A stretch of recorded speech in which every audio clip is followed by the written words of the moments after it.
We are on Upper Red Lake. We are fishing live. I got the live scope down. You can see the live scope screen right there. I don't know why I pointed in this direction. That's where I can see it. You can see it right here on the screen. So yeah, that's what we're doing. You guys can hang out with me on the ice here, and hopefully we can catch some fish. I was out here earlier this morning, and there were some walleyes. There were some really stupidly hungry walleyes. So the midday bite has been less good. I've heard that the bite is better out deep right now, as far as like the midday stuff. But right now I'm set up a little bit shallower. I'm in like 7-8 feet of water. And the thought process is that this is going to be pretty good in the evening and going into the night. So got into a little flurry this morning, and I don't see why we wouldn't get into a similar flurry tonight. But TBD, I guess we'll see. Taylor asked what hat. This is a striker hat. Not exactly obvious branding, but it's got that like Fossil logo thing. So, bunch of folks jumping in the chat here, which is cool to see. Patiently waiting for first ice in Michigan. Well, Michael, I hope you'll get it soon.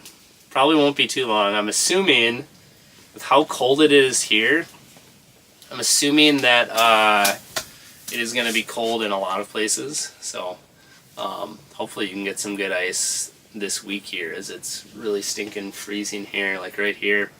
So I spent the night out here last night. I got here pretty late. I spent the night out here last night, and it was cold. It was like -12, -15, somewhere in that range, and it was really windy. It's also really windy right now, so hopefully the audio is all right tonight. But yeah, Perry said hope to see some fish. I hope we see some fish as well. How much ice am I standing on? So right now I'm standing on, I would say, I didn't bring like a measuring tape, but I would say roughly 10 feet, 10 feet of ice. That would be a lot of ice. 10 inches of ice is what I'm looking at the moment. But it's also making ice really fast. It might be closer to 11, whatever. Without a measuring device, I can't say for sure, but somewhere in that range. I'm sure I'll get that question a lot.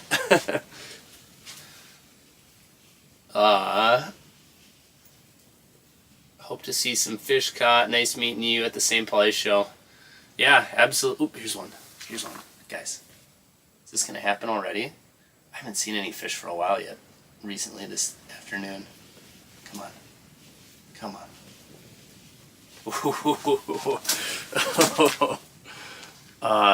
Okay. Let's see if I can swing around and see him here. I've kind of got this in a funny place underneath my camera, but no. Okay. So the fish are swimming around, which is a good sign. Midday was, you didn't even see a ton of fish where I'm set up midday. Like I mentioned earlier, I think folks were seeing and catching more a little bit deeper from what I heard. But we're seeing them swimming around. It's a good sign. This morning, every single fish that I saw creamed a bait. So I'm hoping that pattern can continue as we get into the evening here. So 3 o'clock, 3:13, like the bite window might be coming up here real soon. Hi from Alberta. Hello, Alberta from Minnesota. Is this Mega Live? No, this is Live Scope LVS 34 transducer. When are we going to see a Canada versus USA game of inches? That would be fun. I'd be down.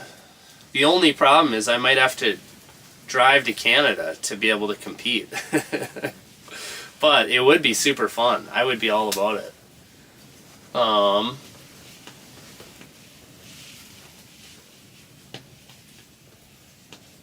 Is the new ownership at Northland going to name it Texas Land?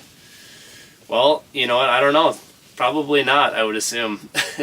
But I've heard, so I've gotten a lot of questions about that, because obviously I make a bunch of videos for Northland specifically. And I've spoke with folks over there, and the warehouse is now in Texas. It's not in Minnesota. But sounds like nothing is really going to change, at least in the short term. So the baits should probably all be the same. They're going to be made out of the same warehouses, and a good chunk of the people that I worked with at Northland actually were retained in the acquisition. So I'm pretty positive on it. I think I don't think we have anything to worry about, at least not in the fairly short term. So. Thoughts on the new Mega Live? So I haven't used it yet. I think it'll probably be an upgrade, and if it's good, it might be interesting. So there's no black box. I don't know if that's a positive or a negative. I do know that they're getting rid of the Helix, or at least they released those new Explorer units as well. And I do know like Mega Live version 1 worked a lot better on the Apex, and I think that has something to do with the fact that the transducer is sort of like using some of the processing power from the units. So no black box, but there's going to be more jacked up units, I guess, as far as like the Explorer unit, and then also if you want to go and get an Apex. So hopefully it's decent. I haven't used it. I have no idea. We'll see. Let's see here. Any recommendations in the Watertown, South Dakota area? I don't have a lot of experience out there, unfortunately. Sorry. Do you use forward mode or down mode on LiveScope, and why? Okay, so that is a interesting question, because when I'm just sitting here and I know I'm not going to move, to me it's like, what is the point in being in forward mode? But with that being said, when you're up in really shallow water, I don't find that down mode works that good. It can be a little trickier, just doesn't look quite as good. You can't see quite as much. You can't see the fish moving around. So I like to use forward mode in shallow water, and then in deeper water, I like to use down mode if I know I'm not going to be moving around. Like if I know there's no chance I'm going to drill a hole over there and try and fish out of it, I'll just sit in down mode, like if I have the house set up or something. But if I know that there's a chance I might be moving around, or I need some more information to look around in different areas, I like to use forward mode, even in deep water, just, to get more information, to, kind of scan around and look around and see, if there's fish in different areas. So let's see here. Crappie Junction, how's it going? Show us one of those giant crappies. I haven't seen any crappies yet, so obviously Red Lake is somewhat notorious for the recent crappie boom. So we'll see. We'll see if we stick one tonight. Nick, is it cold? Are you staying warm? It is extremely cold, and I am mostly staying warm. Yeah, it's I tried to bank up the house as good as I can, but still a little chilly. I got the heater on all the way high, and I'm comfortable, but yeah, that's what's going on at the moment.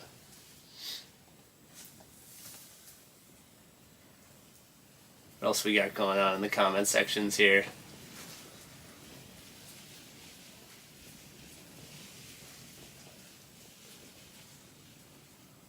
Okay, we got Brett McComas in the comments. I think I'm going to have a hard time keeping up with all the comments. So if I don't reply to you, just comment again if you want to see a reply. But I'm trying to read all of them here. Is Lindner your grandpa? Lindner is my great uncle. What bait are you fishing and how deep? Okay, so right now we're in 7.5 feet of water. I have the thumper spoon on. So, thumper spoon's pretty cool. It's basically like a flutter spoon, traditional flutter spoon, but it's got a blade on it as well. So I got that in pink right now, and that's what I'm running right now because that's what they were really biting on this morning. So above and beyond anything. So throw a Ned rig, Jacob said. All right, I'll tie up the Ned rig if we don't get anything in the next hour and a half.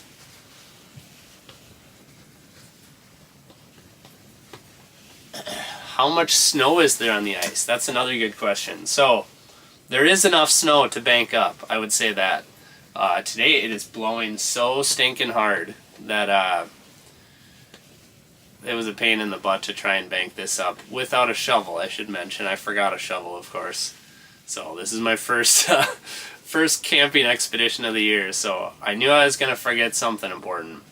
But yeah, no, there's plenty of snow. Like if you wanted to run a snowmobile or wanted to bank up a house or anything like that.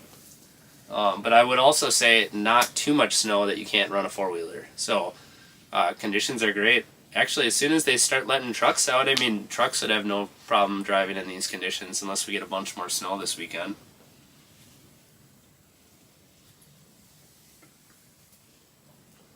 What's my setup for ice camping? This is my setup for ice camping. Yep, this is it. I'm sitting on the cot right now. Actually, my dog is with us right now. I can't really move the cameras around at the moment to point over at little Zelda, but if you followed some of the Instagram stories, Zelda's been romping around and having a good time, enjoying the walleyes and enjoying just hanging out. She likes going on adventures, so yeah. But otherwise, yeah, the setup. I got some minnows in here. Heater right there, a bunch of my stuff behind. I got a table in front of me that I got the live scope set on, a table right here for, the computer and stuff, so I can do the all the live streaming things. I guess one question I have for all you guys is, how is the quality of this stream? Does everything seem like it's working correctly? Is the audio decent? Is the picture decent? Is it skipping? Is it jumping? Is it laggy? Anything like that? Let me know if that's alright. That's kind of one thing I'm a little curious about, because I actually thought I'd have better service than I do. I have decent service, and actually I got my phone set up on the roof on the inside, pointing straight up, and I seem to get a little bit better service when I do that, but I'm just using a hotspot right now, so yeah, looks like everybody's saying it's good, so that's good.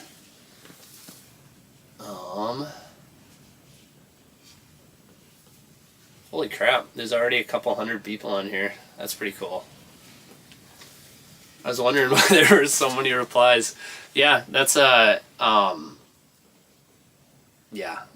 have a few bars, so it should be reasonable. But yeah, right now I'm out of SBA, which is kind of on the east side of the lake, and I always have good service over here. So, that's a kind of an important thing when you're trying to do something like a live stream. Am I going to be in Oshkosh this weekend for the ice show?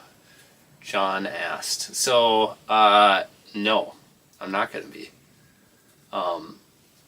But I am going to an ice show this weekend. So if you are in the Duluth area, come say hi. Is that some bait up in the top right? No, I don't think so. I don't think that's a fish. Yeah, if you are in the Duluth area, say hi. I'll be at the Duluth show this next weekend. I'm actually filling in for my buddy Brad Hawthorne, who had some other things going on.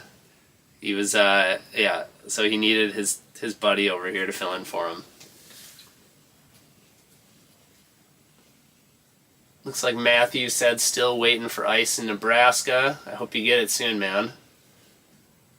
Matt Halverson. We're all jealous.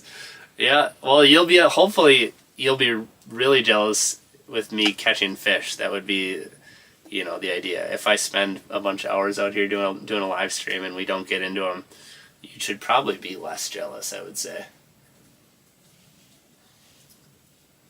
We got Murda in the chat. Ice camp soon? Heck yeah, man. Well, I'm out here right now, so ice camping is happening at the moment. But yeah, absolutely. Jesse said, I'll see you there. I'm assuming at Duluth, which is going to be a pretty fun show. I'm going to have my family along for that as well, too. So if there's any Jordan fans in the chat here, she might make an appearance at the show, possibly.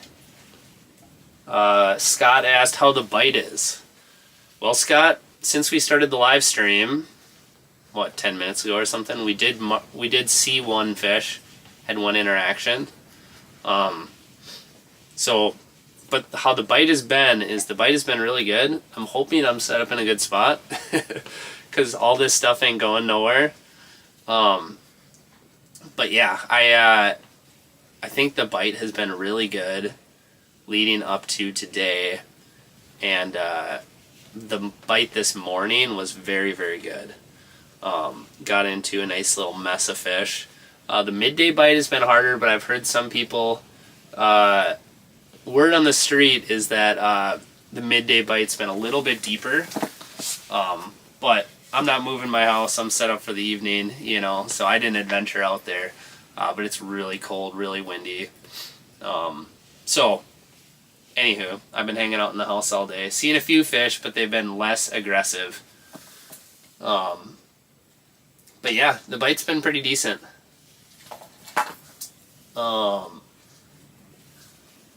Sonnenberg Outdoors said I should get Starlink Mini. Yeah, I actually have a Starlink satellite, but it's still on my house, even though we now have fiber, which is nice. But yeah, I actually have a Starlink, but I haven't taken the time to climb up on the roof and, the side of the house there and unscrew it and get it disconnected. But that would be really nice to bring out here.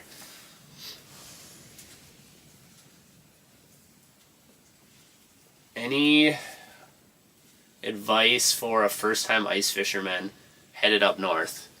Well, step number one is stay warm. That's a big one. Yeah, make sure you have appropriate clothing. If you've never ice fished before, dress way warmer even than you think. Because if you get cold out there, it's probably going to suck. Fish house is sweet. If you're going to be in a fish house and staying warm, that's all good too. But good pair of boots and a good suit. And then beyond that, just make sure you got your minnows.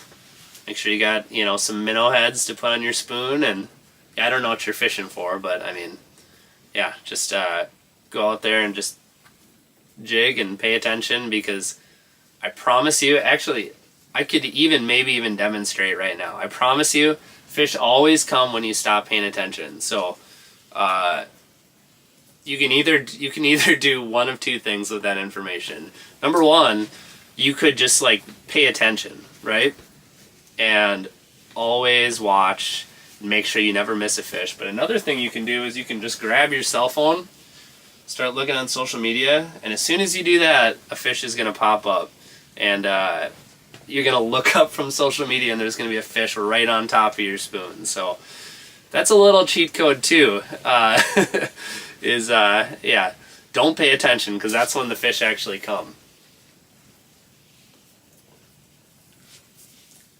All right, let's see here. Yeah, I had a question why I don't run a dead stick. And I actually do run a dead stick always. But I have one little problem. It was so windy last night, and my minnow bucket spilt over. So all of my minnows are dead. So I don't really have any bait. I have a bunch of dead minnows that are just good enough to be minnow heads.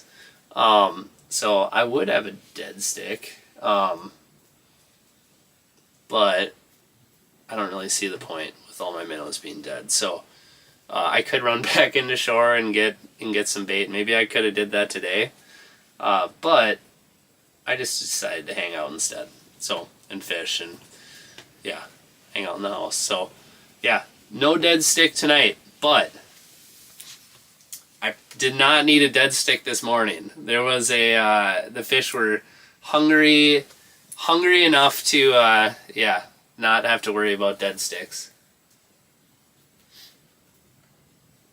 What's your favorite YouTube channel to watch that isn't fishing related?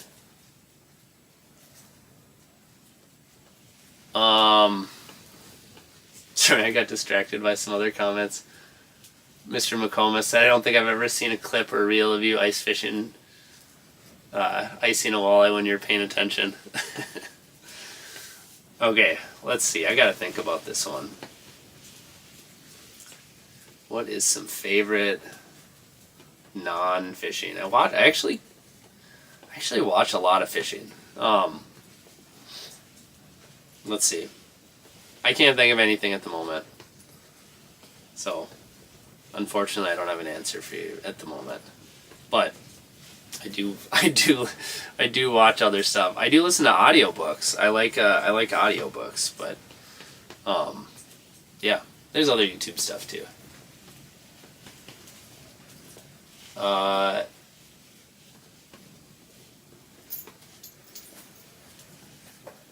Let's see.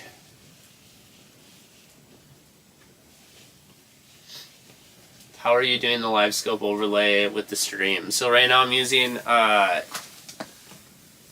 some software. So live stream software, and basically it allows you to do a lot of things like removing backgrounds and stuff. So how much ice out there? All right, I got to I'm going to be answering this one a lot, so if you're in for the long haul, you're going to hear this a decent amount. But right now, there's like, I don't have a measuring stick, but it's, I would say 10, 11 inches where I'm at right now based on just kind of rough guesstimate. Yeah, probably making more than an inch a day with how cold it is right now, so. Let's see here.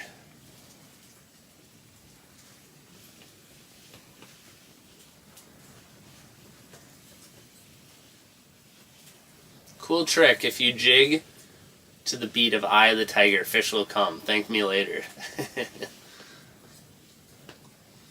So Scott asked when I got out here. So I got out here really late last night. I got a flat tire. I got a flat tire, which sucked, and I had to do a couple other things, and by the time I was almost at Red Lake, I was like, oh, you know what, I might as well just stop for dinner in Bemidji, because I already probably, I already missed setting up before dark and whatever, so I got out here late last night, and I spent the night out here, and yeah, that's that. So I've been here all day. Caught them really good this morning, and yeah, let's see. Caught them good this morning. Slower bite kind of during the day, and just been hanging out in the house with my dog who's over off screen. So yeah, that's that. What's the hot color this year? I don't know. TBD, I'll let you know. Right now, what I got him on this morning was pink. This is actually the same spoon I had on this morning, which that was an effective presentation. Also, I will say too, as we go, so one thing that's cool about live streaming on YouTube is you can pause the live stream, you can fast forward to live right now. Jeez, this is right in front of the camera, isn't it? This is my sponsored product placement. If you need some caffeine, there you go. I don't even remember what I was talking about. So, did I catch any last night? So I got here way too late. I honestly set my tent up, got everything set up in here. It took a long time, and I just went to bed. So I didn't even fish last night, barely.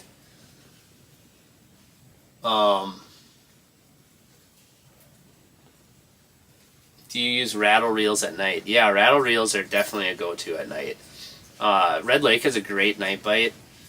What I usually do is, because I'm not super hungry, you know, I'm not desperate to fill out a limit or anything, so I'm not keeping fish on this trip. So I generally won't run.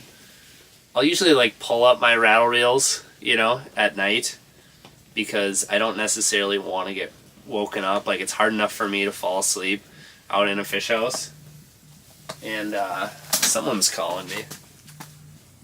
Oh, just my buddy.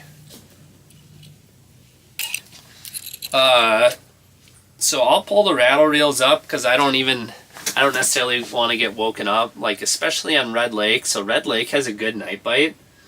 You can definitely get some fish, and it's probably one of the better night bite lakes in Minnesota. So like definitely bring them if you're wanting to catch fish, you know, through the night.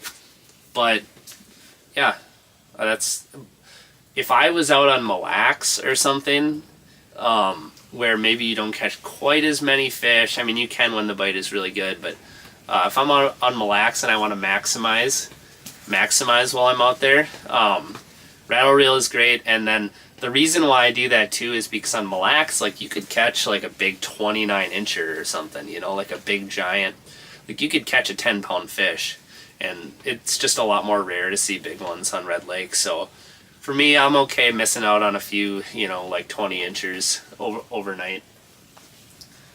Oh, looks like we got a $5 donation from Ash Fishing, which I appreciate. Super appreciate helping keep things rolling out here in the tent. How much ice is out on central Minnesota lakes, would you say? So I would say that's highly variable, based on what lake you're looking at, what part of the lake you're looking at. When I left yesterday to come up here, there was, like, on a lot of the lakes, there was like shoreline ice or ice in the bays, and not like a ton of it, but, you know, a couple inches, few inches, depending on the lake. But a lot of like the main lakes were wide open that I could see. Like, I drove past Gull Lake and it was straight up wide open from the view from the highway there. But that is, I don't know what the answer is now, because it was really cold last night. It's really cold today. It's gonna be really cold tomorrow. You know, so super cold conditions, it's gonna be really positive. So everything might just cap over, and some of those bays that maybe only had a couple inches might have, you know, a few more inches by the time we get to this weekend. So anywho, that's kind of my assessment from what I've seen personally, and just looking around, spudding around on some of the local lakes in central Minnesota. I do know Mille Lacs is starting to look pretty good too. I saw some folks fishing on Mille Lacs at the end of last week, although it did get warmer this weekend. So, but you know, things are obviously firming up, of course. So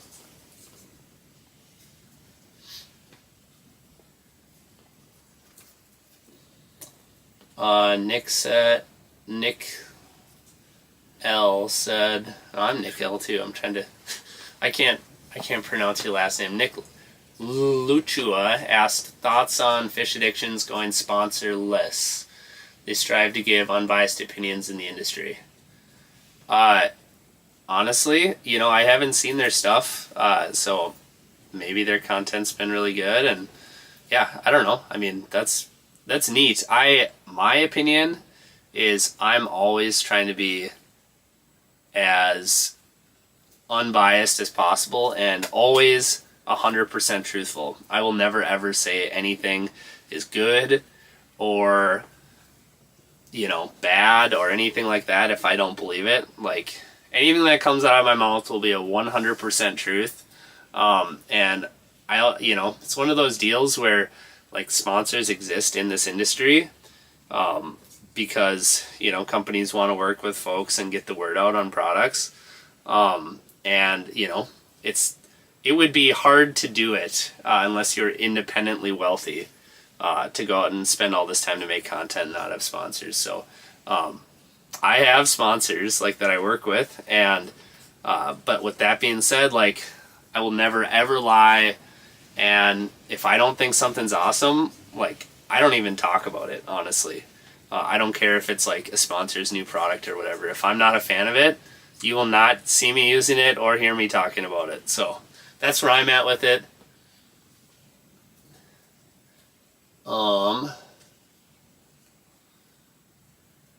Let's see. What time do you quit fishing when you're camping? I quit when I'm tired. Let's see here. This is getting a little dark.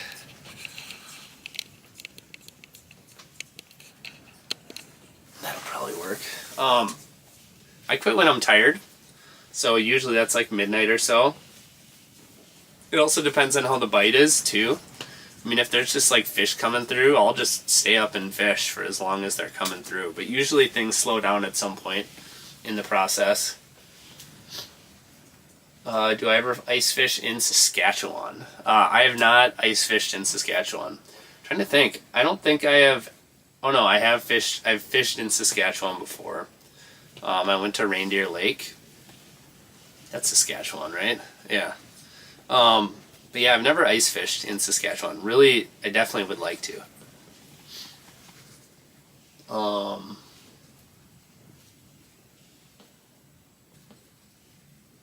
Planning more lake trout trips this year. To be determined. Yeah, I like to lake trout fish.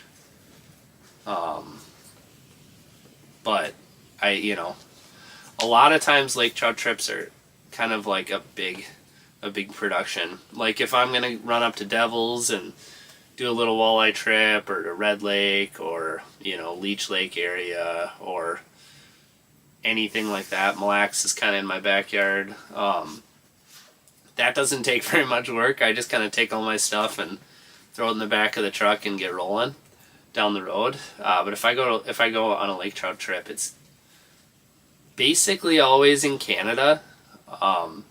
So it just turns into a whole bigger thing where usually I'm, you know, lining up lodging and all that.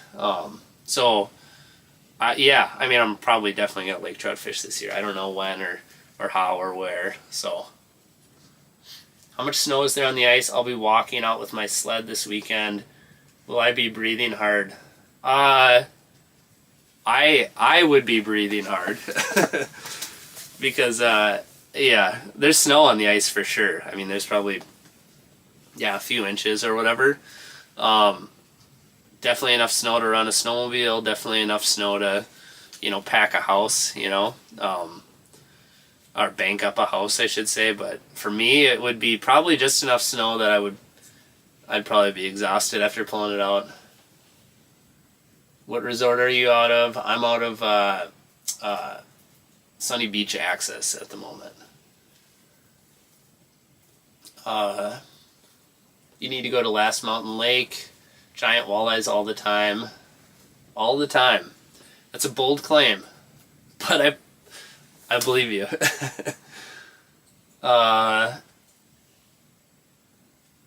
Let's see here. Being that red is rather featureless, how did you choose where to set up on the lake? So, how I chose was, I had seen reports that kind of that 7 to 8 feet, 9 feet of water, somewhere in that range has been good lately. So, being that red is fairly featureless, I know that it's not quite as important to find a feature. So I got in the correct depth range, and one thing I like to do consistently is just get away from crowds. So that's a big part of the equation is how do I decide where to go? I go where there aren't other people. Sometimes people are piled up in an area for a reason. Maybe there's some good fishing going, but generally what I see is people are piled up usually because that's where the resorts are dropping them off at, or because that's where it is right in front of a resort or something like that. So yeah, so that's how I decide. How much ice? We're gonna get that question a bunch, so I'm gonna I should maybe write it down on the screen over here. But yeah, we're on like 10-11 inches or so that I could see. I don't have a measuring device, but that's roughly how much. Now TJ, my buddy TJ, just dropped a comment. He said, rumor is you're actually set up in your garage. Is this true? It's so funny. I did this last year. I can't remember if I was on Mille Lacs or if I was if I was out on Red again here.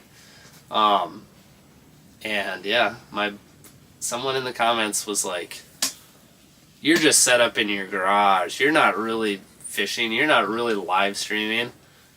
I don't know why he said that.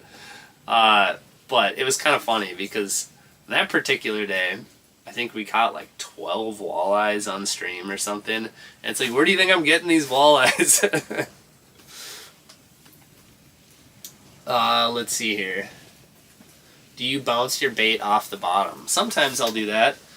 So right now I have a flutter spoon on. And I don't usually do that with flutter spoons because they don't pound the bottom as hard.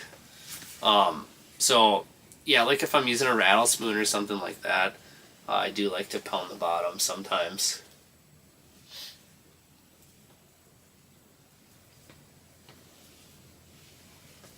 Hey Nick, when are you going back to Canada for trout? Hopefully soon. If I do, it'll be sometime this winter. Maybe March again. I love going in March.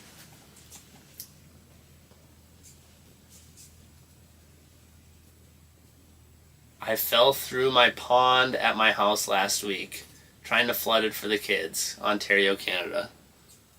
Brian said, hey Nick, what is your favorite Christmas cookie? Who is your favorite pro wrestler? From Paige, age 6. Hey Paige. I would say my favorite Christmas cookie. Man, that's a tough one. I would say like a good sugar cookie is just so tough to beat. Anything with frosting on it is really good too. And yeah, sometimes I'll eat the old crusty gingerbreads, gingerbread men. And then favorite pro wrestler, I actually don't know like any pro wrestlers. I think there were some famous YouTubers who are trying to be pro wrestlers or something. I think one of our former governors was a pro wrestler here in Minnesota. Is that right? Jesse Ventura, was he a wrestler? Anyway. So yeah, I don't have a great snickerdoodle. I don't have a great answer for that. Which resort? Sam asked. I'm out of SBA.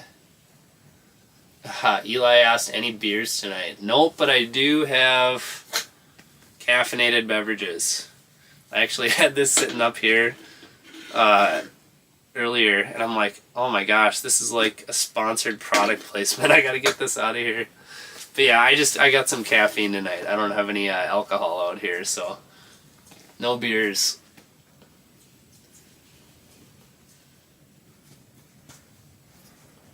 Let's see here. What do you use to charge your electronics while ice camping? Bill asked.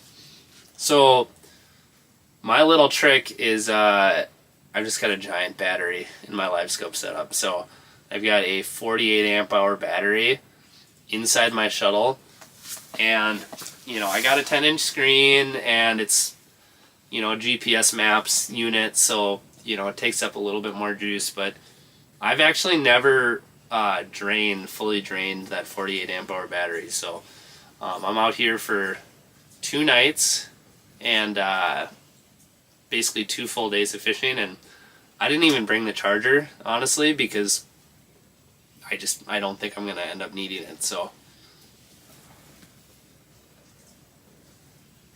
Have I ever fished Lake Superior? Yeah, I fished Lake Superior. I fished Swamigan Bay. I guess that probably counts, right? I haven't fished it much, though. I really want to go to Lake Superior for wintertime lake trout. Actually, I want to go to Lake Superior for all-time lake trout. Winter, summer, you name it. Yeah, it'd be so cool to run out there in a boat and cast at big giant marks. But yeah, through the ice would be really cool. Let's see here. What live scope am I running? This is the LVS 34. Brr, -4 up there today. Yes, -4. Well, it was actually -12 earlier. And, of course, quite windy, which just makes it 5 times worse. What do you use for a snowmobile/ride if your battery goes too cold, low amps for cranking the engine over? So I have a Yamaha VK540 2-stroke utility snowmobile. Super awesome snowmobile. Yeah, definitely turns right over with the electric start. And a little choke, of course. But yeah, I've never drained that battery down. But I have pull started it before it has a pull start. So I don't really know what folks do with the machines that don't have a backup pull start. So I haven't really looked into that per se.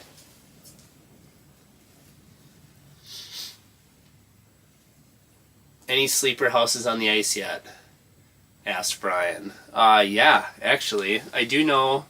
So where I'm out of right here, SBA, Sunny Beach Access, they are pulling sleepers out here. So that's a thing. It's happening. I don't know if they're renting them out yet.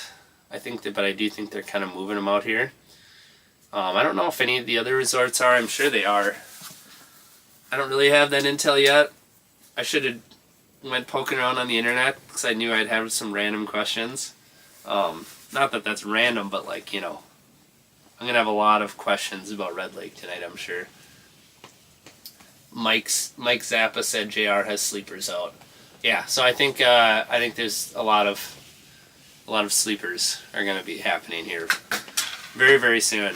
Hopefully some walleye bites are going to be happening soon too.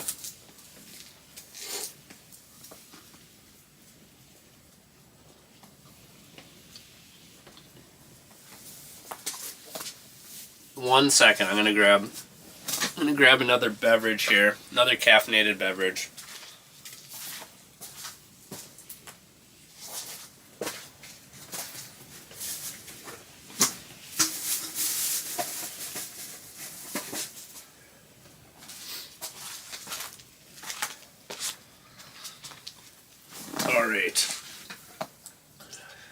Should probably message my buddy too who called me. I'm going to drop him a quick text because I'm supposed to fish with said buddy tomorrow.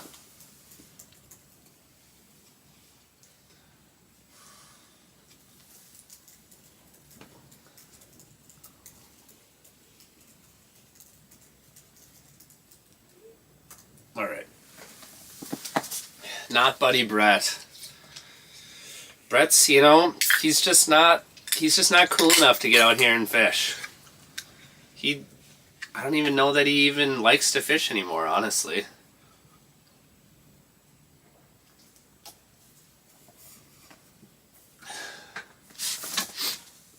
Let's get this light on too.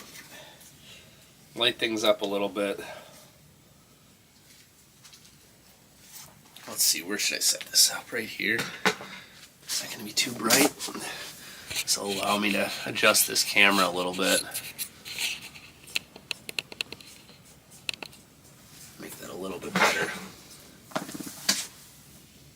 That'll work for now.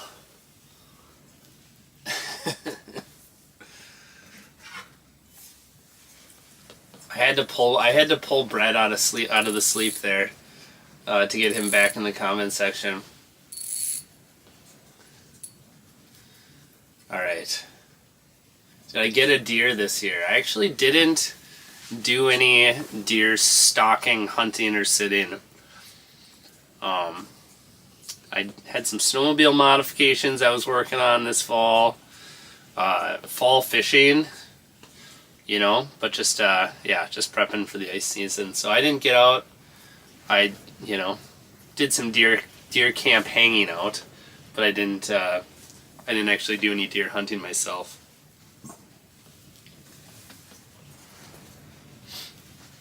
How's the bite? Will be coming up this weekend. Morning bite, afternoon bite, night bite. I've heard the bite has been excellent. I did really, really well this morning.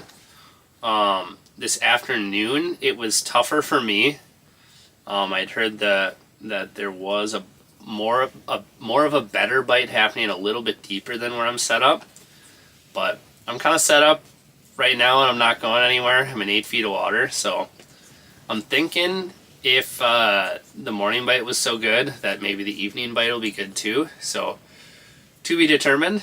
We're going to find out here. We have marked one fish since we started this live stream, but I'd like to see more. I think we're going to be sneaking into that prime time window a little bit right now, though. It's almost 4 o'clock.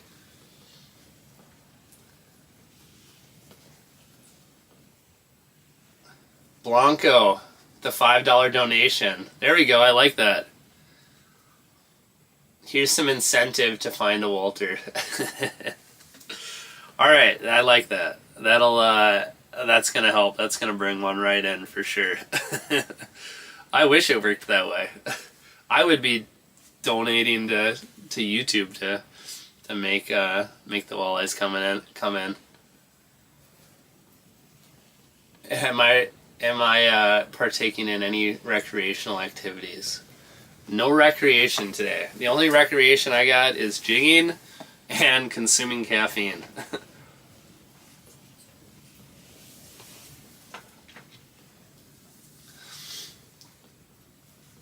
How do I decide when my bait is too aggressive and I need to downsize? So, my thought process with that is, if I am somewhere where the fish are aggressive, the water's dingy, maybe it's nighttime, something like that, I'd like to have a bigger profile, you know, and that could be using like a bigger spoon that's got a little bit more, I guess, a little bit more profile, kind of like the coffin spoon or something like that, where it's a little wider. I like those spoons to get the fish's attention, move water, stuff like that. I've got a rattle bait right here ready. Super ready, right? Definitely ready to just grab and drop down. Not. Nope, I got a rattle bait here tangled up. Anyway, I'll get to that in a second.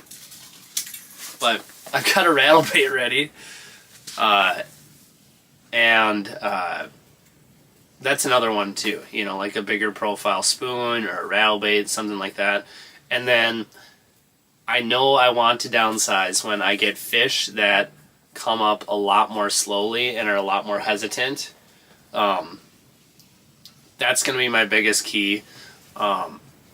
Honestly, a lot of the times, if fish are coming up really slow and just nosing your bait, you're going to be hard-pressed to catch them with, you know, a bigger presentation. And sometimes you can go from catching 0 of 8 fish that come in like that to catching, you know, 3 of 8 or 2 of 8, or, you know, it's going to be the difference between you catching something and absolutely nothing.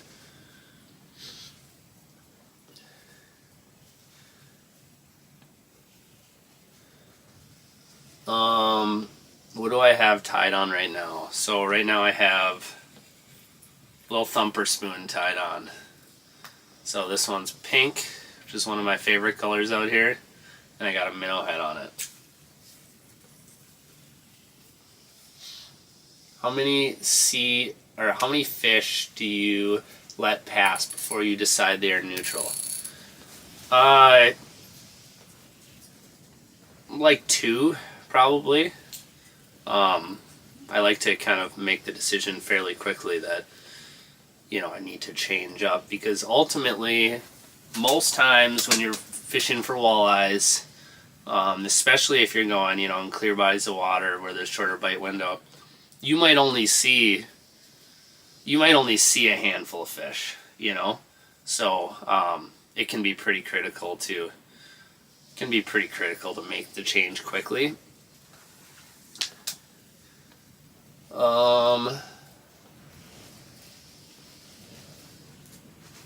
Let's see.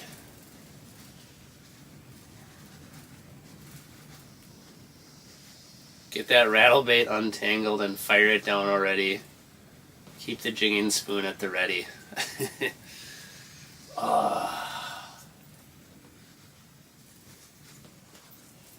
Yeah, that's fair.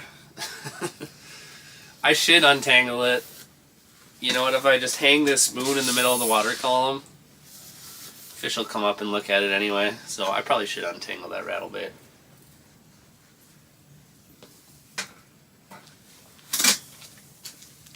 Let's see.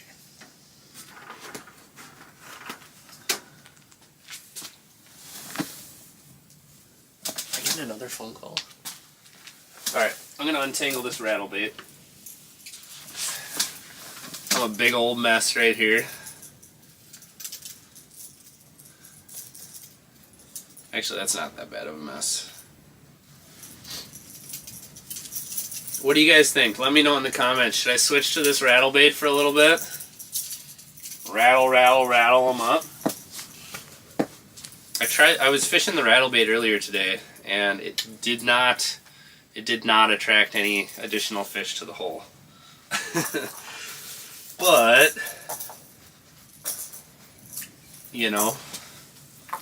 that's kind of the point of it. Actually, I can probably drop this guy right here into the other hole. God, if I hook a fish over here, it's going to be such a mess.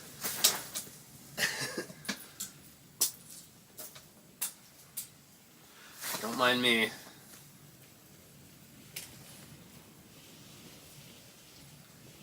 Look at that. It's right in the corner of the screen. That ended up working out nicely. Alright, I'm going to move some of this stuff here, so... There we go. Alright, now we have 2 rods. Look at us. I wish I had, I wish my minnows weren't dead. Let's see. How is the lighting for this? Does this look pretty decent? Should I bump that up? That's a little bright, but we'll keep it down for now.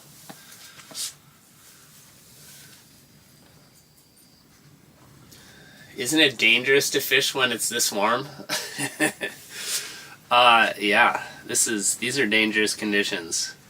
The ice could melt at any moment.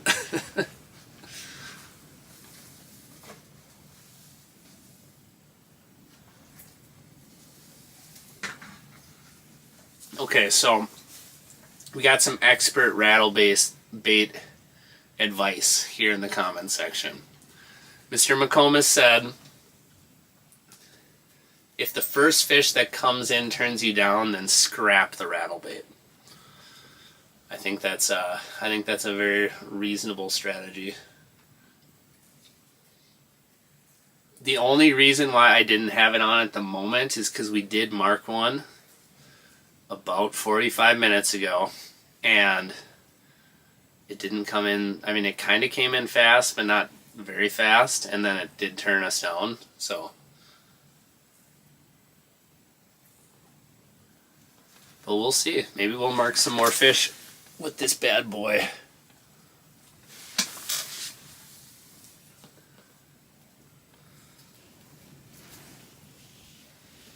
I I will say the rattle bait is one of those deals where it Red Lake is definitely one of the better lakes for sure in Minnesota to catch them on a rattle bait. Seems like dudes up in Canada just have them tied on their rod. Like, they'll just go out and, just with a rattle bait and just know they're going to get bit on it. But obviously that's not true. Obviously, they don't always fight that. But it seems like they've always got one tied on. And in Minnesota, it can be a little bit of a tough deal. There are bites where it can happen. But oh man, this focus. It's got like some focus breathing going on here on that camera. Okay. Nelson's Retreat asked, have we caught anything yet? Not yet. Not on the live stream. We caught a number, I caught, not we. Well, I guess me and my pup. We caught a number of fish this morning, but we're still waiting here on the evening bite. The Minnow Scoop said, Canadians have it easy with their unpressured fish. Yeah, I mean, yeah, it's a little bit easy. I mean, there's a reason why we go up to Canada, right, for fun trips. We don't go because the fishing is worse. But, yeah. That being said, it's not always easy. But yeah, the Minnow Scoop, I feel like, isn't that like one of those awesome fishing meme accounts on Instagram?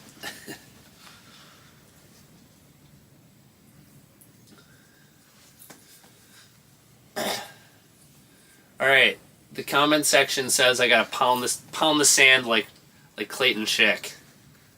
Alright, let's rip this thing off the bottom.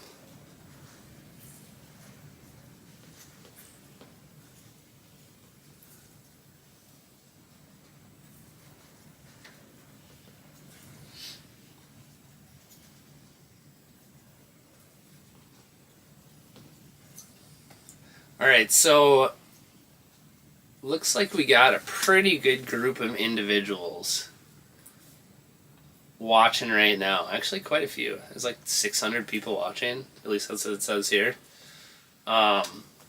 So, my question for all 600 of you, I need all of you to comment in here.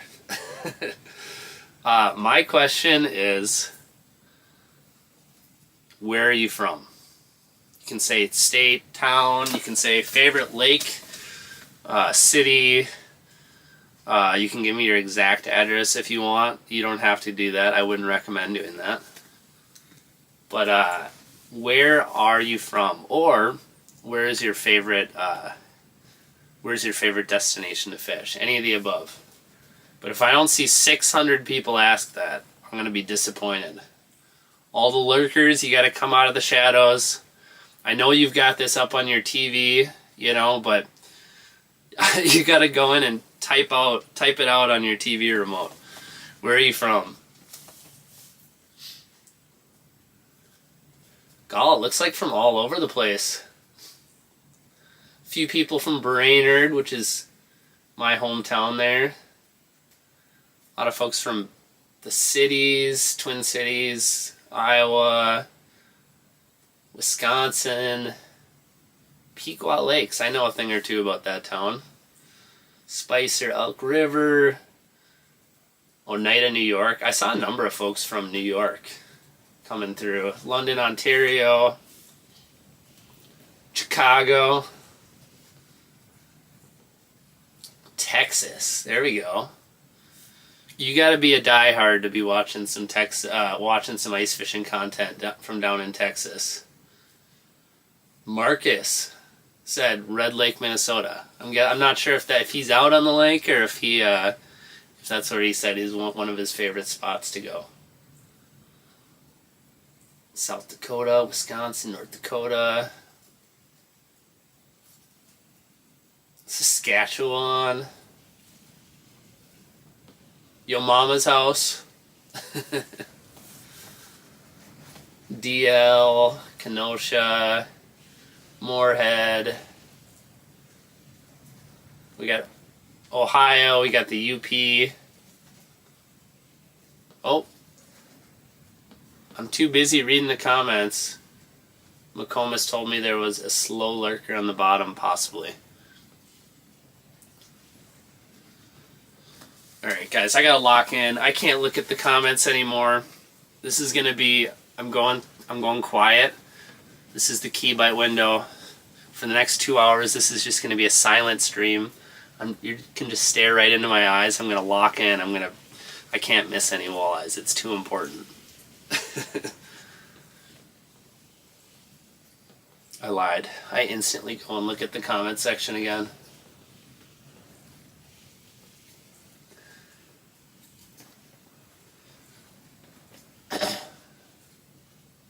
Bay of Quinte, Lincoln, Nebraska, Duluth, Minnesota. Okay, so that's a good one, Mike, because I'm going to be in Duluth, Minnesota this weekend, Friday, Saturday. They got a little sports show there, so yeah, they've got some ice panels and stuff, and I'm going to be doing some stuff over in Duluth. So if any of you are in that general area, I'm going to be at that Duluth show. So you can come say hi if you want. And if you come up and say hi, tell me that you were watching the live stream. That would be cool. How much ice am I sitting on right now? So right now, without having an exact measuring device, I would say somewhere in the range of that, like 10, 11, 12 inches or so. Quite a bit of ice right now, which is pretty dirty. And man, it's making it really fast here, obviously. What's for dinner tonight? So, what is for dinner tonight? What should I eat? I've got some, basically like Chipotle burritos that I've got right here. I got some leftover peppers. Stuffed peppers. We'll see if I eat that. I do have a little bit more. I have some cereal accoutrement that I can set up, and I can have a bowl of cereal if I want. I might save that for tomorrow morning. We'll see. I have chips. I also got to say, my wife is the one who packed all of this stuff for me. So, shout out to my wife. Well, I think she threw a peanut butter and jelly sandwich in there too. So maybe I'll munch on one of those. But I think for sure I'm going to be eating this burrito. So this was from California Burrito in Brainerd. I picked that up right as I was popping my tire. I popped my tire right before I pulled into the driveway, or into the parking lot at California Burrito. There was a big semi in front of me, and the semi had its big giant piece of metal thing come off the bottom of the semi and hit me right in the tire. So I had to call Mobile Tire in Brainerd, and they came over mobily and repaired my tire. So that was kind of a big deal. But yeah, yesterday was kind of a grind getting out here between popping tires and setting up in the wind and whatnot.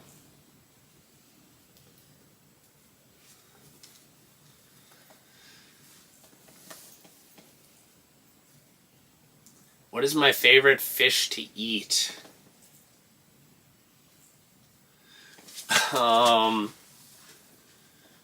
So I would say perch.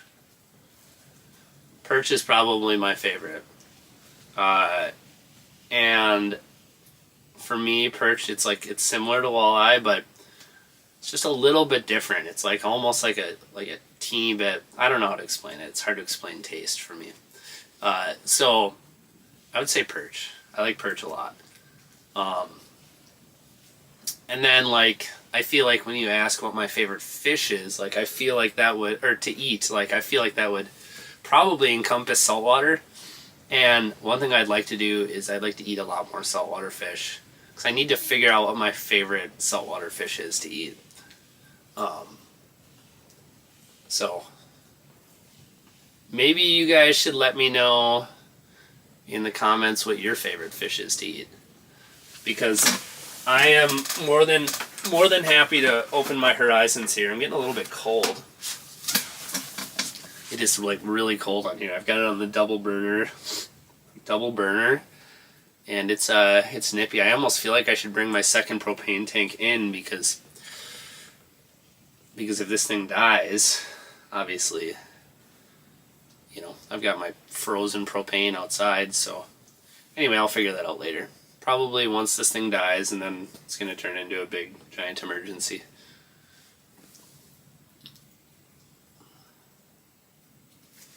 Let's see here. Crappie, sunnies, tuna, walleye, halibut, perch, whitefish, red snapper,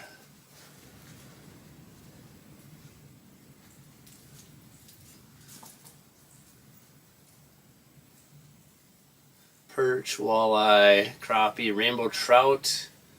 I'm trying to remember if I've ever even had rainbow trout yet.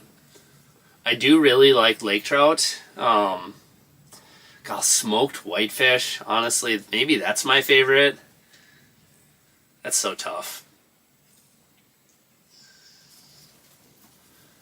There's a lot of stuff I like. Bluegill, swordfish in saltwater. God, I'm trying to think if I've had swordfish. I don't think I've had swordfish yet. Haddock, salmon,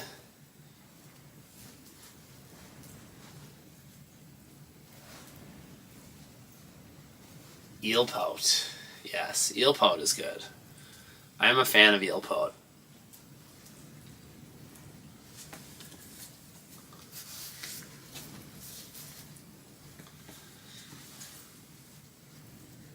Mahi.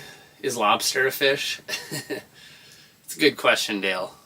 I'm guessing no. I saw a funny meme, a couple days ago, and it was like eating insects on land, or like land insects, and it was like this grossed out face, and then it was like eating water insects, and it was like this face that's like, yum, yes, good. Which is kind of funny. Like, basically they likened like lobster and crab and shrimp and stuff to like being like water insects, basically. Garmin or Live Scope. This is the Live Scope, LVS 34. So I definitely want to try the new Humminbird though, just to try it. I haven't seen it in person yet though, so obviously it has to be some level of an improvement for sure.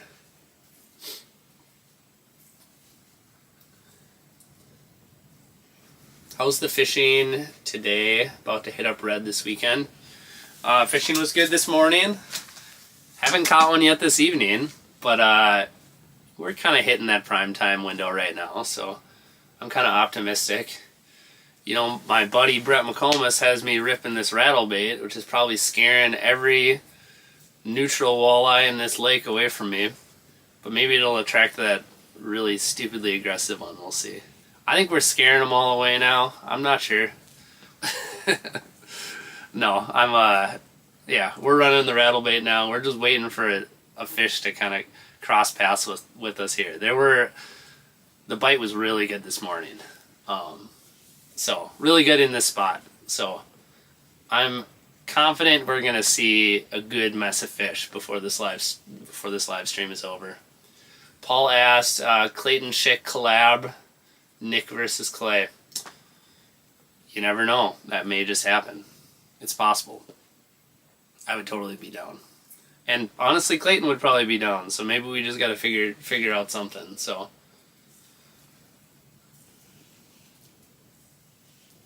What's your goal for this ice fishing season? That's a good question. So I guess I don't normally make goals, per se. My goal is to have better posture. No, my goal, I would say, for this winter would be, I really want to catch a 30-inch walleye through the ice. Actually, I really want to catch a 28-incher or better through the ice this year in the United States. I think that's going to be my goal. Like 30 is a 30-incher in Minnesota or in the United States is not easy to do. But I do feel like to catch a really big one, like a 28-incher or better, I do feel like that is an accomplishment that is very doable. I mean, I've done that before, but like, that's what I want to do this winter. I guess is what I'm getting at. I want to stick like a really big one through the ice. So that's my goal. Preferably even on a stocked walleye lake, like a 29, 30-incher stocked walleye lake. That's going to be my goal.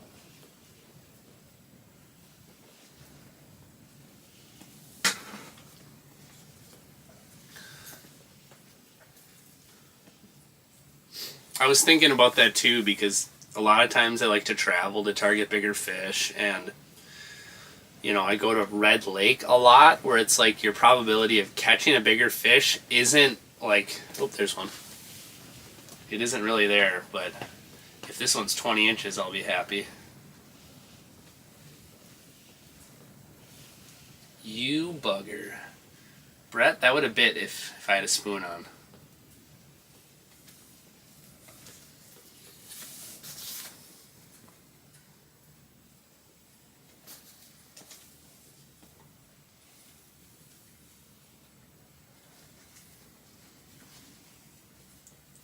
Bucking Bronco. Shout out to Aaron Weeb. You're gonna bite it. Oh, there we go. Just right below the ice. Probably tighten up my drag a couple clicks. Ooh, there we go. All right. Well, shout out to Brett McComas. He made me do it. Whoa. Don't be dropping walleyes. Don't be dropping walleyes. This one's kind of nice, actually. And you know what? One of the negatives of the old rattle bait is they kind of woof it. There we go. I got it out, though, nice and easy. And he didn't woof it. It just kind of pendulumed back into its mouth. But that fish was just hooked. I don't know how to do this. It was just hooked by the tail hook. Just barely hooked on that little one. Man, it's a little bright now, isn't it? There we go. Look at that guy.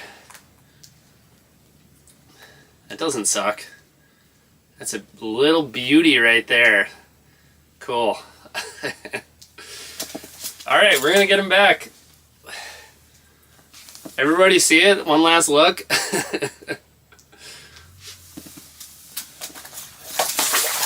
Jeez, that one was angry.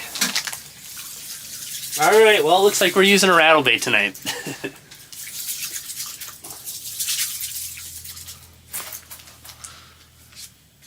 Oh, jeez. I almost messed that one up, guys. I reached over to flick this other spoon just to see if I could get the attention. Like, hey, I know there's a rattle bait there that you don't want to bite. But there's this spoon here too if you want it.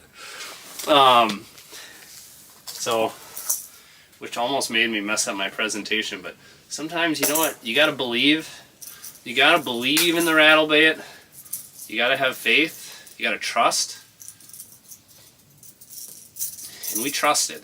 We trusted the process. This guy did the dirty. I almost have to back it up here because the light is like right here. So, the rattle bait did the dirty. Alright, sweet. Well, we got Meng Vang with the $10 donation. Appreciate that, man. He said, good catch. Appreciate that. Man, I'm all jacked up. I'm all jacked up on walleye excitement. Okay, so you guys can't see this. That was really fun. That was very fun. You guys can't see this, but I wonder if I can make it so you can see it. Let's see here.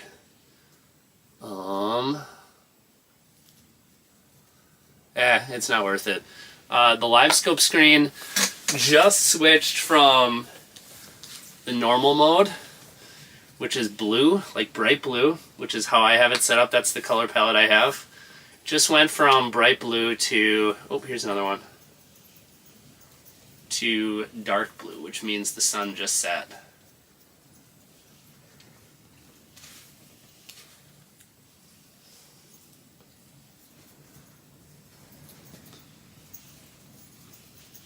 And we're locked in here.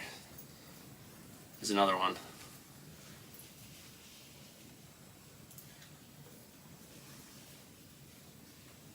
There's another one over by my spoon.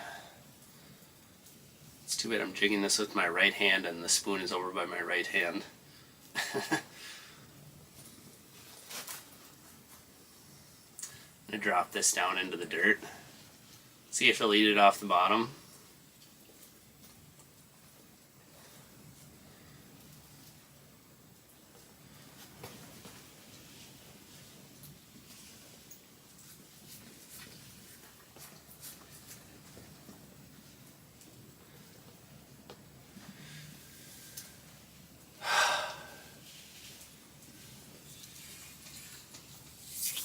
Alright, so we just caught a walleye on a rattle bait.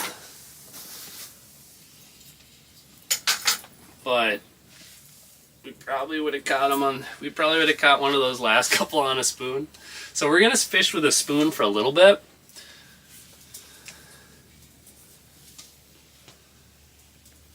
Yeah. Brett said to switch to the spoon. Yeah, I didn't have the agility to make the mid-fish interaction change.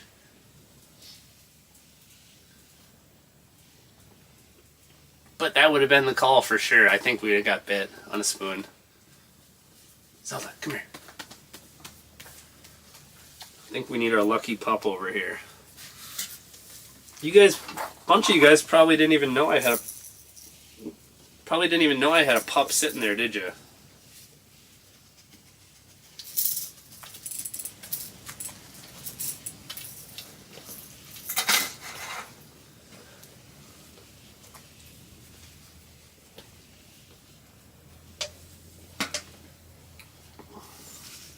Also, I'm starting to get shaky from all the caffeine and all the excitement.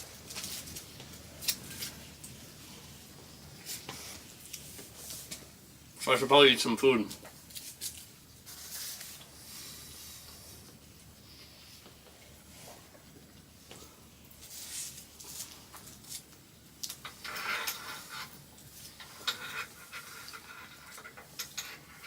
Hey, come here. Over here. Come on. Good dog. Alright guys, this is the bite window. This is it right here. Right here, right now.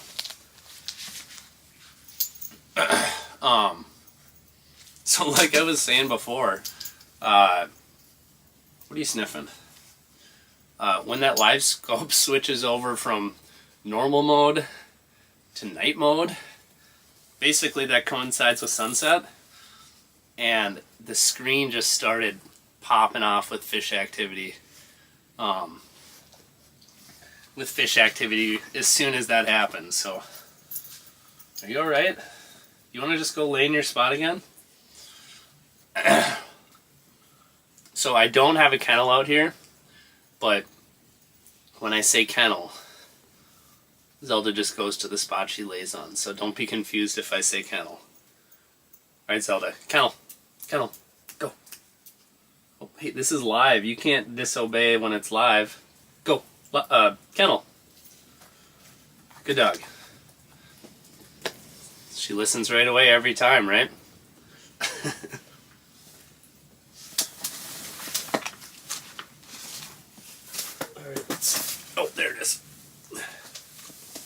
here's the peanuts.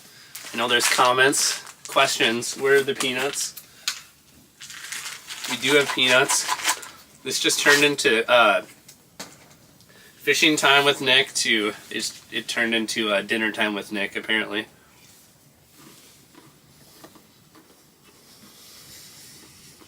There's one. Now that I have a mouthful of peanuts.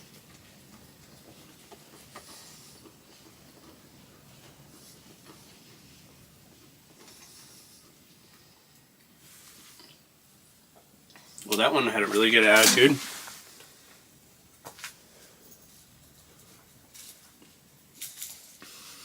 Yeah, that was a nice active walleye. Good thing I had that spoon on. That makes the inactive ones bite, right? There's another one. This one's moving pretty quick.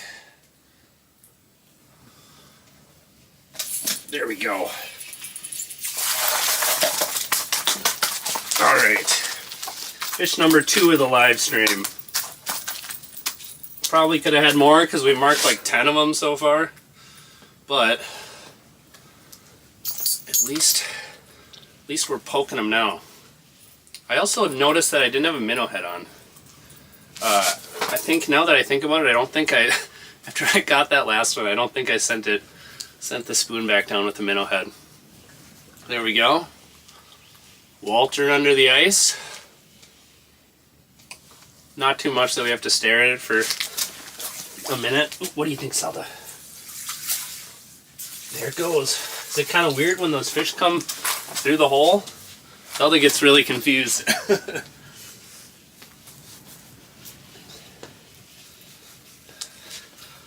Yeah, actually, I didn't have a minnow head on for that last fish because it had fallen off, and not just when the fish bit. It had fallen off before that.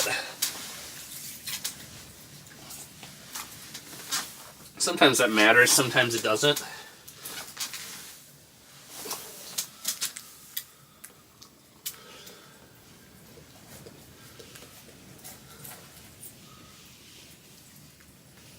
Brian asked what access. I'm out of Sunny Beach access right now. But don't get any funny ideas. No one come crash the live stream.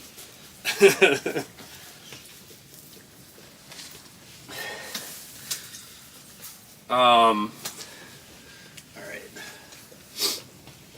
Paul asked, what heater am I using? So I actually do have the Heat Hog, kind of the big double burner one. Yeah, you can see it out of the corner there. Yeah, it's worked so far. This is my first time using it, so I don't have any review yet, other than it seems viable so far.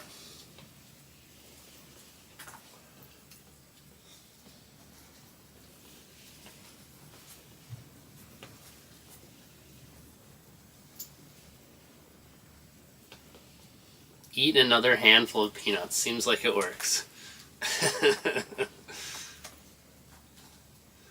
You know what? You know what? I think we do have a pattern here. So you're right. I should probably stick with that.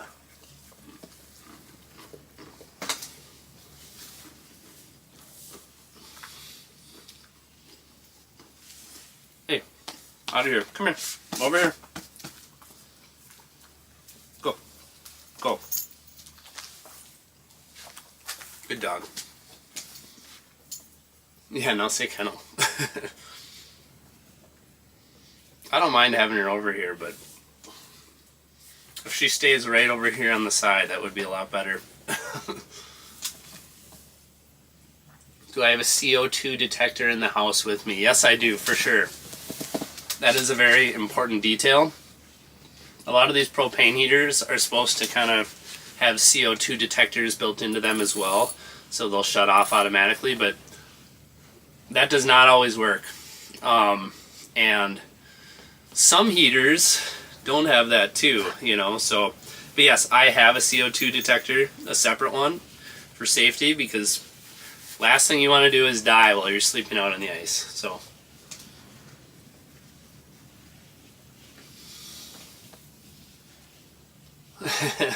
Hello, caller. You're live on the ice. I like that.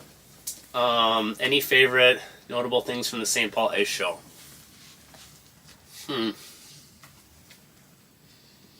trying to think what I saw that was interesting and new. Especially stuff, because yeah, there does always seem like there is some stuff at the St. Paul Ice Show specifically where it's like that's the first time you've seen it. So that's kind of what I'm thinking about. There was this one tip up that I saw. Someone had a booth, and it was like a big, giant like tube thing, and I think it had some legs on it, and kind of a little, a reel down underneath the ice, kind of like the beaver dams have. No idea the quality of this thing or whatever, but I thought it was sort of cool. They had, the pole was kind of sticking up in the air, and I didn't look at it very long, but best I could tell, like it looked like it flashed when a fish took your thing. So instead of like, I don't know if it's instead of, but like the flashing lights was sort of an indicator, which I feel like would be really cool.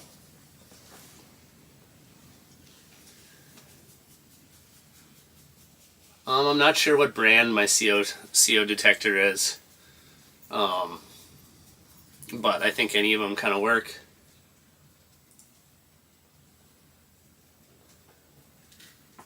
Have I considered a diesel heater? Yeah, I have definitely considered it. My quick research has kind of shown and told me that, like, I'm going to have to figure that out. Because the diesel heaters seem like they're really, really cool. But I also am a little... They just seem like a lot of work. Because what? So, I'm not an expert on this, but so what? You have to vent it out? Or or do you have it outside of the house? I guess I'm not sure. I know, obviously, like, you have to manage, like, the fumes from the machine, but then I think you also have to power it with electricity. And then I think also you have to leave it running. Like, you can't, like, turn it off, turn it on. Like, that's kind of messes with the efficiency of it. Nope. Okay. It's okay. So anyway, I really want to experiment with it and learn about it.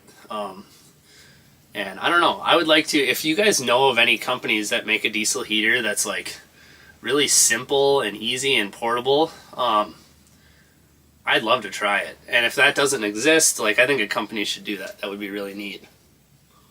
Yeah, diesel gels up in the cold. See, for me, it's like a little bit confusing for me, like the whole diesel heater thing. But maybe I gotta do some more research and get more dialed. I do know that it sounds like it's the deal. Like, and being that I'm, ice camping and whatever, like spending days out here, like I probably should figure it out. Alright, what am I using for power? So, obviously, like, my live scope unit is powered up by itself with a 48 amp hour battery. But I do have to power my laptop. And my laptop right now, I have it plugged in. Like, it would only probably last an hour or two doing a live stream like this. So I do have it plugged in. I borrowed my buddy Brett's. He's got one of those Amped Outdoors power boxes. So I'm borrowing that. I also have a Dakota Lithium power box that I've used in the past as well. And I've got an Amazon branded power box that I've used as well. So I've used a bunch of stuff. But yeah, right now I'm using Brett's amped box.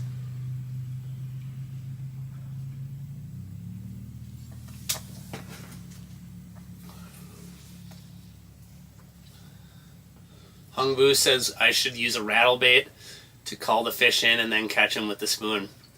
Yeah, I think that's viable. I think, yeah, we'll see if we mark anything here in the next 15-20 minutes. I may drop back down. 2-minute warning. The big dogs are coming. I hope you're right, Jonesy. How comparable do you think Mega Live 2 will be to LiveScope? Man, that's just impossible for me to say, you know, without having used it.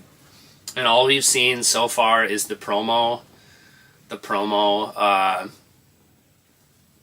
footage, which, you know, like, it's tough to like make an assessment, you know, watching promo videos versus actually using it in real life.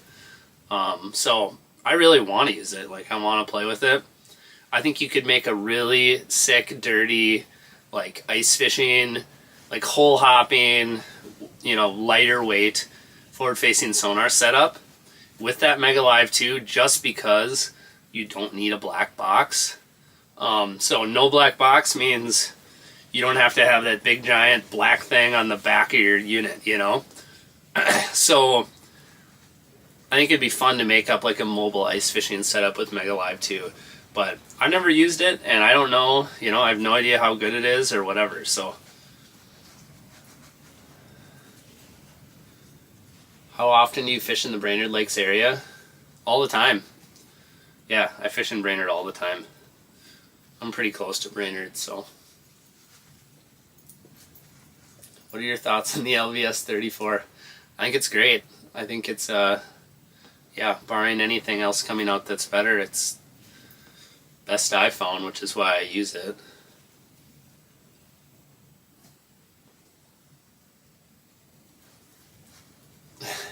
Get ready, it's the twitching hour.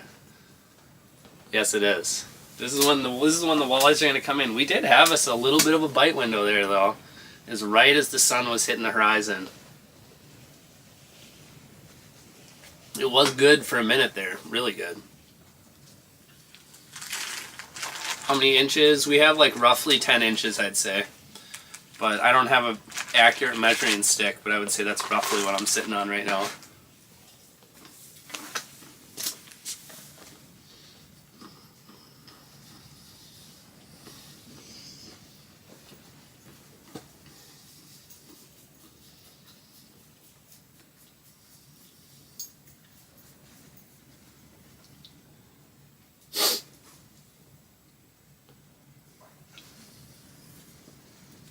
Looks like in the comments a lot of people are heading up to Red.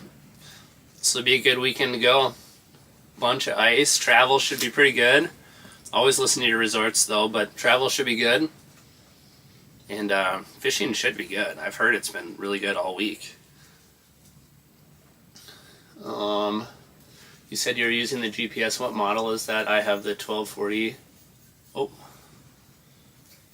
Thought I felt something. 1242. Just got it this year. I have an 8610. GPS 8610 is what I got.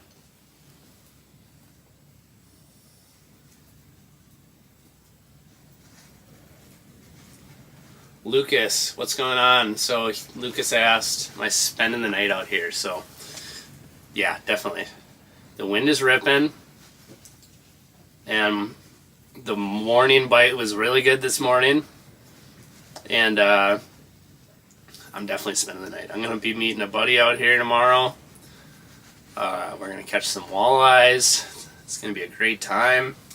Everyone's going to be happy. What do I think about the University of Minnesota report stating that zebra mussel lakes have a lot higher mercury level in the walleyes and perch? Well, I don't taste any mercury in them, so I don't think there's any. I'm just kidding. I have no idea. I haven't measured any of that. If that's what they found, I mean, that's unfortunate. I think you should always be careful with fish consumption just in general. But I don't know. Yeah, I mean, that would be an unfortunate set of circumstances if zebra mussel lakes had more mercury in the fish.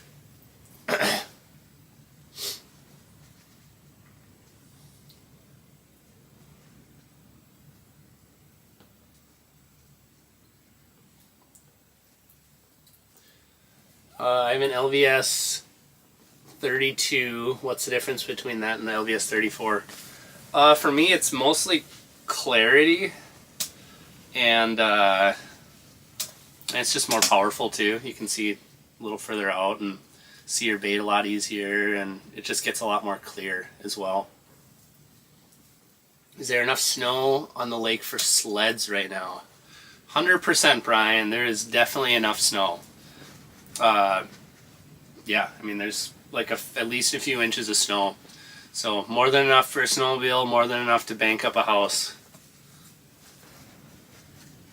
8610 or 106 SV Ultra 2. John, I've actually... Oh, there we go. I'm actually going to catch that thing without looking. I've never used the Ultra, but I've heard good things. But anyway, I got a walleye here. Why weren't you guys warning me in the comments?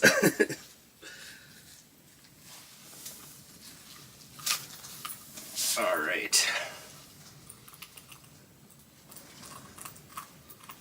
Let's see if I can poke this puppy out. I have to grab my little stick here.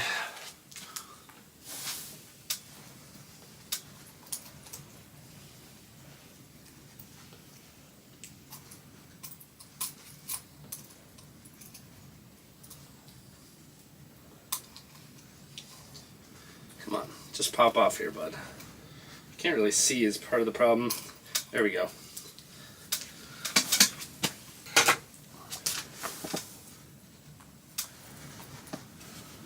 All right, there's another Walter. We'll get him back right away.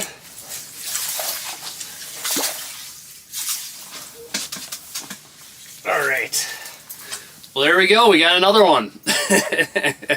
Oh, there's one at the bottom. God dang. Or is that the one we just released? I don't know, but I gotta get my spoon down either way. Probably gone now.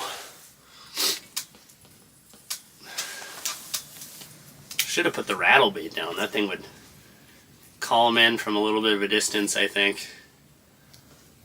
Oh, I don't. I definitely don't have a minnow head on here too. I can feel it.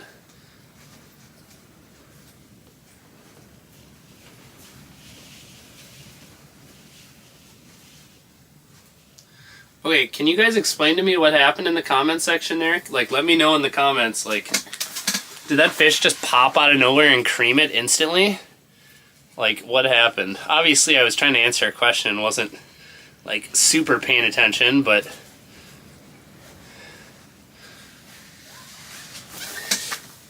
It smoked you from behind, came in from the side and bit instantly. Zoomed in and hit it instantly. Came up and smashed. Popped it out of nowhere. Yeah, okay, so... I wasn't watching, but luckily I could feel it. I could feel the bite. Now let's get another minnow head on there.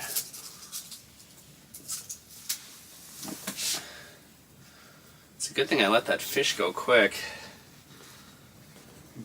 I had a chance at that second one, almost.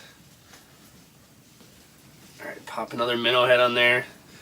We're getting into some walleyes tonight, folks. It's kind of happening. Kind of happening. Let me get some of this slush out of the hole quick.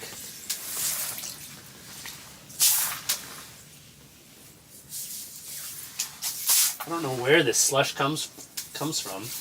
You clean up the hole and then you catch a fish, and next thing you know there's a bunch of slush in the hole.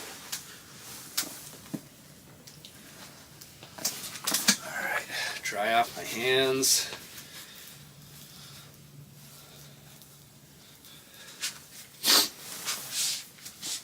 Alright, well things are happening. The walleyes are biting. They're coming in. They're just sneaking in on the side and just creaming baits and not letting anybody know they're there. So that's a thing, apparently. Can you see the shiners swimming on the Garmin? That's what red is known for, right? Yeah, I mean, dead sticks can be really big on Red Lake for sure.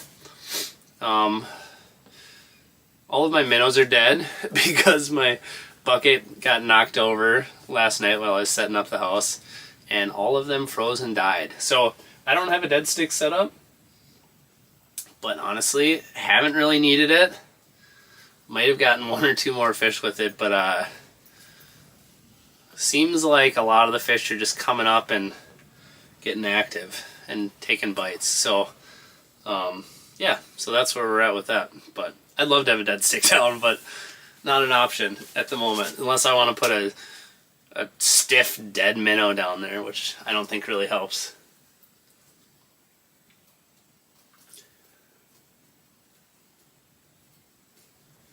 What's my go-to bait on red? So I would say my go-to is some sort of spoon. Right now I have a fluttering spoon, so if you see when I rip it, it's kind of fluttering down. Rip, flutter. I like that. That's always one of my favorites. That's kind of a clear, I really love flutter spoons in clear water, but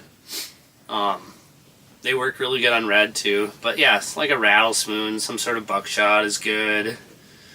But yeah, this one is a fluttering spoon. It's called a thumper. So it does have a blade on it, which creates a little extra sound, little extra ting ting ting as it's fluttering down.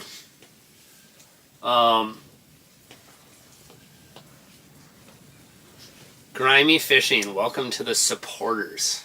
I appreciate that. I have like this little membership deal set up where if you want to support what I'm doing, yeah, you can jump in and do it. The only cool thing I got with it right now, I might do some members only videos, but the only cool thing I got right now is just like a little fisheye icon next to your name in the comments section. So Maddie asked, are they letting wheelhouses out yet? I don't think so. Maybe. I don't know, actually. I would say, like, check with the resorts. And actually, if you call some of the resorts right now, call them right now and say I told you to call them. Call them right now, and you can ask them, like, hey, this weekend are you going to be letting out wheelhouses? They'll probably say, I'm not sure yet. We'll post it on Facebook. That's probably what they'll tell you.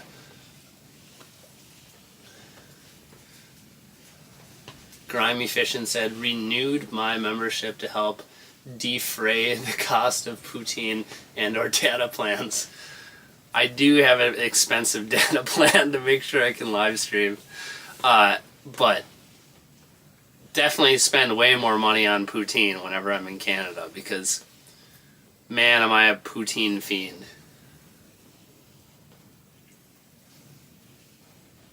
Can't wait to fish the north side of the big pond maybe this weekend, said MN Walleye Angler. Yeah, I think you'll be able to do that. I would say that'll be a viable location to get out of, I would say, based on the weather and what the lake looked like before. Alright, I think we might switch to the rattle bait. Mike asked if I'm spending the night. Yes, sir. I am spending the night. We're going to switch to the rattle bait for a little bit.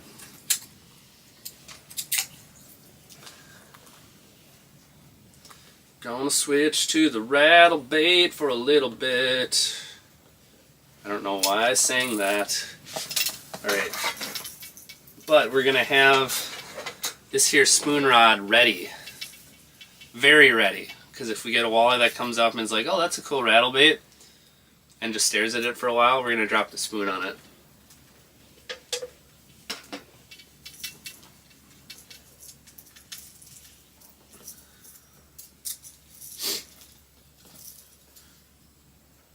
Negative 30 degrees in Winnipeg. The lake will be ready for you next week. God, I should do first ice on Winnipeg. I haven't done that before. I've done midwinter deep freeze Winnipeg. And aside from that, like, I've done March Winnipeg. I haven't done Winnipeg very much. I just need to do Winnipeg more, just in general. Alright, let's rattle them in here. Brett, wake up. I got the rattle bait back out. What's most important, presentation, color, or the weather?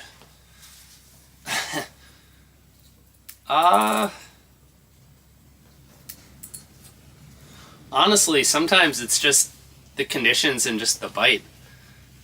sometimes you'll go out and the fish just are willing to bite anything.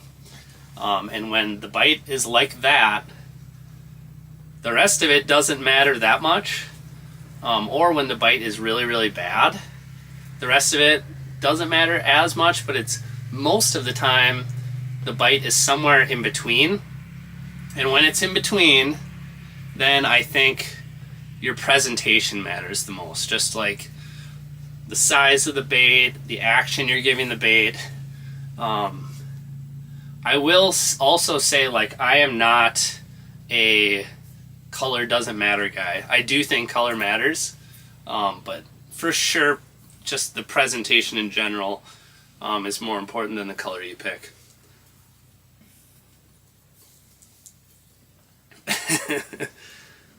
All right, so keep an eye out.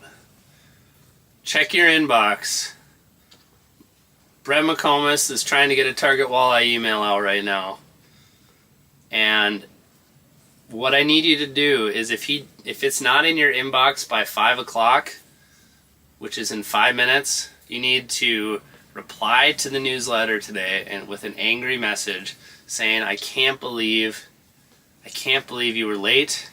I can't believe it took so long for me to get my email today.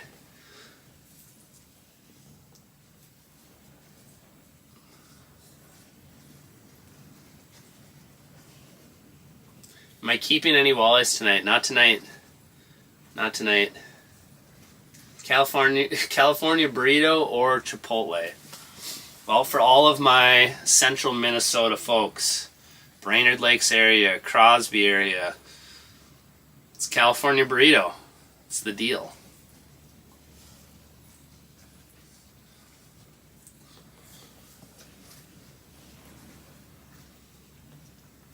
When you say presentation, do you mean the type of bait or the way it is being worked, or both? So in the context of the question that was asked, I mean, based on how it was asked, I was assuming that the asker was asking about just kind of like the bait itself and how you're working it. So that's kind of what I had in mind when I was doing that big long monologue.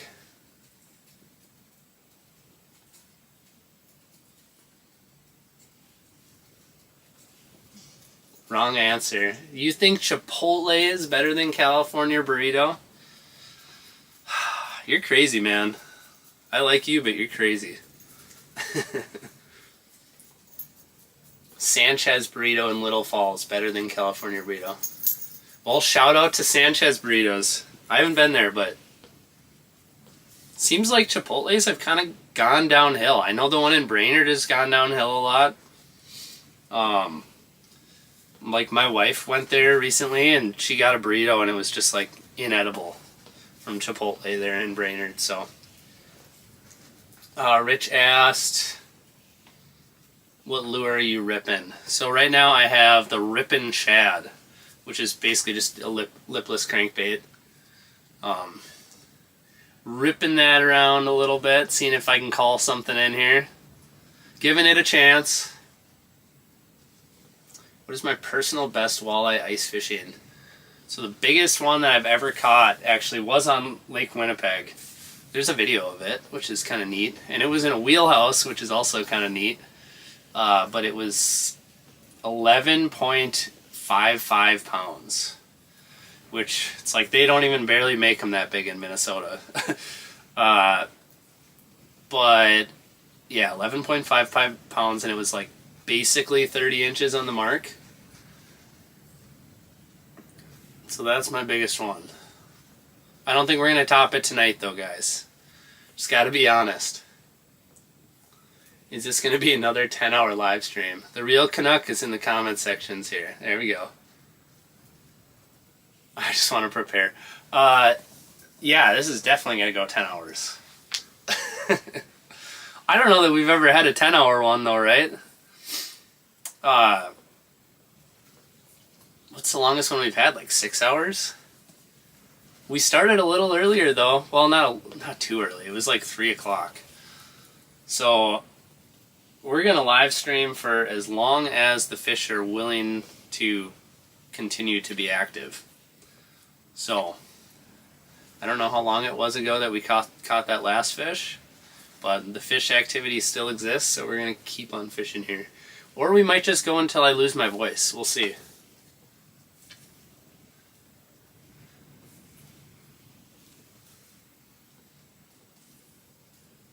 Let's see here.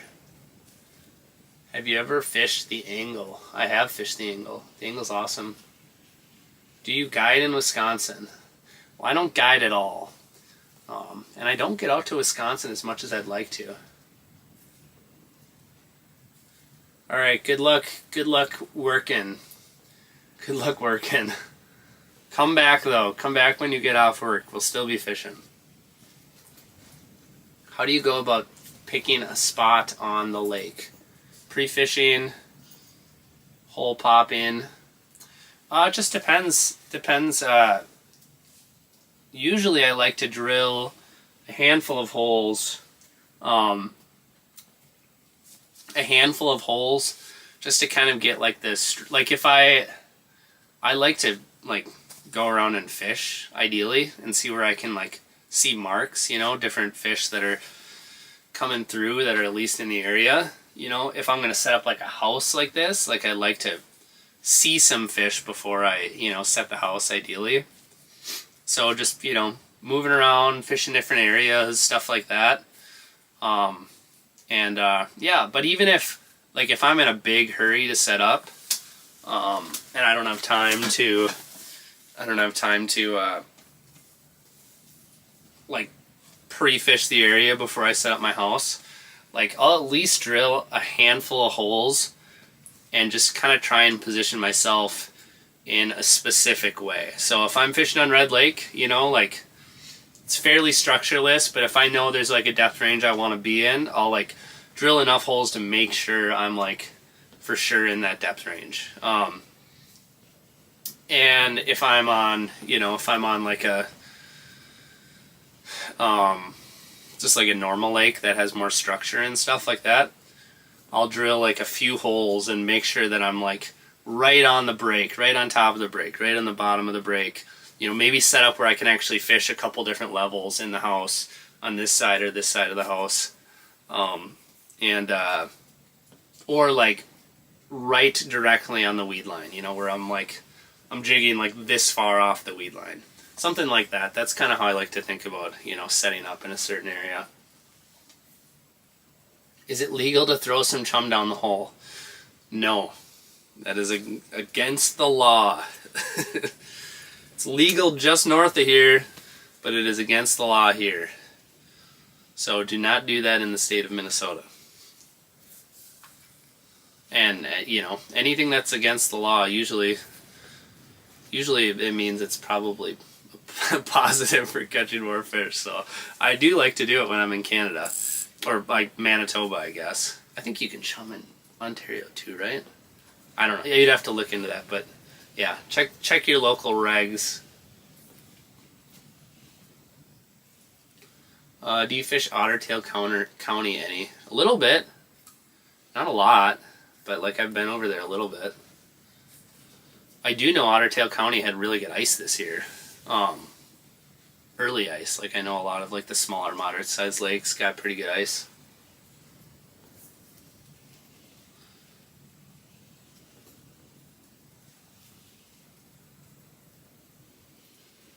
Do unsalted peanuts count as chum? Yeah, probably. They probably do count as chum. But now you got me thinking about unsalted peanuts, so.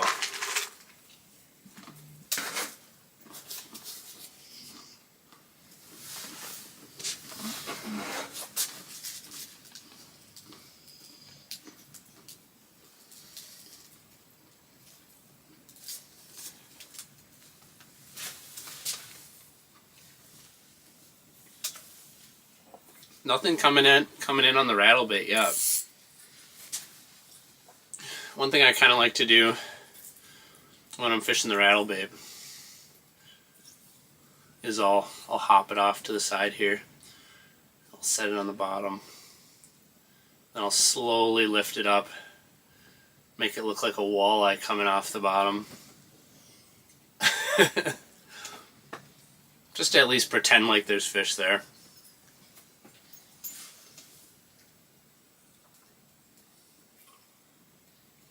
Any bucket list fish through the ice that you're still yearning to catch? Yes, for sure. For sure, I really want to catch sturgeon through the ice. That would just be too much dang fun. That's actually one that's like fairly accessible that I could do that I haven't done yet.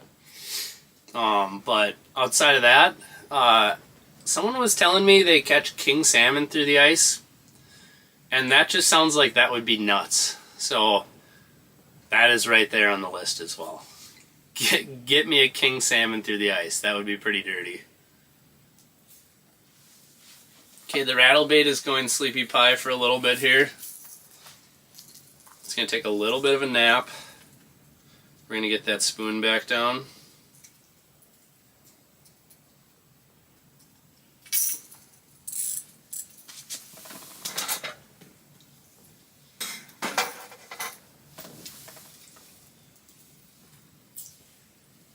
And we're going to jig that spoon. Zach asked how deep. Right now I'm fishing in 8 feet of water.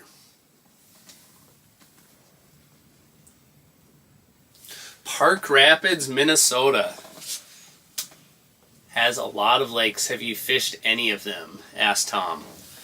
So Tom, I've spent a little bit of time in Park Rapids. Actually, most of it was fishing with my buddy TJ. So how many times did I fish out there with TJ? Once? Twice? So, TJ Erickson makes some awesome videos on YouTube, and he fishes the Park Rapids area a lot. So if you're looking for a local dude over there who's making good content, check out TJ's stuff. How far away is live bait? Live bait is way too far away for me right now. They probably have some at one of the resorts here. But we don't need it. We don't need it tonight.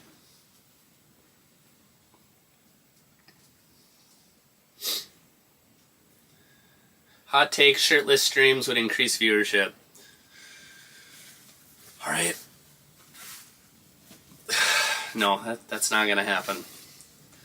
You don't want to see this pasty man without a sweatshirt on. What do you think of Garmin's new PS22? Yeah, so that thing doesn't have a pole, or doesn't require a pole. I think that's pretty cool. I mean, I think it's neat. I don't think I would use it.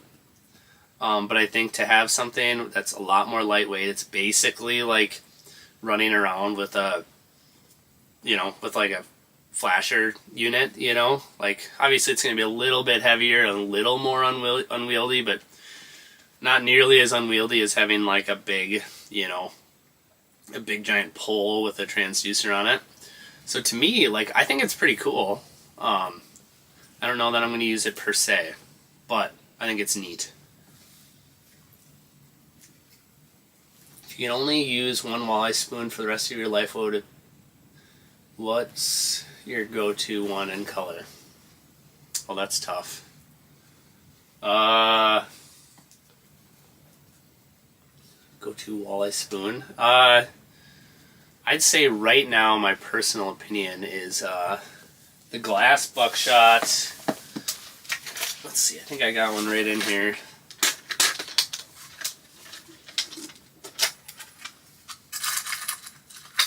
Oh. These hooks are sticky. This guy right here, this is it. Let's see if you can see it there. If I bring it in here, it'll be in the shadow. Yeah, right about there. So this is glass buckshot, and this is, I think it's called perch, maybe? Perch color. It's kind of like a natural perch almost kind of brownish, or or so with the black stripes. That one is my go-to. If I could only use one spoon forever. I mean, if I only fished dingier water, I'd probably pick something that has more of a more of a glow color. But most of the lakes I fish are pretty clear, and that one's my go-to.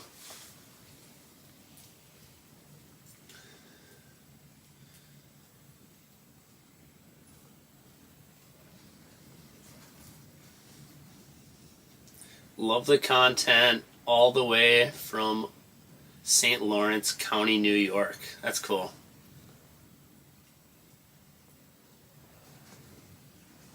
How do you feel about Northland moving to Texas? So I talked about this earlier in the live stream. My thought on it is, as of right now, it sounds like everything's being made in all the same factories. They have a bunch of awesome product already, so like my thought is, well, if they're not changing how they manufacture it and the product's already great, then I think it's cool. And I've only experienced positive things so far from the team. Actually, a lot of the Northland team actually got hired on by GSM, so I'm playing it by ear, but I think at this point I think it's pretty awesome, and I think they make good stuff, and I'm not worried about anything at the moment. So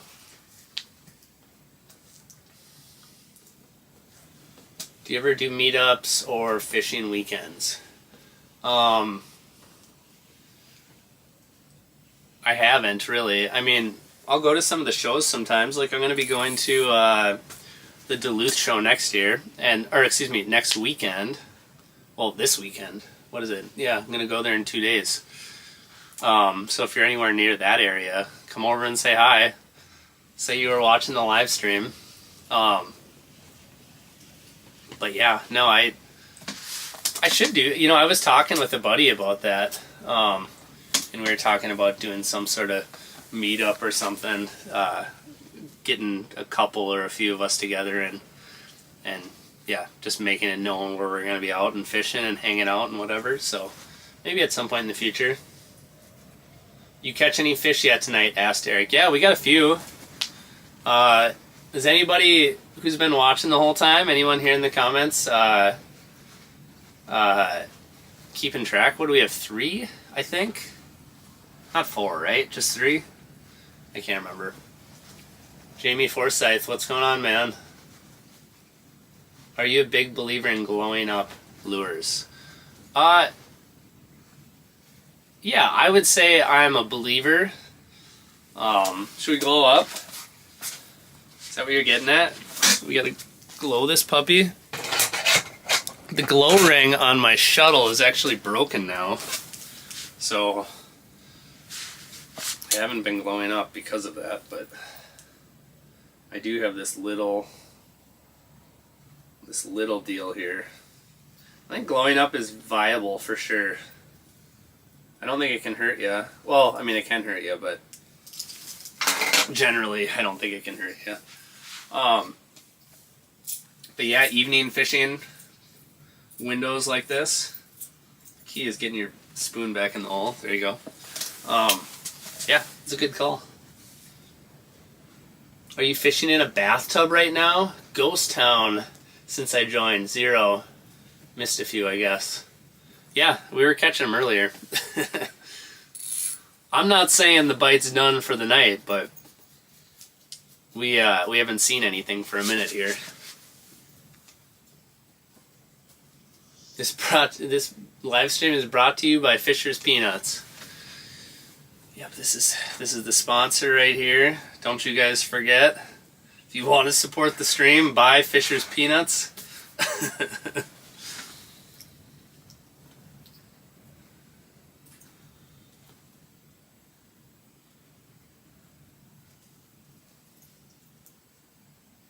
Alright. Night bite is just firing up, Alexander said. Yep. I'm feeling it. This is gonna happen, guys. I was just running that rattle bait for a little bit. Didn't see anything, but we got the spoon back down. I'm eating more of the Fisher's Peanuts.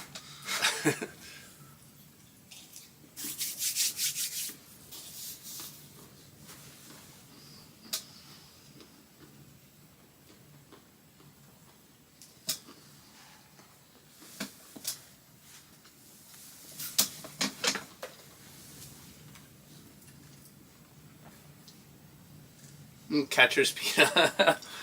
Steve said maybe they will turn into catcher's peanuts. I don't catch a fish for like 30 minutes and everybody on here loses their mind.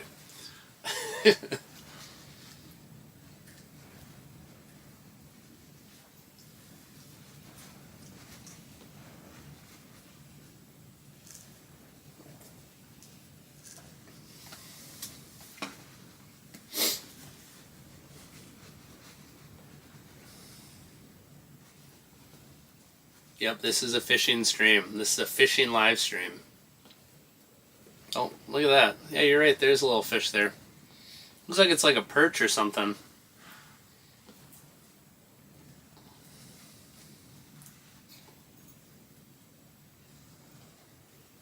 How do I feel about your ice fish versus a lodge? Yeah, so this one's the resort. I think both are great, actually. I like to run this bigger one just because I have so much stuff. And yeah, I mean, if you're solo camping on the ice, or if you're just out for the day fishing with a couple buddies or something, like the lodge is a good size. But like 2 to 3 guys in the lodge is doable. 2 guys is ideal, in my opinion. One buddy here, one buddy here. But with this resort, there's so much more room, and if you're gonna like ice camp with 2 people or something like that, it's nice to. You have to have this much space. But I'm fishing by myself, so we don't need that much space. But I got my dog over there. I got all this gear that I've got. So anyway, this is just how I operate, So.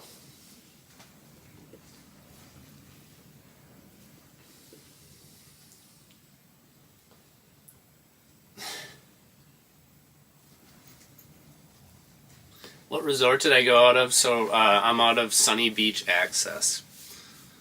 They got a good crew over here. So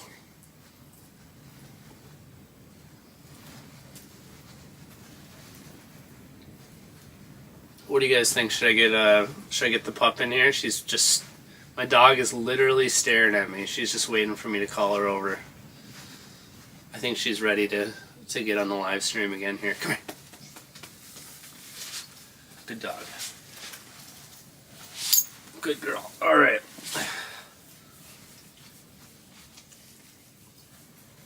So this is Zelda. Half lab, half retriever. And a 100% good pup. And she just found out that she loves ice camping. What depth are you in? Yeah, so right now we are in 8 feet of water, roughly.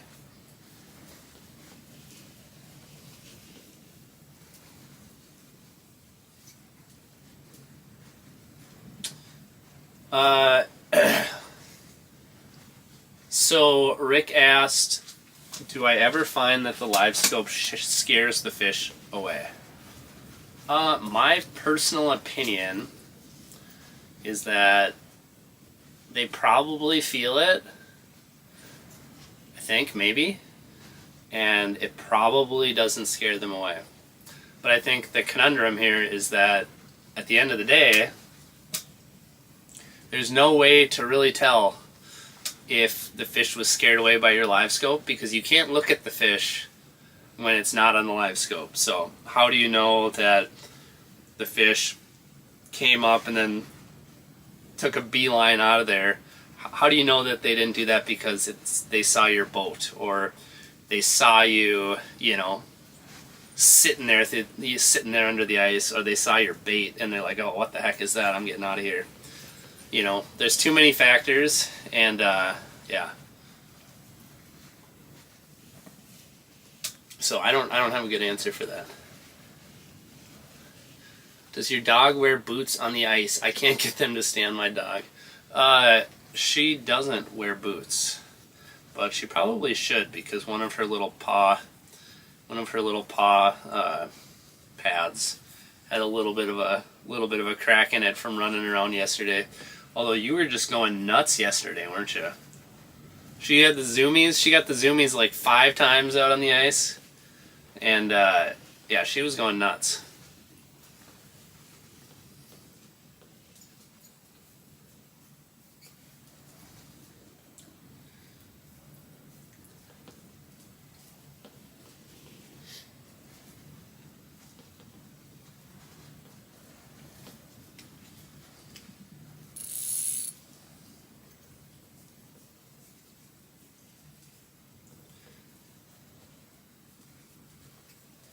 I want to take my golden retriever out so bad, but I'm nervous he won't get comfortable. Yeah, you know what? If your dog is a little hyped up and worked up, I don't know, maybe Pup won't get comfortable, but Zelda is just mellow yellow, so she sniffed around a little bit in here and went and laid over on the blanket that I had laid out for her, so she, yeah, I don't know. Just depends, I guess, on the personality of the dog. I think for the most part, most dogs are probably pretty good in the fish house. I mean, do any of you have, like, dogs that just can't do it, you know? Like, I guess let me know in the comments here.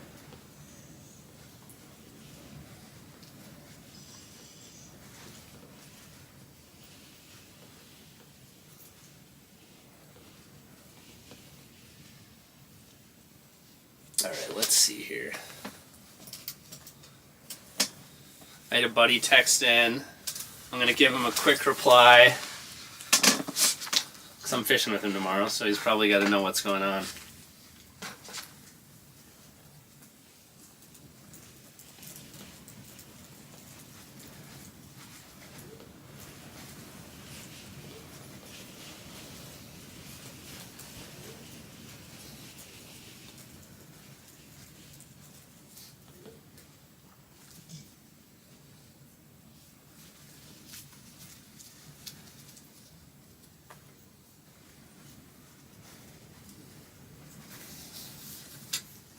Alright.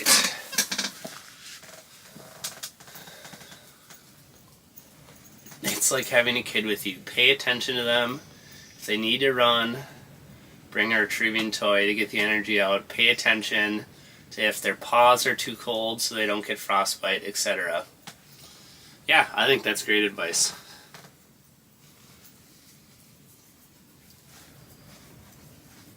Yeah, it's just like if you were hanging out in a little tiny cabin with your dog, you know? Probably helps having that lab blood in this one where she can just sleep for half the day. Take her out every now and then to run around, sniff around. Make sure you feed them, that's kind of important. Make sure they get water.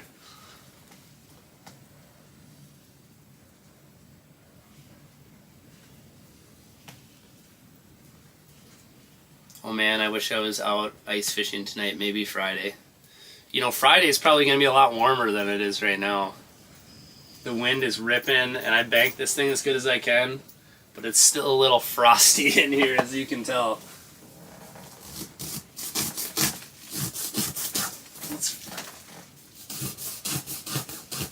Hi.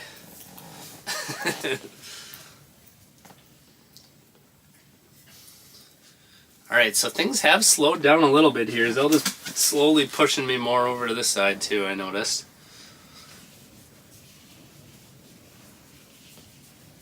But we're going to get some more. I'm feeling it.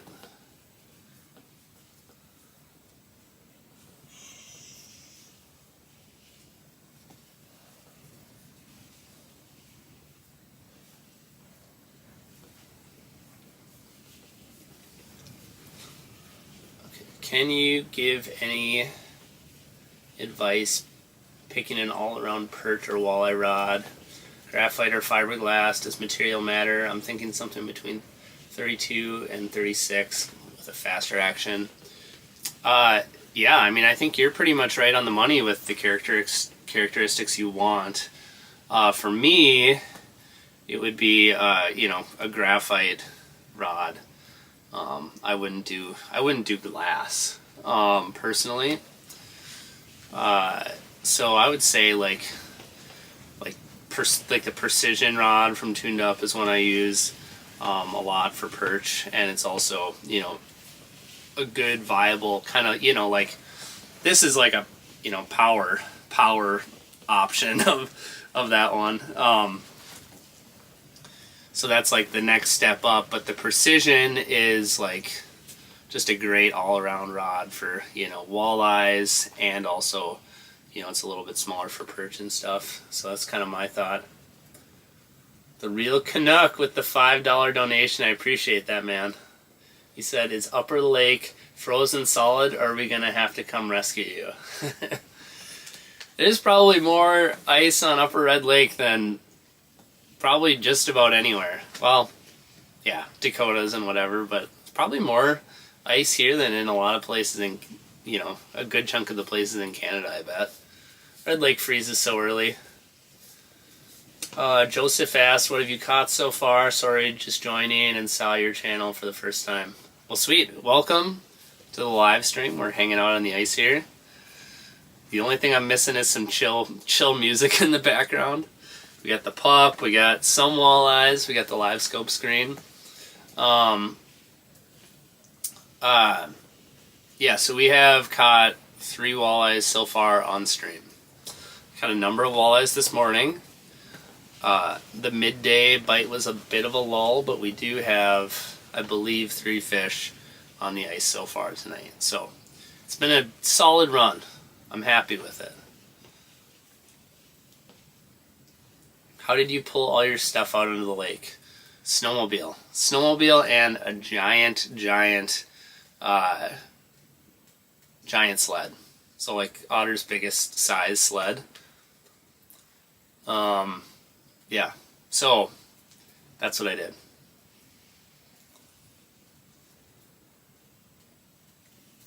How did you get the live scope image on your stream? So I'm just using basically streaming software. So just simple. Remove the background out of it. Sam Bauer asked, catch and cook tonight? Not tonight. There will be some catching and cooking this year. But tonight we're just going to worry about staying warm and getting some good sleep tonight. Catching some fish tomorrow. That's what I'm thinking about. Did you go deeper during the afternoon? I didn't. So I heard that there was a better bite out deeper in the afternoon, or at least marginally better. But I just stayed in my house because it's really, really cold out. And there were some fish still swimming around. They were just harder to get to bite. What happened there? And yeah, so I didn't move. I stayed in my. It was like really cold and really windy today. So, and I already had a house with holes in it, so I figured I'd just stick in there. Solar generator, asked Brady. No, I've actually just got a little power box that like Amped Outdoors power station deal.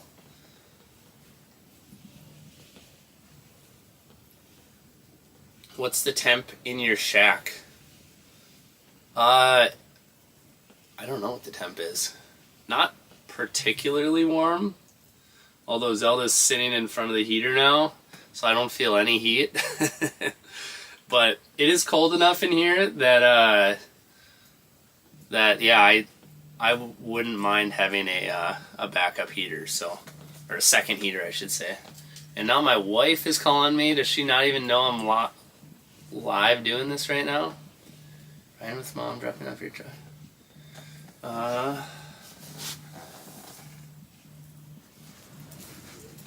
I better text her though, right?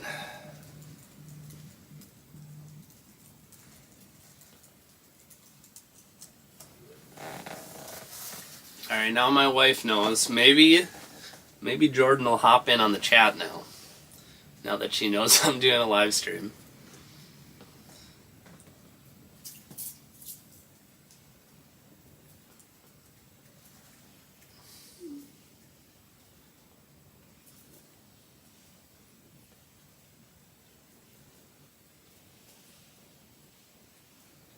Alright, so let's see. How many people do we got in here right now? Okay, so it says there is 775. Okay, so we got a good pile of people in here. What question should we ask the crowds? How about this? Dogs or cats? Let me know in the comments section. Dogs or cats?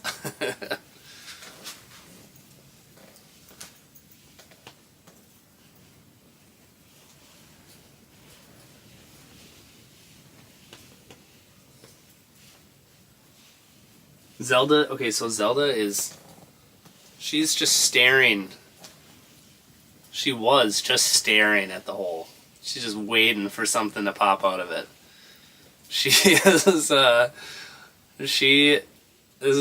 is her first ice camping expedition, and she knows what's going on. She knows weird little fish come out of those holes. God, it looks like almost everybody's saying dogs. There's some cat people in here though. Dan said cat fish. Catfish. What about dogfish? Can't discriminate.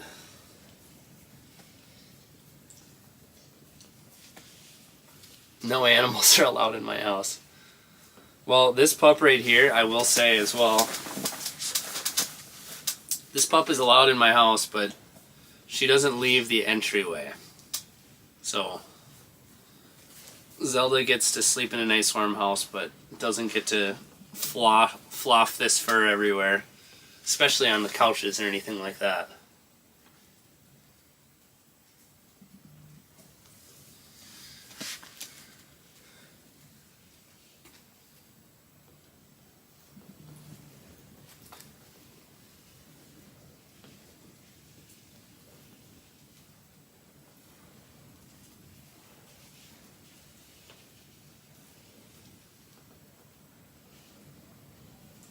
Grow Bro J said, ruining local lakes one video at a time. Between you and Joe, you guys are killing our small local lakes in the Brainerd area. Alright, yeah, I'm sure.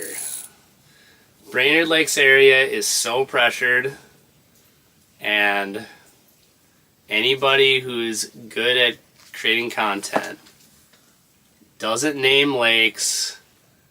They keep it low key, and if you think there's too many people fishing on these lakes, it's because you live in Brainerd. That's what happens. Nobody is killing the lakes in Brainerd by exposing them. Everybody knows about all of them.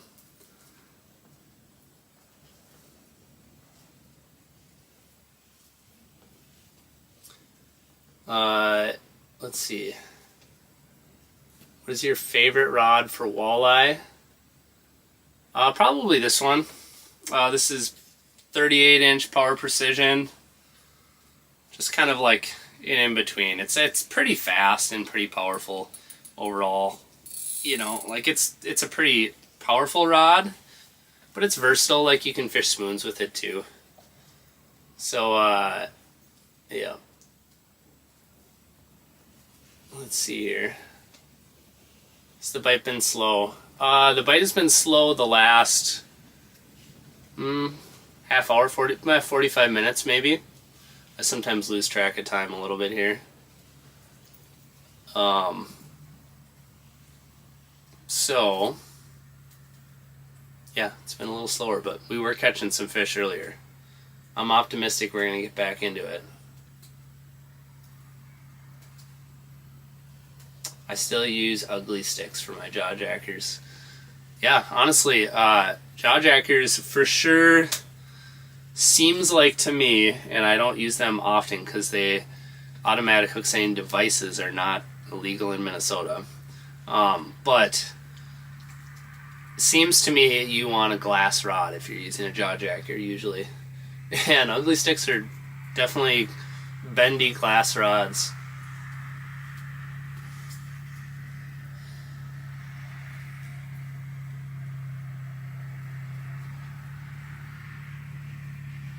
Am I using the new Northland tungsten buckshot? No. I've got the thumper on. The old, not old, the new thumper spoon. They've been eating it pretty good. When they come around, actually. It's been a while since one's come around. But maybe I'll switch to something with something a little bit more rattly or something now. Now that it is officially dark. I hope the bite window isn't closed. Yeah, I don't know exactly who Joe is.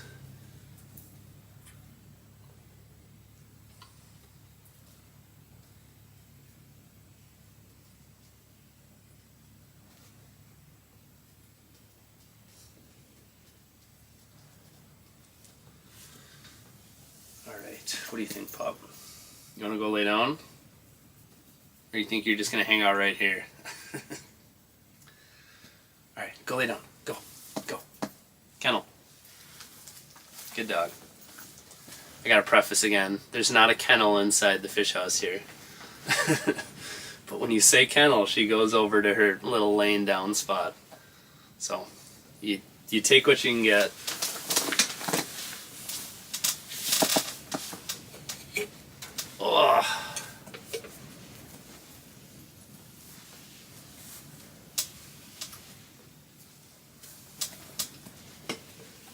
Yeah, so fishing for a good time said safer for a fish than swallowing a tip-up minnow. Yeah, so jawjackers, automatic fishermen, all that, I think they're awesome. You know, I think people freak out because it's setting the hook for you, and it's like, oh, that's not fishing if it's setting the hook for you. But, yeah, I mean, it's the same as a tip-up, but it sets the hook. And the good thing about the setting the hook is, like was mentioned in the comment section, that's actually good because the fish, you don't gut hook fish. So, automatic fishermen should be legal. Probably will become legal at some point here, I would assume. Hopefully sooner than later, but what temperature is it there? That's a good question. I don't really have a good way to check at the moment, but I think it's like -5 or something. I know it was -12 this morning. So yeah, it's probably closer to like -5 or so right now. It warmed up quite a bit today. Got all the way up to probably like, I don't even know, -2 or something.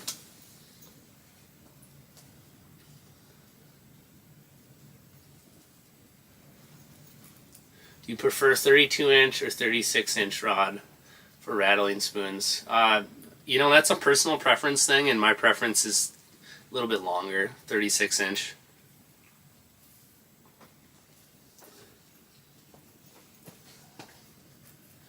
Christina Lemke said, I love the Fooler. Yeah, so the finicky Fooler is really nice. I like that too. Legal in Minnesota, because it's not a hook setting. Or maybe finicky Fooler does have a hook setting device now too, I don't know. -14. Okay. Folks are saying it's -14 here, which I believe. Real feel is more in like the mid-20s, which I believe it. It's kind of cold in the house, I'm not going to lie. These things are pretty well insulated, but you got to have enough heat going too, so I'm quite cold right now, I'm not going to lie.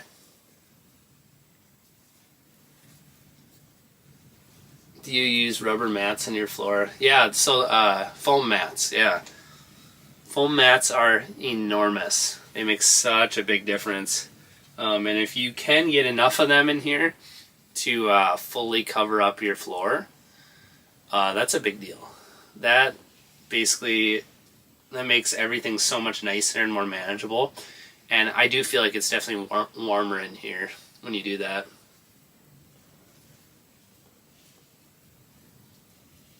Yeah, the Real Connect says I should have a wood stove so I'm not getting the moisture in the air from the propane heater. Yeah, that would be awesome. I should get a wood stove. I think that would be super fun. Cold weather advisory there. Yeah, This is truly a cold weather advisory. I actually should make the title of this video way more clickbaity. It's got to be like live ice fishing in deathly cold temperatures. You know, like almost died. The walleyes are biting, kind of.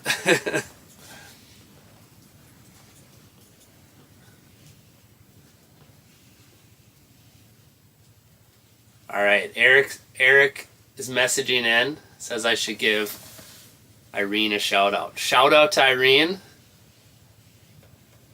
Thanks for watching. And if we catch another walleye, we can dedicate that one to you. This can be your walleye. We gotta mark one here though. It's been a little bit.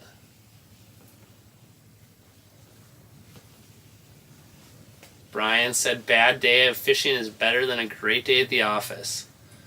I 100% agree with that. Diesel heaters are great. Just put one in my flip over. Yeah, so I've been looking at the whole diesel heater thing. I think it would be great. I haven't like done the research and taken the time to dial that in. It seems like it's a little bit more tricky, a little harder than just plugging in the propane, turning the dial, and sparking it up. So, what depth am I in? So right now we are in 8 feet of water, which is that's where we're set up. Corey said, I feel like you're ignoring my comments since I gave you a hard time about your mustache. I'm not ignoring your comments. I'm trying to answer as many of these comments as I can. I'm not really discriminating. I'm just kind of like looking at the comments. So, or maybe I am discriminating, and maybe I'm sensitive about my lack of a mustache. You'll never know.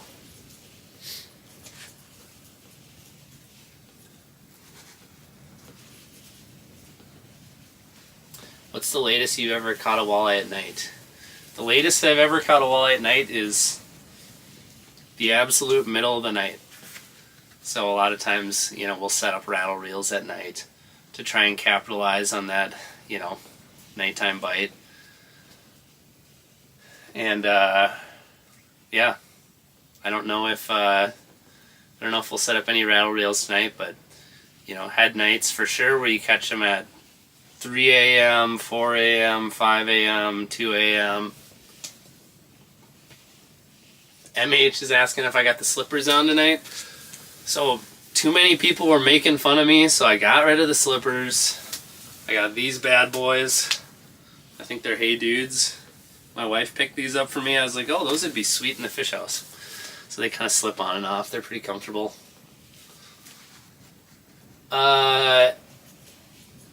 PB walleye. My PB walleye is from Lake Winnipeg.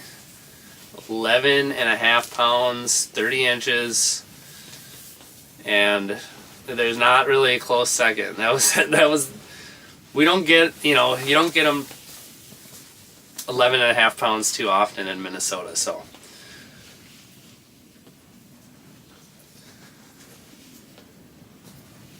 Oh, my wife's popping into the comments here. Thanks for letting me know you were doing a live.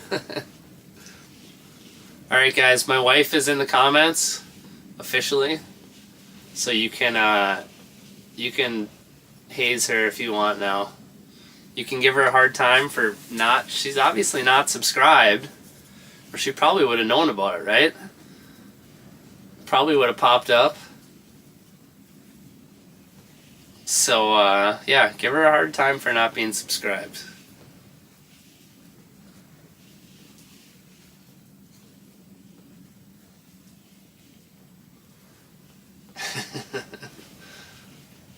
Oh, Levi Espaseth in the comment section. She better smash that notification bell. You know, if you want to know about the live streams, I'm not the kind of guy to be like, hit that like button and don't forget to subscribe. but I feel like my wife should at least subscribe. Like, kind of hurts, I'm not gonna lie.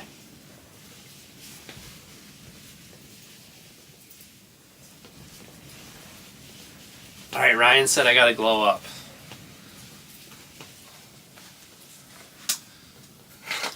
This is my 5:45 glow up.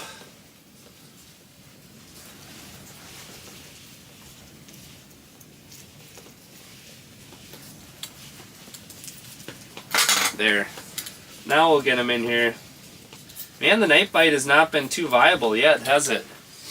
It was a really good bite as the sun was hitting the horizon right around sunset. It was really good, actually. It was like a pretty mad flurry.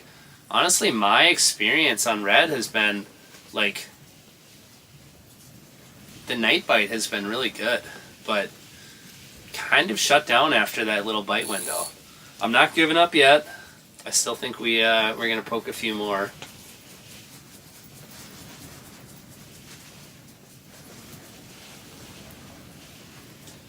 Corey said, love that live you did with Brett last year. Would be fun to see you and TJ out together.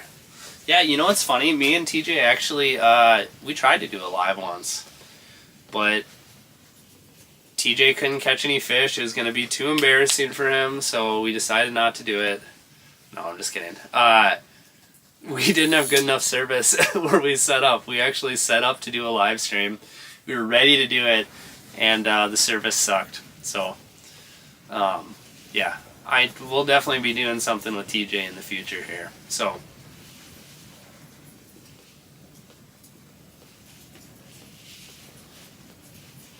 Fish Bonker said bounced in from the Target Walleye email newsletter. Oh shoot. Did Mr. McComas share that? That's kind of neat. Well, if so, either way, I told the folks earlier that when Brett sends out his email today, Target Walleye newsletter, you got to give him a hard time. It came in late. I think the email came out after 5 o'clock. I don't know what Brett was doing today. I don't know if he was spudding around the Brainerd Lakes area trying to find some ice. You know, maybe. But, yeah, it really took him a while to get that newsletter out today.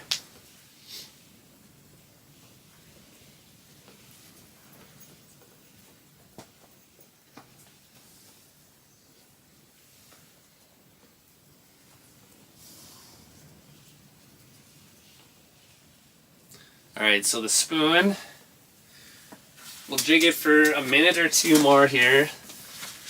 And because we just glowed it up, it's probably still got a little bit of glow on it. We're going to give it a little bit more of a buck here, and then we're going to switch to the rattle bait for a little bit.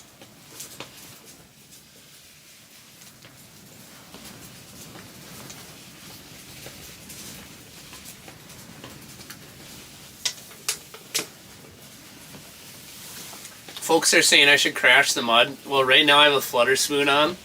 Those don't crash the mud super good. So once I switch to that rattle bait, we're gonna churn things up down there and rip it around and yeah, move some ground. Oh, the wind is really picking up.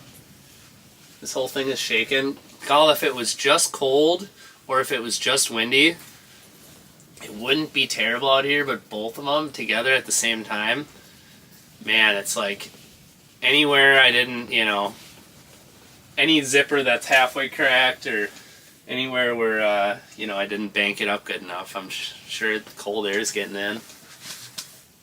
I'm trying to see if I do have one of the vents open still. I don't really want to close the vents, but it's definitely enough wind that's really ripping. Am I streaming tomorrow? I don't think I'm going to stream tomorrow. I think this is it. This is going to be a one and done. I got a buddy I'm fishing with tomorrow. Well, maybe I'll stream tomorrow. I don't know, but probably not. It would be kind of cool to do back-to-back, though. I'm not going to lie. Yeah, maybe I'll just hang out and fish in the morning. Shoot some content in the morning for a normal YouTube video, and then maybe I'll stream in the evening, maybe, possibly. We could maybe catch the sunset bite again tomorrow. It could be kind of fun. Adam said gonna be there next week. Worth the trip? For sure worth the trip. We're still catching some fish, you know, like, and we're not moving. We're not hole hopping. I basically just picked a spot and there's, you know, some fish, like, caught, like, I think I'm, for the whole day today, I think I'm at double digits already now, just sitting here. So, and I wouldn't say this is like a particularly amazing bite. Like if you're coming up this weekend and it's not going to be freezing cold anymore, then the bite might even improve. I mean, this is a cold front, you know. What shuttle are you using? This one, I've got the Arc Lab shuttle. Are you fishing the Brainerd JC's Ice Fishing Extravaganza? I don't think so. I don't usually fish that, but you never know. Depending on what's going on, I might get in there, but we'll see. What kind of heater? I have like that big heat hog in here, and it's been fine. It's been running for like 22 hours straight, so things are still going well. I can't believe I haven't ripped through that whole propane tank yet, because I've had it on high for, you know. Oop, here's one on the bottom. Wow, I'm just an idiot, not paying attention. It's really low to the bottom. Why didn't you guys tell me? God, what the heck?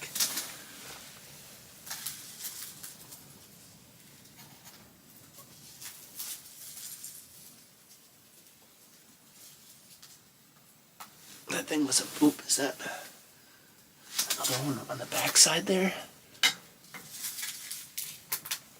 Yeah, there he is. Just belly to the bottom. Belly to the pavement.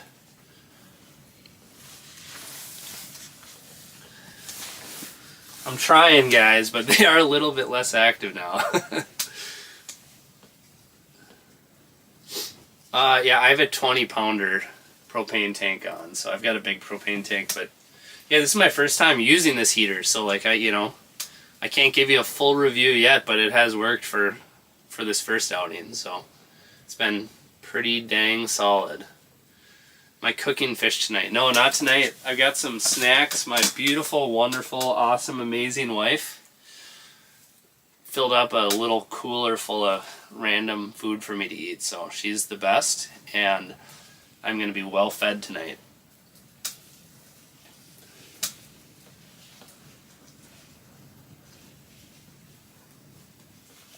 Is there bourbon in red? Yeah, I think so. Or no? Someone in the comments should comment in there. For some reason my brain's not working on if there's bourbon in red. I've never caught one. It doesn't get super deep. Yeah, I don't know. Yes, there are bourbon in there.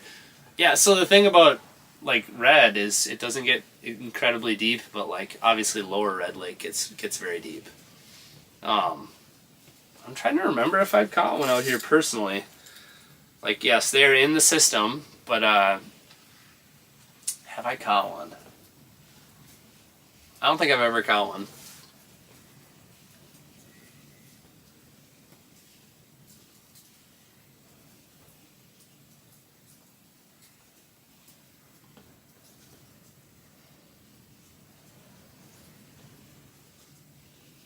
Do you ever fish finesse baits? Sometimes when the bite slows down, smaller baits are more appealing. Draw them in with the rattle bait and seal the deal with the small bait. Yeah, actually, I mean, this bait is actually, I would consider it to be more of a finesse bait.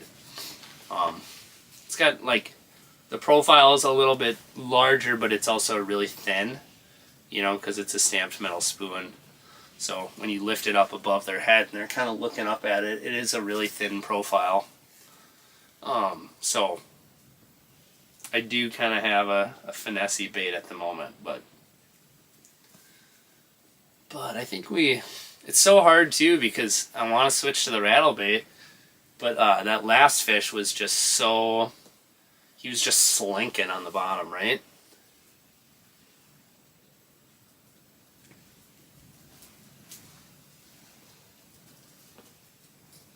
How many fish did I miss that last hour? I saw his first 2 or 3.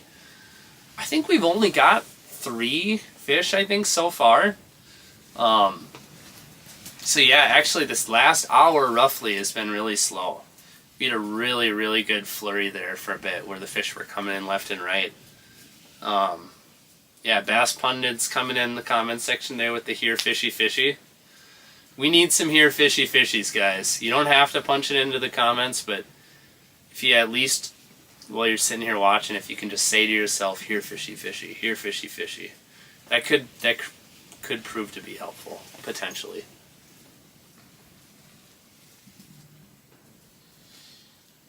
What is your favorite snack for fishing? All right, you're getting me started here. Chipotle, California burrito. Love it.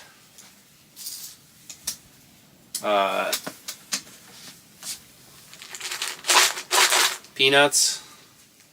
This was a paid sponsor earlier. Fisher's Peanuts. I had it sitting there. Someone was like, "Is this brought to you by Fisher's Peanuts?" I love peanuts as well. Honestly, like chips. Not exactly the healthiest fishing snack, but like chips is something I'll do. Yeah. So those are some of the things that I like. Double IPA. Yeah, that probably wouldn't suck right about now. Did Joe Holland make it out to the St. Pauli show? Joe didn't make it to the St. Pauli show. He had some trap lines to tend.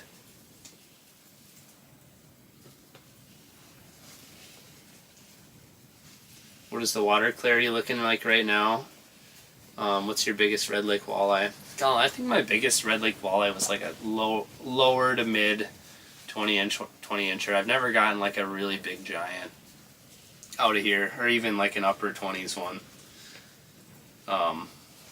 So yeah, that's been my experience with big ones. I catch a lot of good eater sized fish, but don't run into too many big ones.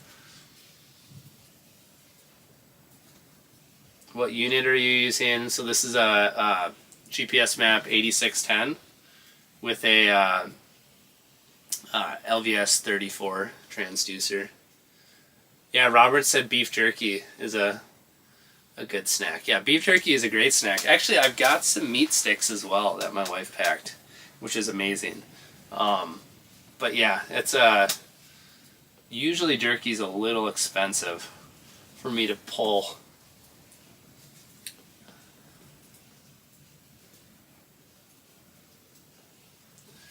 Marcus asks if I'm looking for a nighttime walleye bite, would it be to look for a lake with better water clarity? I would say that would generally be the rule. The thing is, like lakes like Red Lake can oftentimes have like a really good night bite too. So it's not a law, that it needs to be clear bodies of water, but generally the clearer bodies of water will have it'll be more of a night bite based thing.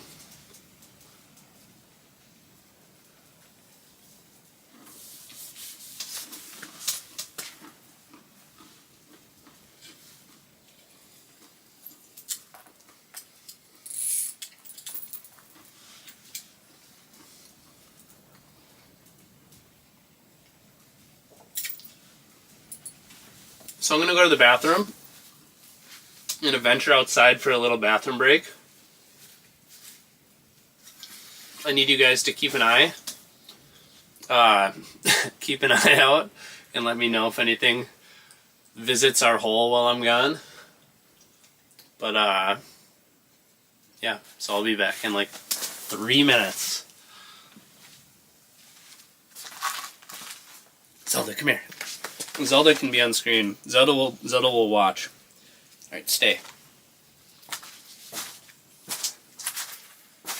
Stay. I'm kind of worried Zelda's gonna run over and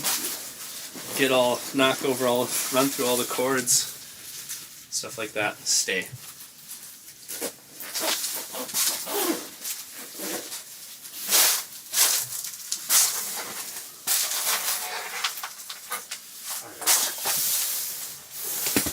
It's gonna be so cold. Stay.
Good dog. Stay. Nope, stay. Oh. Holy cow. Boy, that is cold. That is real cold. Whew.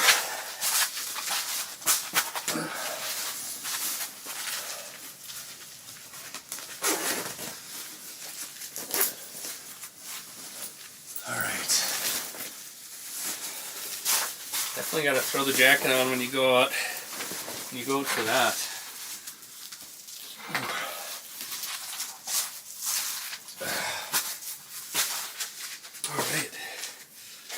All right, Kendall, lay down. Good girl. Oh. Hope I don't have to do that again tonight.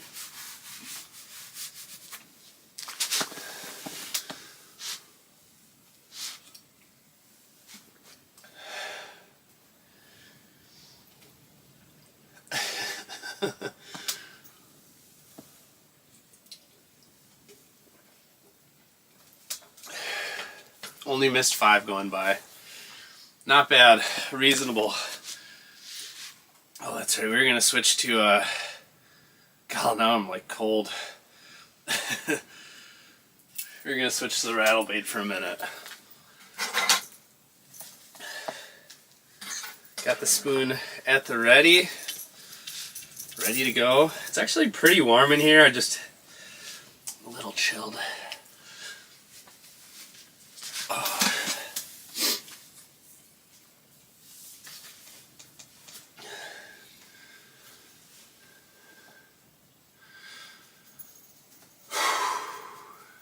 I was fishing.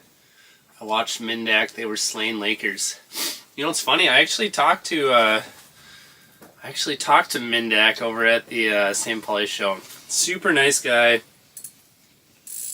That was my, only time I'd met him. And, yeah, they just got back from Alaska and they were chasing lake trout and whatever. I'm like, that's pretty sweet. I'd love to do that one day.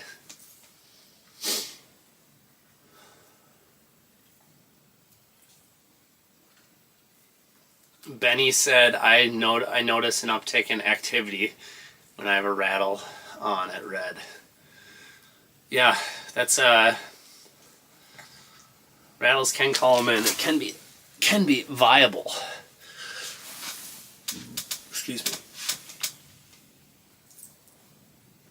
We need a Jay Siemens Nick collab. Yeah, Jay's awesome. Jay's a great dude.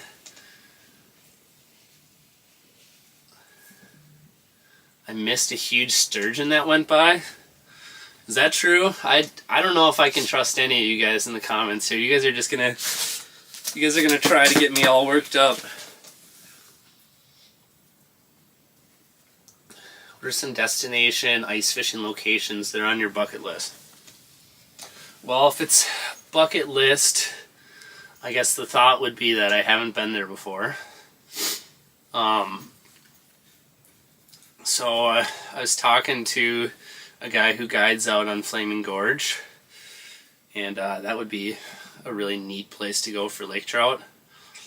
I got a buddy who lives out in Colorado, and he's got some cool bites over there, you know, bass and lakers and tiger muskies through the ice, and but obviously like a lot of trout. Like I'd love to get over the Colorado area and fish over there.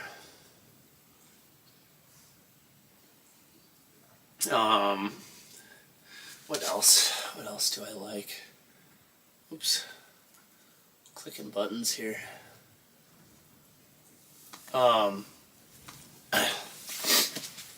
Some of the other stuff that would be cool. God, I've never fished Green Bay through the ice. I do think Green Bay would just be nuts to go and do. So, have you gone to Idaho to catch those giant perch? No, I haven't. Idaho is a bucket list place too. I'd love to go to Idaho twice. I'd love to go there in the winter to catch some giant perch, and I'd love to go there in the summer to go catch, or fall or whatever, to go catch their giant smallmouth bass. Did I buy anything at the St. Pauli show? I did not buy anything. I was just hanging out mostly.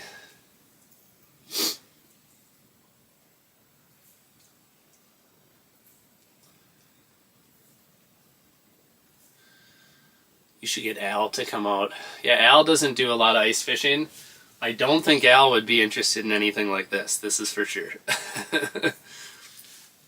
But you might be able to get him in like a fancy wheelhouse or something like that. Fancy Yeti.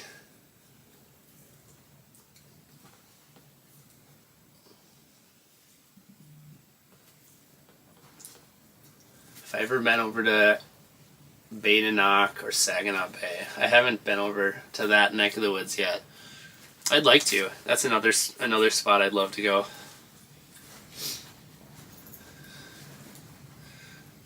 Maine is still on my bucket list as well. My buddy Joe Holland, who lives over there, super good dude, and he's on some super wicked crappies over there.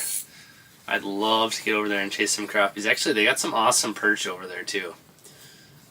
But for as sick as the perch fishing is, the crappie fishing seems really special.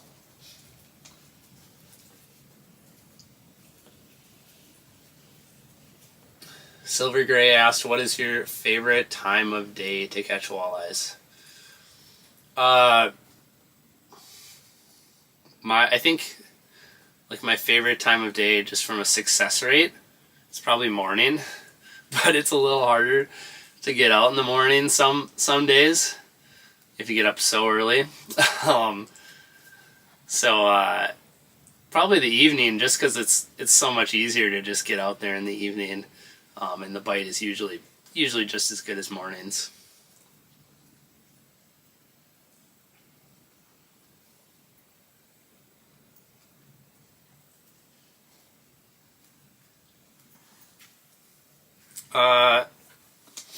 Adam asked if I could show. I just switched to the rattle bait, so this is the rattle bait right here. This is what I got on. So there it is. Rattle baits are great. We got one on the rattle bait today. It's this a glow color? Yeah, I think so.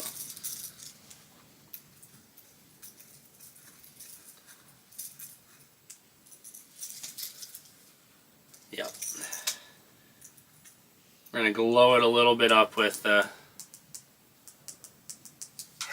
Ooh, look at that. Got some... Anyway. I'm way too distractible.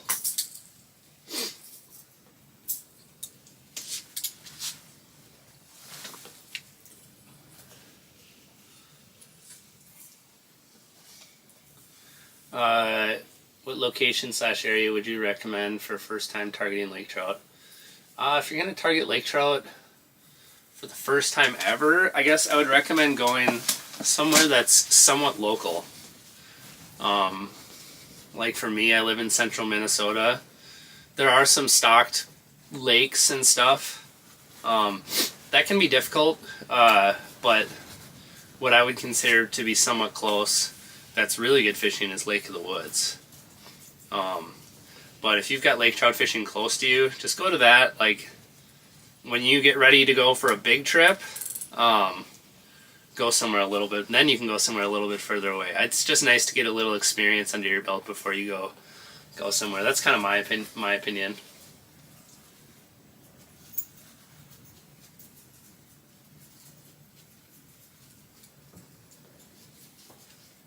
Do you peg your flip over down? No, I don't usually. Yes, at the Pap lake trout. That is a good deal. Yeah, the other argument would be, go somewhere where the fishing is so good that if it's your first time, you're still going to have some success. And like going somewhere way up north, like at the Pap or something, is a really neat trip. But it's a big trip, you got to go really far. It's no small feat.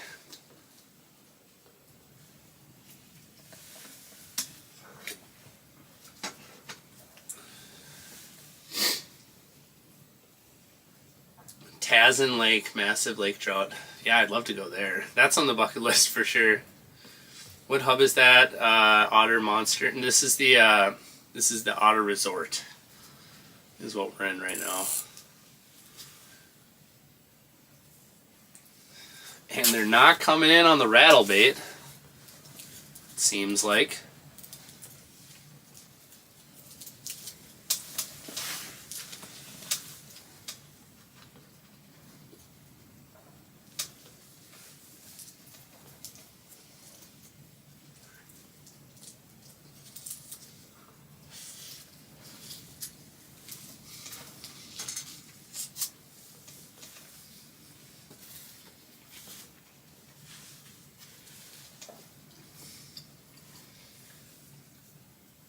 What flavor are you drinking?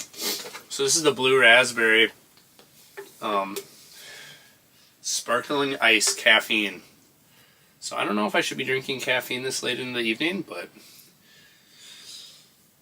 here we are. Someone asked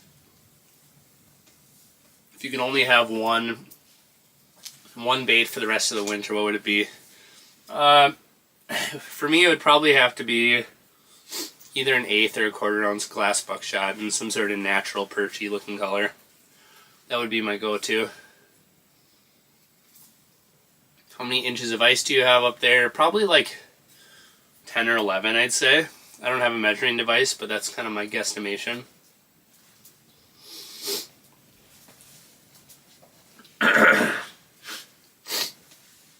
I'm still kind of congested from being sick like a week and a half ago.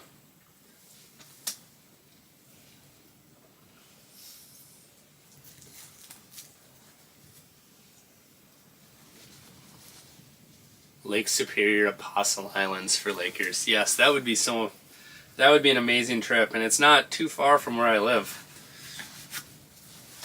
I would be all about that. When did the brewskis come out? All the brewskis aren't going to make their way out because I didn't pack any brewskis. All I've got is fruit-flavored, fake fruit. I mean, blue raspberry is not a real thing, right? Fake fruit-flavored caffeinated beverages. That's all I got. I got some water too. So that's the spread.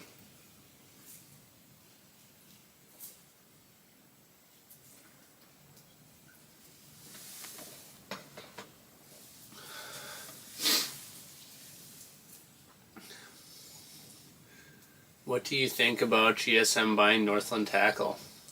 Well, they bought it, and nothing's changing with the factories or anything right now, so all good as far, I'm comfortable with it going forward. So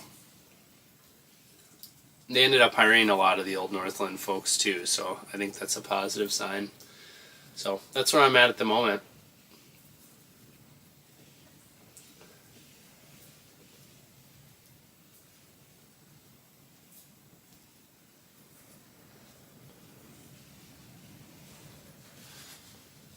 Is GSM Guggen? No. GSM doesn't own Guggen. GSM is like an investment company. They own a lot of hunting stuff and some fishing stuff as well. All that ice and no drink to put in it. Says the dude up in Canada where you can't even drink on the ice. What shack am I using? This is the Otter Resort. Schwamigan Bay, Ashland, Wisconsin.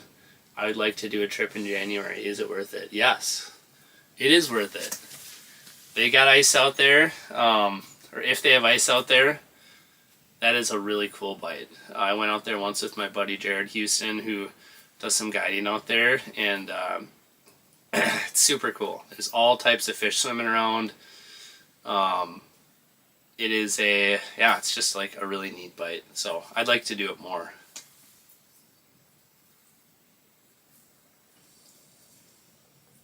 Do I work for Northland Tackle? No, I don't work for them. No, I do some work for them, but I'm not an employee. Should I get a Vexilar or ice conversion kit for my Helix? Probably just ice conversion kit for your Helix, I would say. But I mean, if you want a Vexilar, get a Vexilar, I guess.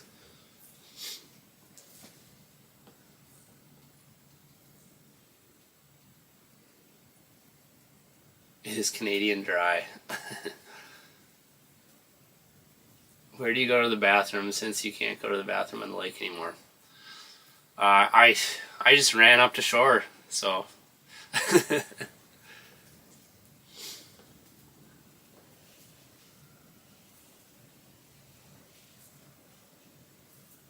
Who is your old man? So my dad is James. He was calling in earlier. I told him he needed to come up, and he wasn't so sure about coming up with how cold it is.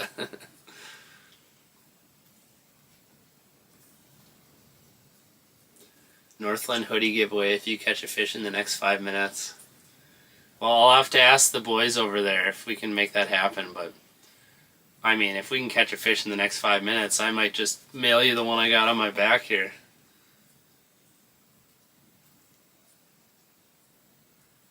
Thanks for the info on Schwamigan. Want to bring the family and bring the wheelhouse. I don't know if you can really do a wheelhouse there. Someone who's more an expert at Schwamigan could maybe chime in, but I think, I don't know that they ever really get enough ice. Maybe like in February or something, like, and you'd stay close, far in. I don't know how much wheelhouse action they get on Schwamigan. I mean, it's Lake Superior, so I kind of doubt it. Buddy was up there Wednesday, said small shiners on dead sticks or set lines were the ticket. Yeah, that's a proven pattern out here. Yeah, I'd heard the dead stick bite was kind of hot earlier this week. I heard the bite was pretty good yesterday. It's probably a lot warmer yesterday too.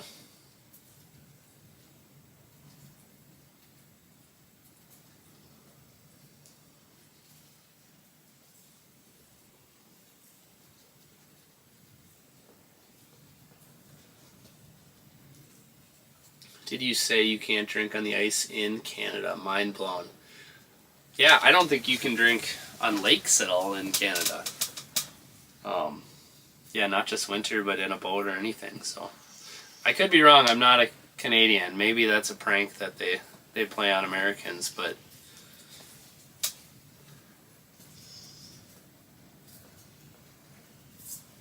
that burrito doesn't look like one. It's served at JR's Corner.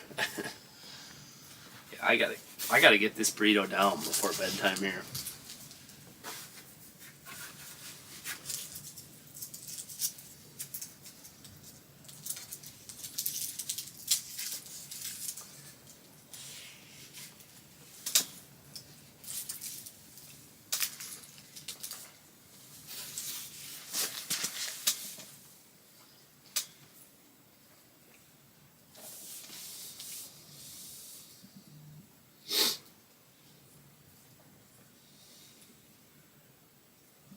Is the ice popping? Oh, gosh. Is the ice popping pretty good tonight? Actually, it's really not. For some reason, it's so cold. I don't really know why it's not popping.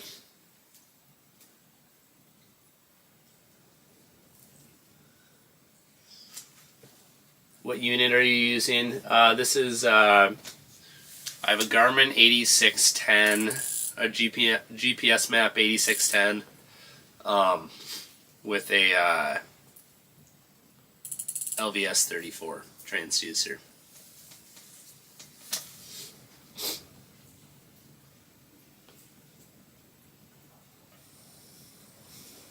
What are the settings in your live scope? I actually did a video on settings.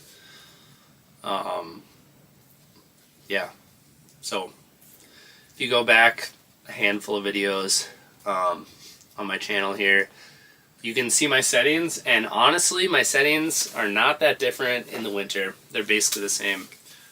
Ultimately, like, if you check and see what my settings were in that video and just roll with what I did there, you can make micro adjustments based on like your unit and the body of water that you fish. You know, that should get you well on your way.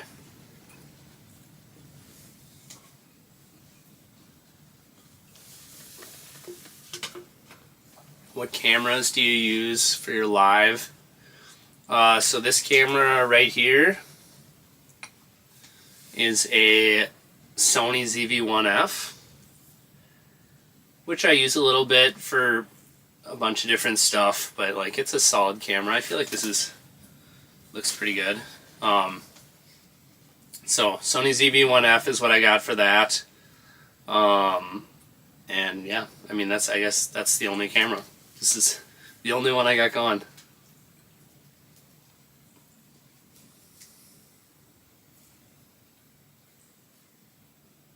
I also noticed the rattle bait's not rattling them in.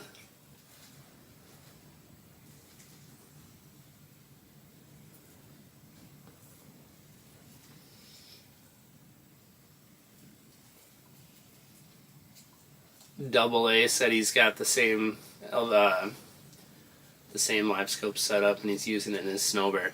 And this would be a nice day to be in a snow bear, I think, with how stinking cold it is. Other than I don't think you can drill holes. You can't quite drill holes like inside a snow bear though, right? I mean, it'd be lovely if you could just stay in there and never have to leave it.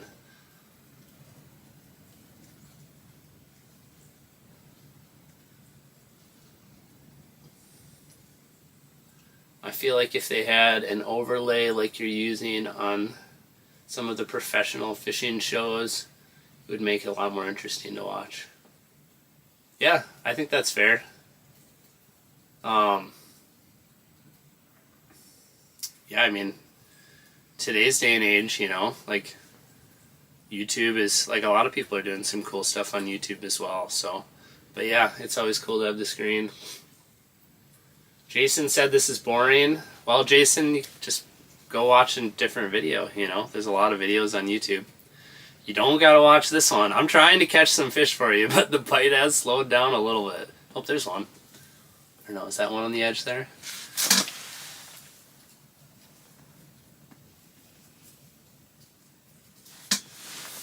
Yeah, I think so, yeah. Or was that always there?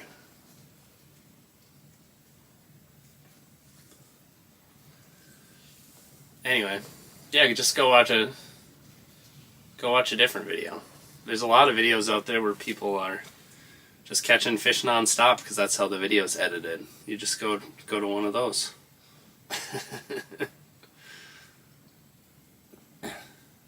Unless you just think that I'm boring, and that's very reasonable.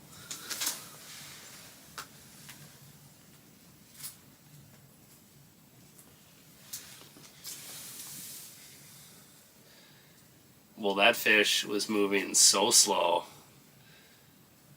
and didn't want to get anywhere close to our bait here. So, that's kind of fun. Well, there you go, guys. If you want a little sampling of the activity level of the fish right now. They're not super active at the moment.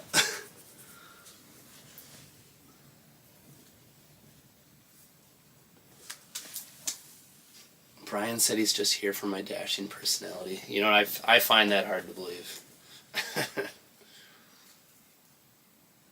What's the blob above your jig? Is that your sinker? No, it's a swivel. I have a little swivel a couple feet above my bait to prevent, or not prevent, but to minimize line twist. Eli said cold front slowing them down. Yeah, it's possible. It is possible. I do know one thing, even if we were set up in a different spot where maybe we were marking a couple more fish, I mean, it does seem like the ones that we're seeing are pretty inactive at the moment, you know. Put Zelda back in charge, she could catch fish. You know what, Zelda finally just fell asleep, so I think Zelda's just going to chill there for a little bit.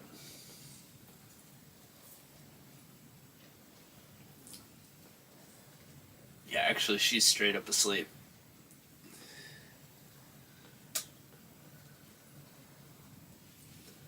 Any talks of ice fishing walleye cup with TJ and Brett? Yes, there are some talks. No announcements, nothing solid yet, but there have been talks.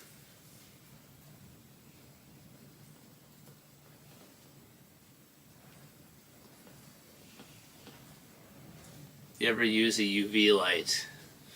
You know what, Nico? I do sometimes use a UV light, and I think we're going to pop a little UV on this guy right now. I think the last time I glowed this thing up was like 15-20 minutes ago.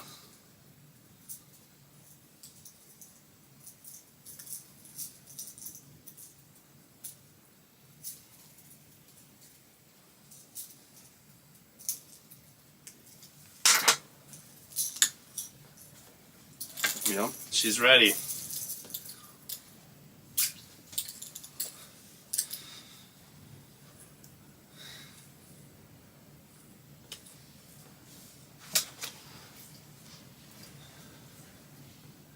We'll work this rattle bait a little bit longer. I mean, obviously the idea of the rattle bait is that you're going to be able to call the fish in, possibly. So, that's the hope. But if they're so lethargic that they're not even coming in, like, you know, if they're super hesitant and lethargic, you might actually be driving fish away with the rattle bait. But I don't mind doing it for a little bit. Negative cold front fish don't want a big rattle bait. You need actual live bait. Yeah, that's fair.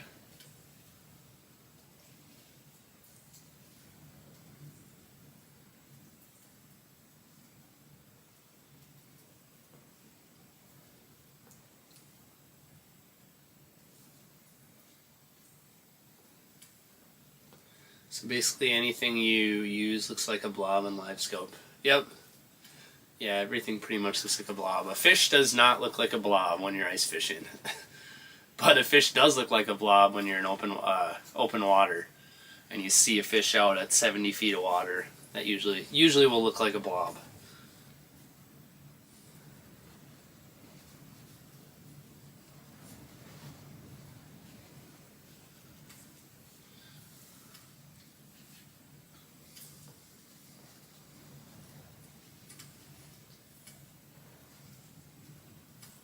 Get a shiner going or hit the bar at JR's. Bushes are biting. Yeah, all my minnows are dead because I accidentally, my minnow bucket accidentally got dumped over outside, and they were outside for like 45 seconds, and they all died. So I don't have a shiner to put down, but I haven't needed a shiner for a lot of the day. Probably wouldn't suck right now, but it is what it is. How do you like being told how to fish? Yeah, you know, it's common. It's common when you do stuff like this, which is fine. But also, you know, folks are just watching, and you know, everybody has different things they would do when they're out here and they're in this situation. So at the end of the day, you just gotta have your line in the water, and yeah, rattlebait might not be as good at the moment, but I like to rotate, run it around a little bit just to make sure I'm not missing out on anything.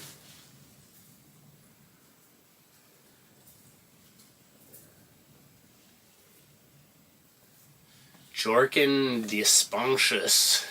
This guy is a rookie, definitely a COVID fisherman. Can spot them when I see them. He only started fishing during COVID times. Gosh dang it. Don't tell people that. I don't want them to know that I'm a COVID fisherman. God dang, I can't believe how did he figure that out? How cold is it up there? I think it's definitely below 10 below at the moment. -10. It's awfully cold.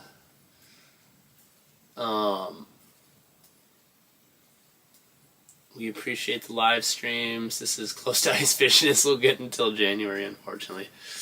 Yeah, that's a tough scene. I'm glad I can help get the fix a little bit for some folks. Jigging cadence needs to be down, left, right, B. Is that the cheat code?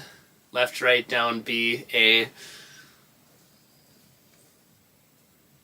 Thoughts on onyx fish? I like onyx fish. I think it's a cool tool. I've been playing with it quite a bit. They've got a lot of neat mapping stuff, and one thing I was looking at on Red Lake is you can actually like go back and look at the old satellite imagery and see where like the old roads are and where they put the big giant spread of like fish houses, you know, in the middle of the season when they pull all those out. So that was kind of neat. I'm going to end up missing a lot of comments here because they were moving kind of fast. Jim Seagraves in the comments. Dang, you're still live. Heading up on Friday. Where should I go out of? Well, I'm out of where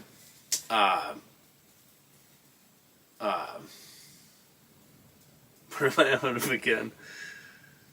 The east side of the lake. Sunny Beach Access is where I'm out of right now.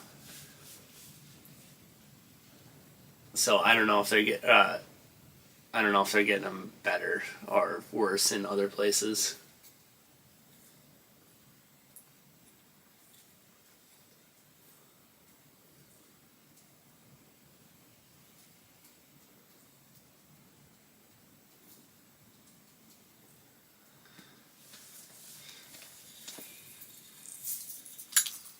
All right, we're gonna go back to the spoon.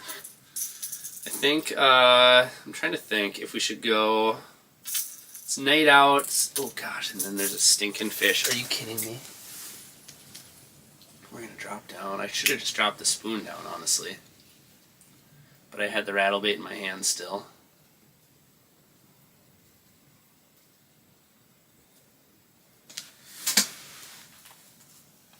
Where's he at? Is that him out on the edge there? Oh, no, there he is.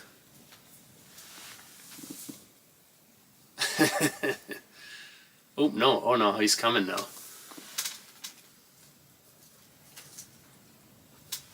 Okay, we're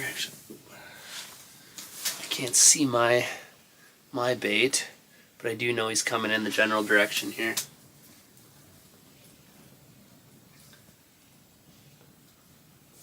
We just turned around. I'm gonna reel up really quick. Drop that spoon down.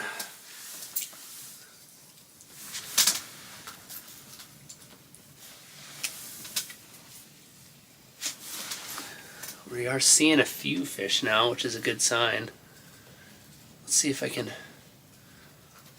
see where he went. He's probably long gone. Obviously a bottom hugger, so sometimes hard to see on scope. Okay, well anyway, we got the spoon down now. Yeah, that fish did look good for sure, I agree. Brand of line are you using? I'm using the Suffix Ice Fluorocarbon. I think that's what they call it, or Suffix Advance Ice. Let's glow up here. I know we got some big glow fans in the comment section.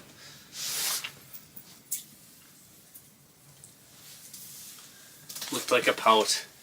Yeah, it kind of had some pout vibes, some belly hugging vibes at least. What happened here?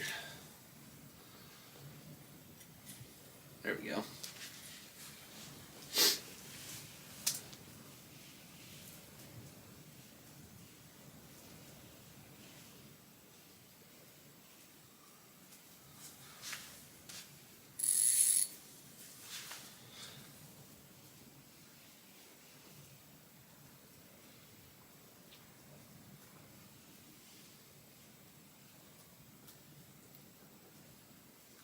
It's red walleyes for you. Spooky when they're negative.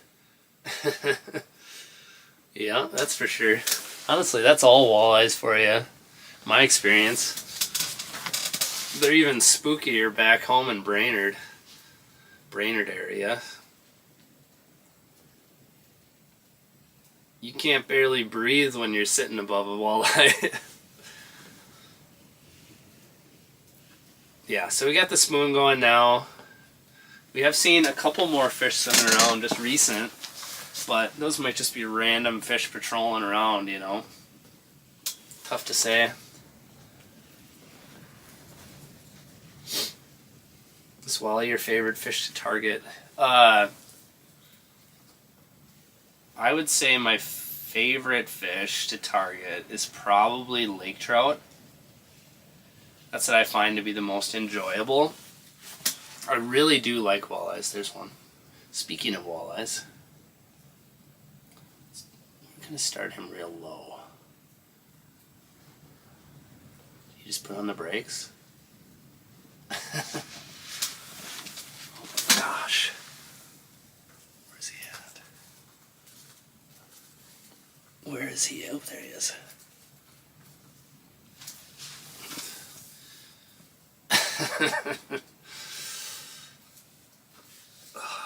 He did the whole like driving straight at the bait, and it's like, oh, I better swim around that bait. Oh, there's another one. You guys see that one on the corner of the screen there?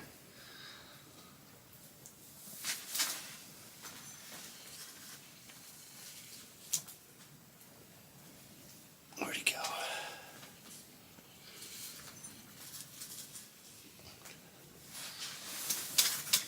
Anyway, we're trying. They are definitely negative now, though.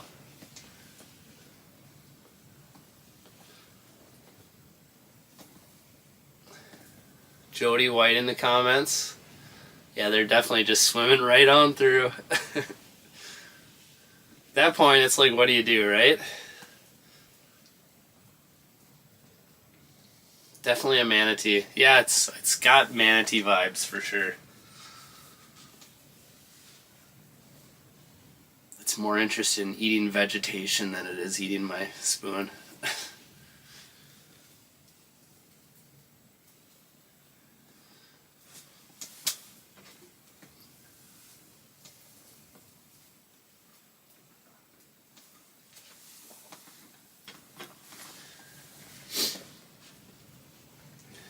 Yeah, it definitely could be a dead stick bite tonight, where you might you might be able to get like a fish or two on it, at least, versus just getting turned down every time.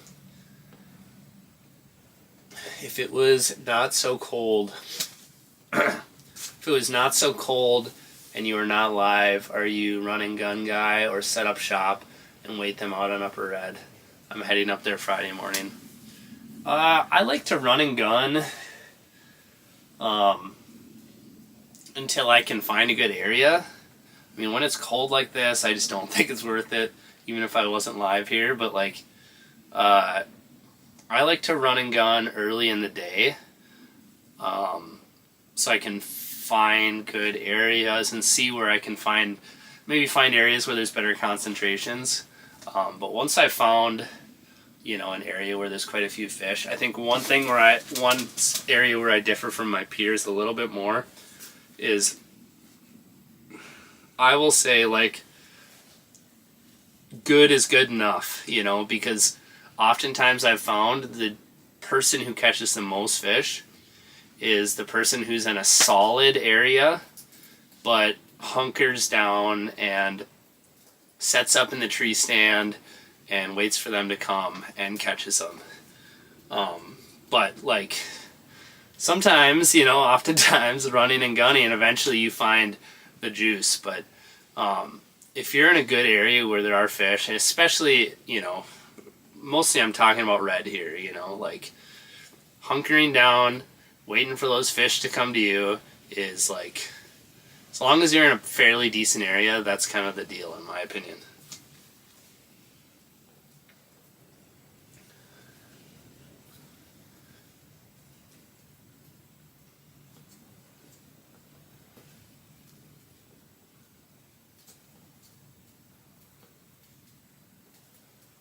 I can't wait to get out this weekend. I keep coming across everyone's videos on early ice Upper Red, and it's getting me antsy. Antsy for lower. Oh, there you go. What is the ice thickness? The ice is like roughly 10, 11 or so. Probably be 13 by the time I wake up tomorrow morning. That's how cold it is. As crazy it sounds, in my area, I'd be downsizing to something extremely small with some crawler or minnow on it. Crawlers stink, and most fish seem to love them. Yeah, crawlers are awesome. I agree. Untamed Tackle, LLC. How long are you staying overnight? 2 nights? Yes, 2 nights. I slept out here last night, and one more night. It's going to be very cold. I've got an extra propane tank just in case. The heater's already on full. But yep, I'm doing a second night out here. Nick, you need moderators in your chat. Yeah, I probably do. Brian is mad. He is not as good of a fisherman as me. Is Lou the perpetrator?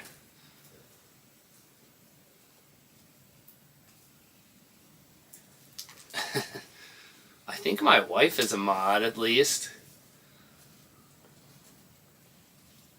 Josh thinks the fish see the swivel. I mean, they might see it. It's pretty dark out. I think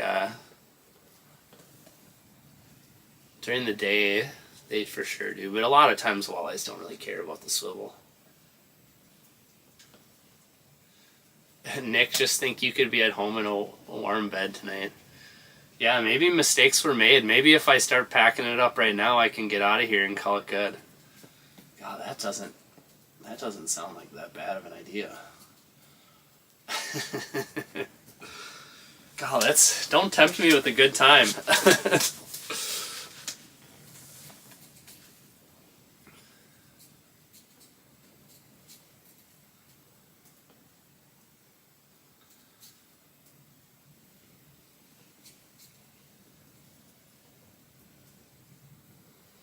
If you think a fish has thoughts over a swivel...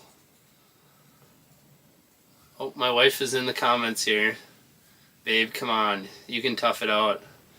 Are you sure you don't want me to drive home? I could drive home. I do have fishing plans tomorrow with a buddy, but it's so cold, and it's just gonna get colder. Just drive to North Dakota and cut your losses.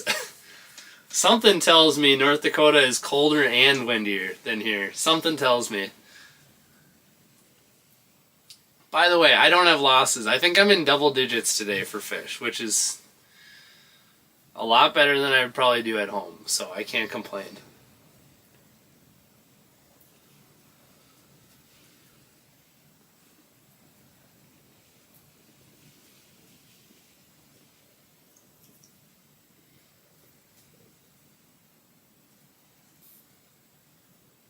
How much ice? So we're at like 10 or 11 inches right here right now. But I'm sure we're making it fast. There might be another inch since I last checked. What's the temperature there? I think it's like -10 probably. Plus a lot of wind. Actually the wind seems like it's died down a little. I still see some little flickering here, so yeah, it's probably not calm out there, but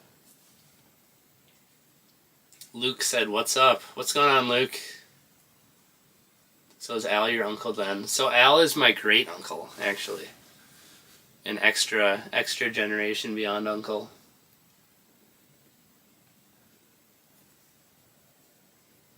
Hey, first ice fishing live stream I've seen so far this season. I think you were first last year as well. Heck yeah, Dave. I think this is first, yeah. We're not like super early in the season, or not ultra early. Like, I was ice fishing on before Thanksgiving, which was pretty cool. Like, I was super jacked I was able to do that. Would have been fun to do a live stream out there, but I want to say, yeah, it was extremely cold when I was in North Dakota too, or at least it was for one day. I feel like I'm skipping all the warm days and just only fishing on the cold days for some reason. What's your favorite buckshot size for walleye? I would say like on a place like Red, a 1/4 ounce would be the go-to.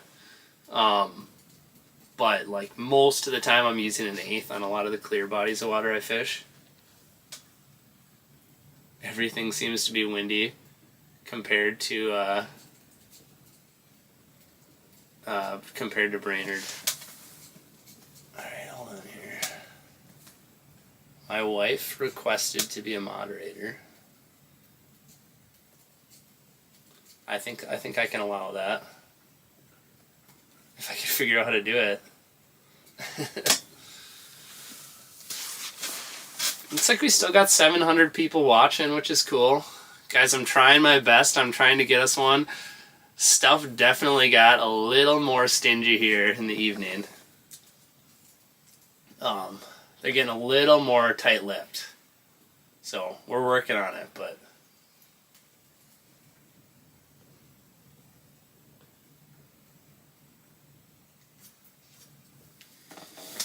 Alright.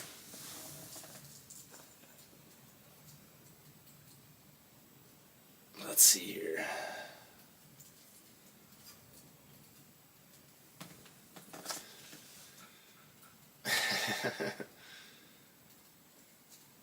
Okay.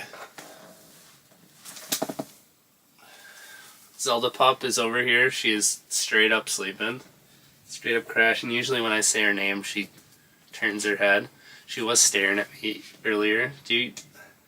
For those of you that have dogs, did they ever just stare at you for like 20 minutes straight? You look over and they're still staring at you. Zelda was doing that earlier, but now she's napping. She's straight up asleep. She looks really comfortable. You liking the Heat Hog or Big Buddy? Yeah, so this one's the Heat Hog, the double burner one, and I haven't had a problem with it. Oop, there's one. I haven't had a problem with it yet. It's been a viable heater. I've had it running for the last like 22 or 23 hours. Oh, it's actually, the fish is there again. Every time I stop looking at the screen, the fish shows up. Here we go. Here we go. Or is it turning away? Yeah, it's swimming away.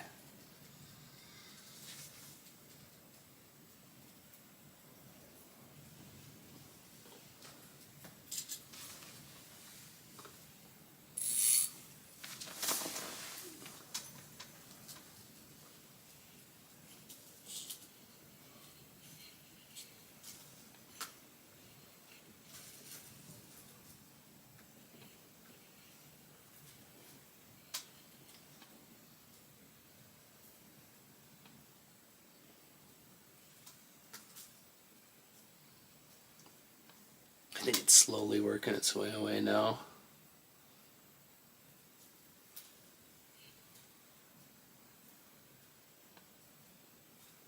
And it's kind of working in this direction. Actually, it's kind of swimming off to the left.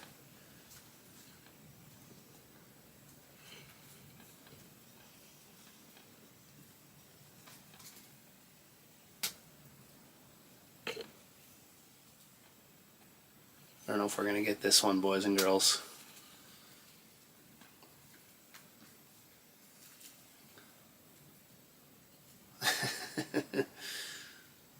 Oh, sweet, I'm really out of focus.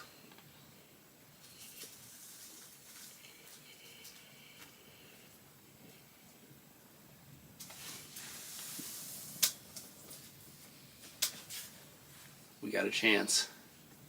I'm going to kick it down in the mud. I'm also going to whisper. It's coming over.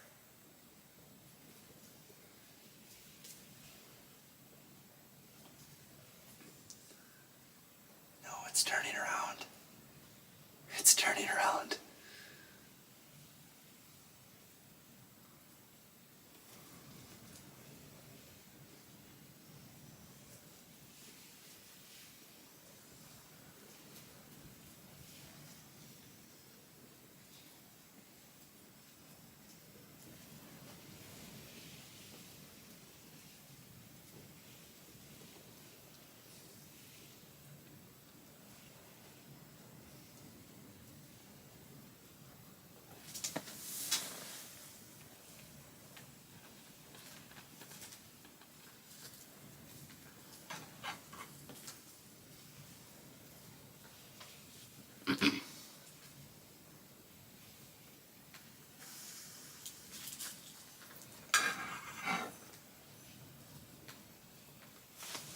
Well,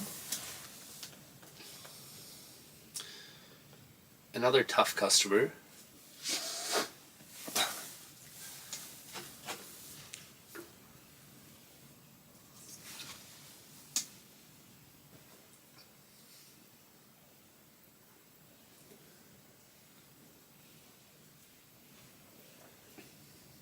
Didn't work out, guys. Can't get him to close the gap.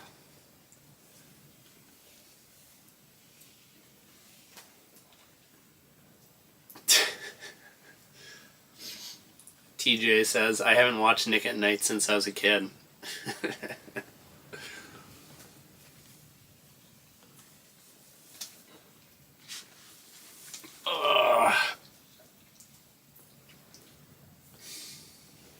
Well, it's one of those deals. We're out here, we're trying to do what we can do here. It is what it is. Try way bigger hooks. Yeah, I've heard that you use a big hook and then you do the whole, you give a nice aggressive jigging strategy.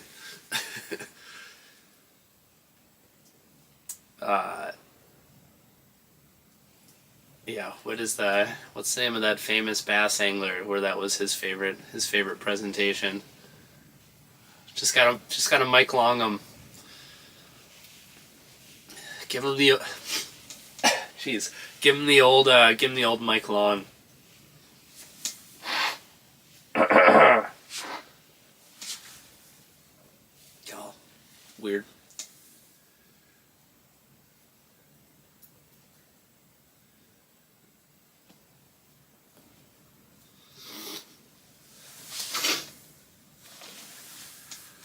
Sorry guys, I'm like weirdly congested and I get all, I'm kind of like getting all stuffed up.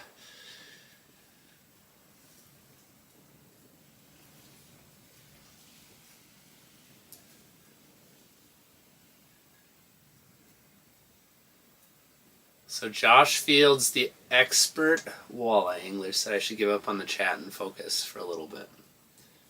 I'm sorry. I'm sorry, Josh. I don't mean to be mean. Yeah, I don't know that I would have caught that last one if I was more focused, but I am. It wouldn't have hurt. You're not wrong.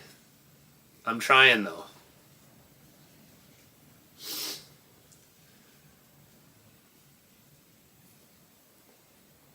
Maybe we, here's what we're going to do. We're going to change up the baits a little bit, though.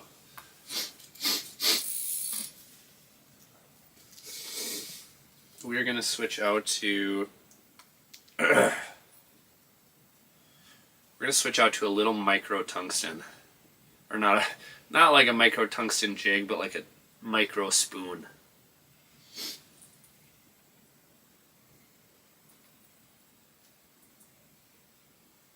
I can't barely see. Holy cow.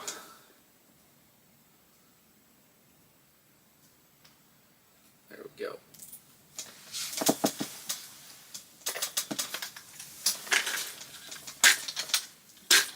We're going to go to something quite a bit smaller. Let's do, let's see, what was that little tiny red one I had on? Or I had tied up. Yeah, this guy. Tungsten spoon. I think this will be perfect. These tungstens don't like tumble as much, but they are a lot smaller. Oh geez, and there's a fish down there. Drop down with no minnow head. If it's active enough, it'll come. You see how fast that tungsten falls, though? Holy cow. Get its attention.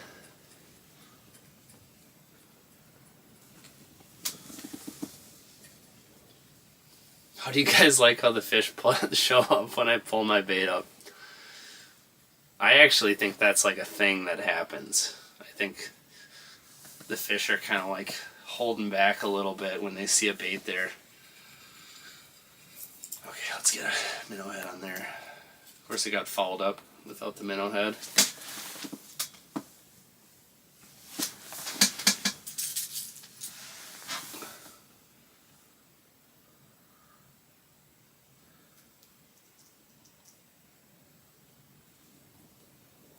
Anything down there? No.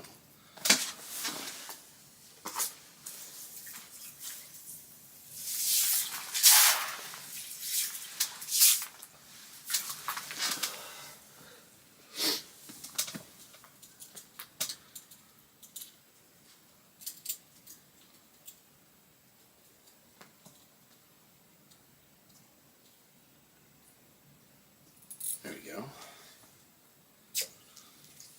Punches right through the slush in the hole, that's for sure.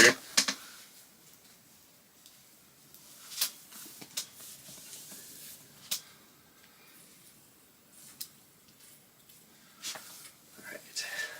Let's get the scope lined back up here. There we go. Yeah, classic. I know, it is classic. The second you reel up, a dang fish always has to come down. On the bright side, though, we are seeing some fish. There was a window of time there. There was about an hour where we were not seeing anything. But I do like this tungsten. I think I can pound the bottom with it a little bit. And it's just going to be a smaller profile, so I'm kind of hoping here.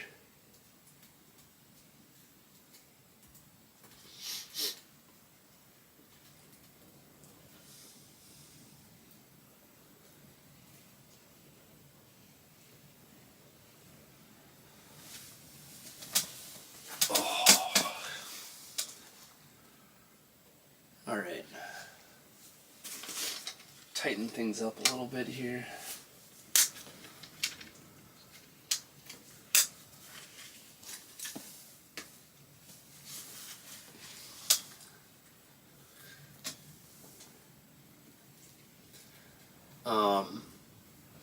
in lower red? No, but I wish I was on lower red. I am on upper red, and trying to poke a few more walleyes before bedtime here. Favorite color on Mille Lacs? I would say favorite color would be usually greens are my favorite color on Mille Lacs. Sometimes blues are really good though. Some combination of white and blue.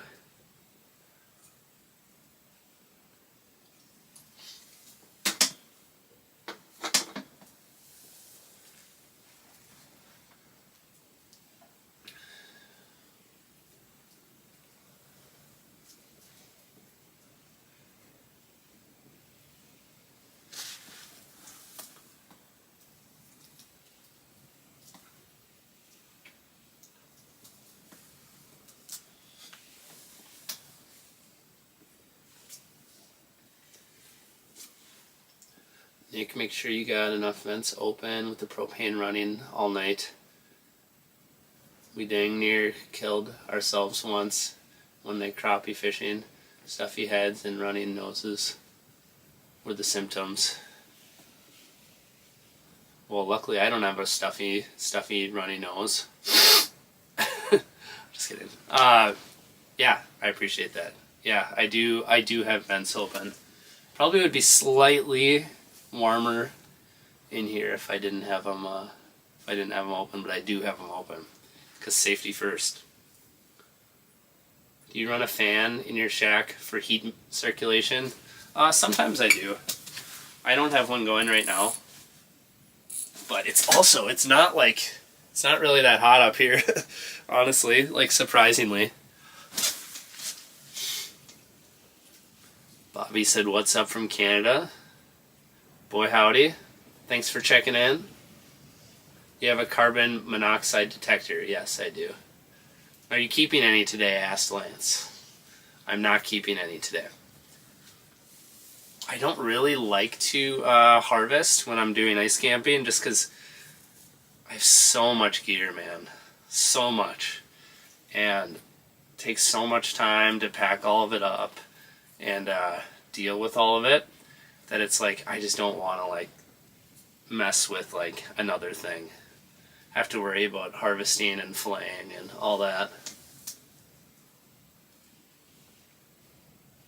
Are you going to tune into the Bro Roadshow live right now? Unfortunately, I'm going to have to miss this one, I think, because I'm just going to be probably doing this live. And if any of you are in touch with Bro, well, I'm in touch with Bro. I'll tell Bro I didn't mean to do a live on the same night. It's just how it worked out. But Bro is the man. Go watch Bro if you like watching Bro's stuff. Because if he's going live, does he go live at 7 probably? So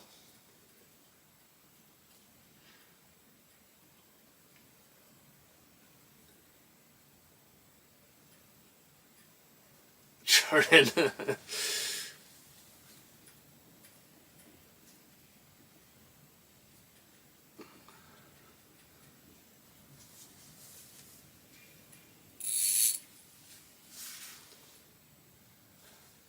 Just gonna pound it on the bottom a little bit here.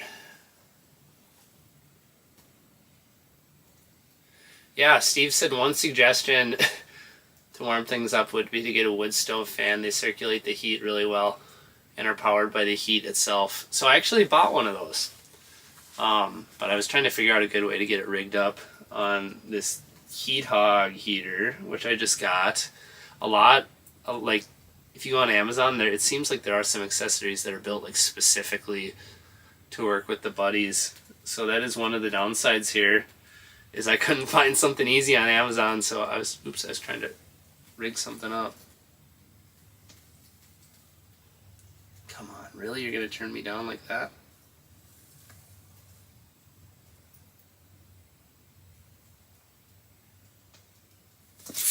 There we go.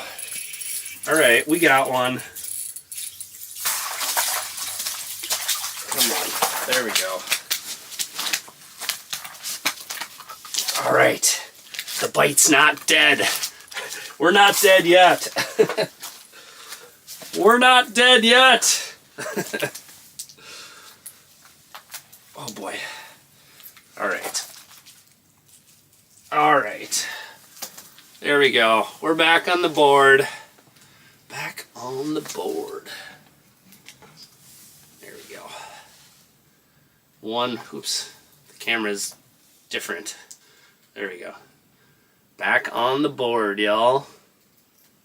Little Walter wagging that tail. Alright, right back in here. Call him Jack that we finally got back on the board.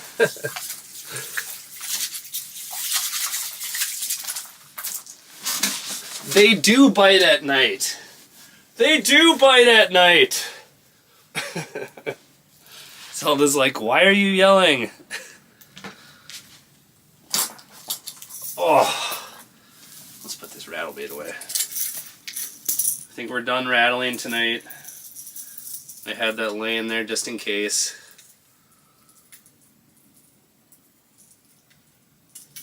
There we go. This guy over there right by my pillow so I can get a rattle bait to the head later. Alright. We really did it. So this was the difference maker right here. Let's see. Hold it right there. Alright. Little tiny tungsten buckshot. I actually think this is a 1/4 ounce in that pink. So, it did what it was supposed to do. It got us that little finessey bite. Let's see the line. Line is still good. Okay. So, there we go. We did it. We finally caught one after dark. I'm sure maybe 1 or 2 of those last ones we got at sunset were after dark, but this was a big one because we were on a drought. We finally made it out of the stinking drought.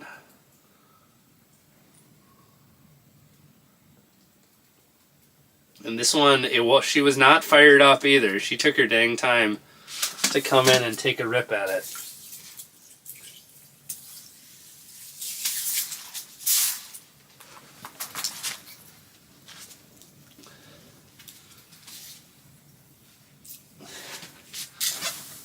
All right.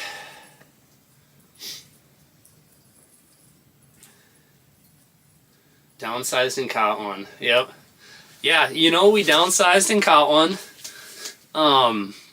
But also, like, that being said, that one might have been the most active one we ran into in the last, you know, hour and a half or whatever.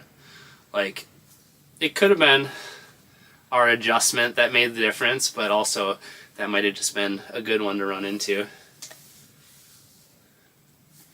DSL Wiz. Let me see if I got that whole name right. DSL Wiz with the $5 donation. Appreciate it, man. Definitely appreciate that. I'm just all jacked up from the fish. Alright. We're back in it. We're still doing it. Zelda's awake now. She was asleep. I think the fish woke her up. Oh, what are you doing? You sneaking over here? You think you get to hang out over here now? Yeah, you can hang out over here. Here, get up here. There you go. Alright. Zelda's in the building. The fish are biting. Everything is good in the world. Right, little Z? Yep. Fish are rolling through. Yeah, she's super sweet dog. You're right on the money there, Mike. Oh, there's one.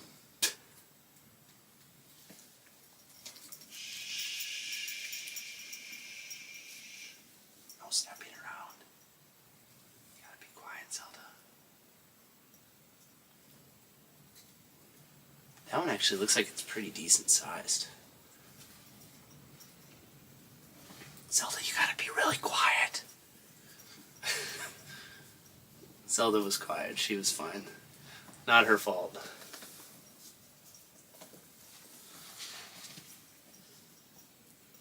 So my wife is worried that Zelda's too close to the heater. She's good. She's about 12 inches from the heater, which is perfect.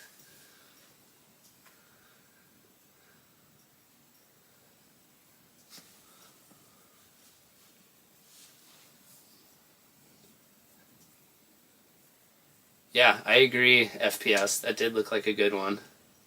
If you downsize again, will you get another one?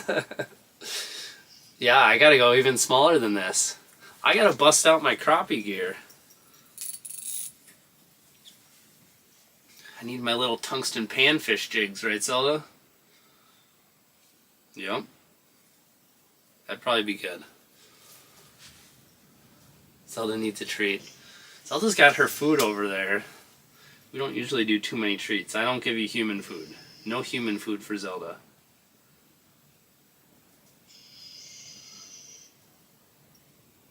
Good dog. Probably a good time for waxies. Yeah, if a guy was ever going to use wax worms, this would be it. It probably would be pretty good, actually. What are you doing? Why is your back all arched?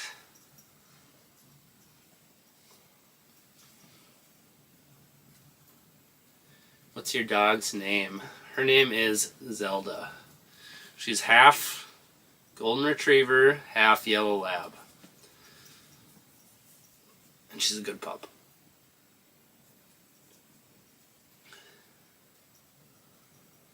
When do you use a jigging wrap type lure? Oops, watch out, Zelda. I'm gonna set the hook in your little snout.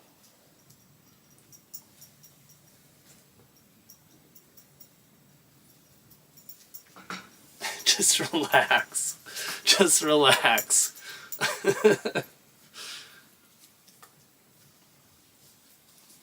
Good girl. We just missed another one. I like jig and wrap type lures, like clear, usually in clearer bodies of water. They work all the time, but they especially excel in clear water because it's sort of a visual thing. Mark with the $10 donation. Mark Shepler. I appreciate it, man. Much appreciated. Very much appreciated. And you know where that money's going to go? It's going to go straight towards propane because I am burning a heck of a lot of it. Most people talk about gas money. I'm talking about propane money.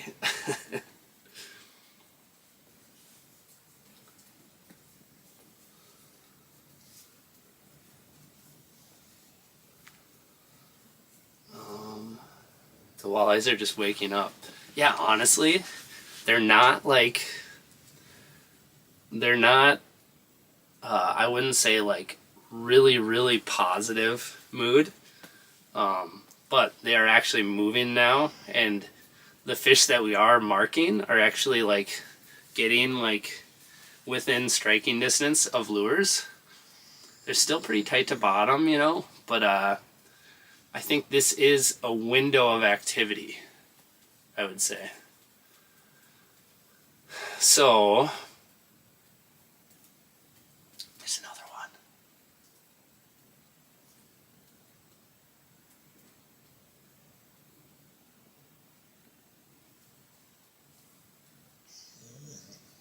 I know.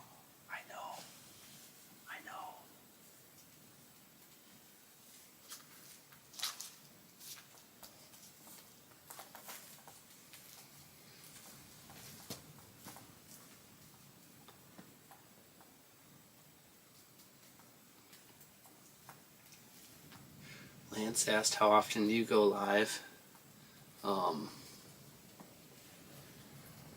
As much as I can. I think I only went live 2 or 3 times last winter. But I would like to do it more than I do.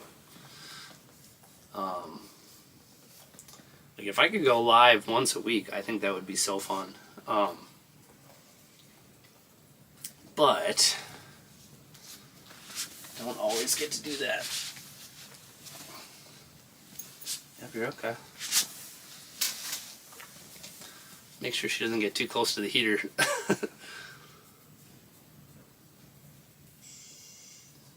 Propane and propane accessories. Wonder Bread. Lizzie thinks I should use Wonder Bread. Maybe I could switch to Wonder Bread. We got Jared Barbie in the comments too. All my friends and family are popping in. Bindi Vang, hey, how's it going, man?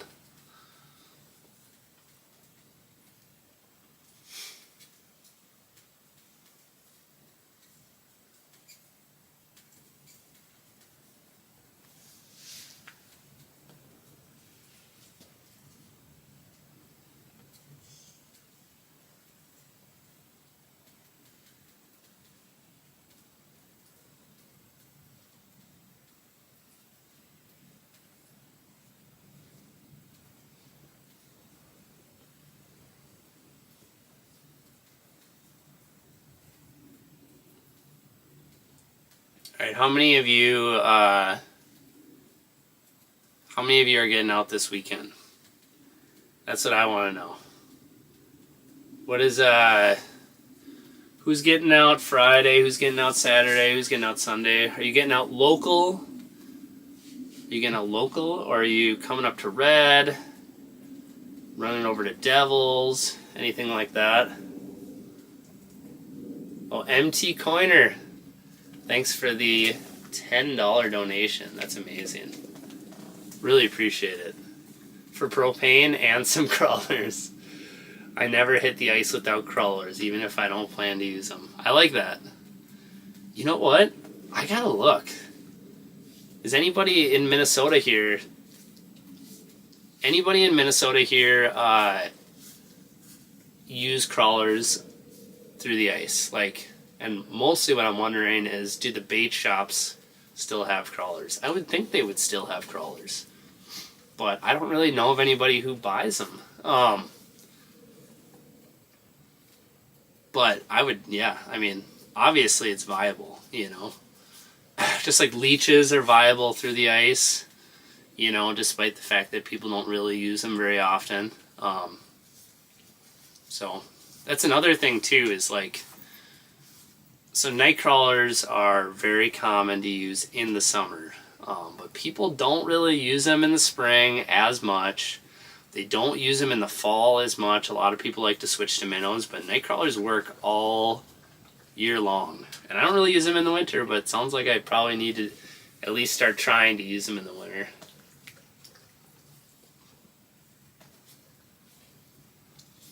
I'd try anything once.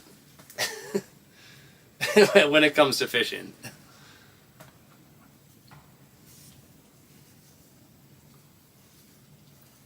Yeah, it looks like a lot of folks are getting out there. Devils on Saturday.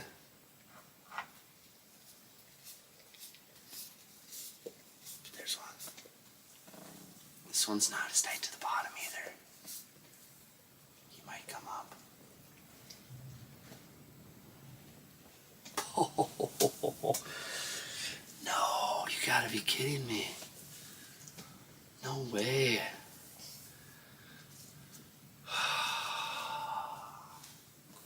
Thought we really had something going with that one. That one was like, I thought that was for sure gonna come in and munch it.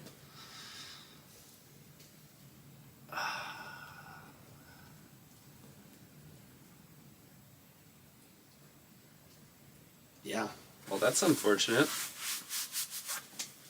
least we just stuck one. It makes me feel a little bit better about it. Let's hit this with a little glow. Just a good glow color.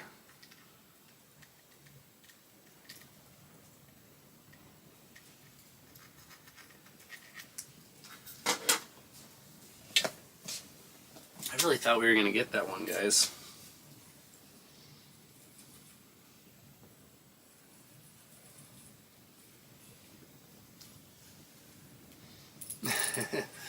Yeah, that was definitely the cold shoulder. What fish finder and transducer? This is a Garmin 80 or 8610 GPS map with an LVS 34. Is that a red fox lab? Yeah, you know, she kind of looks like a red fox lab, but no, she's actually her. The dad dog was a super red colored retriever, and the mom dog was just a yellow lab, so that's what she is. Hope Jordan says Ella says hi. My little girl says hi.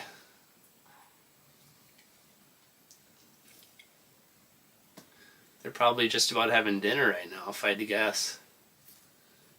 What do you think about Hummingbird's new Explore series tied with Mega Live 2? Yeah, I mean, I think it definitely could be viable, for sure. I mean, if it's a you know, a pretty solid step up from Mega Live, then it's going to be pretty nice, you know. It could be, you know, I have no idea how good it is. Like, I haven't used any of it, so I'm looking forward to seeing it in action. Ella's requesting a shout out. Shout out to Ella. Be a good girl, eat your dinner, clean up your room, and listen to mom when mom says it's time to go to bed. Steven says, give me a shout out. Alright, Steven, I got my daughter's shout out of the way. Now I'm going to give Steven a shout out. Silas said put a rip and wrap on. Silas, we've been working through this. I've had a rattle bait on for a while here. I've been mixing it in here and there, and I think we as a community, we've decided that I think we're done with the rattle baits. We downsized to a micro tungsten spoon, the little tungsten buckshot, and that did get us one. And the action seems a little better for us now, so I think we as a community have decided that maybe we're done with rattle baits for the night.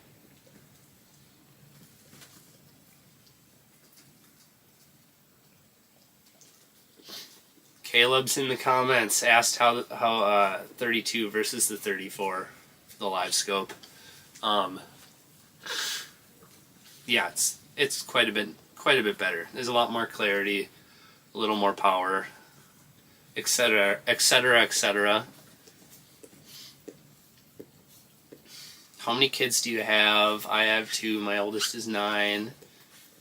And is ice fishing freak just like me. My 3-year-old is not far behind. Yeah, I've got 2 kids as well. My Ella is about roughly that age, and then my son Carter is a few years older. So,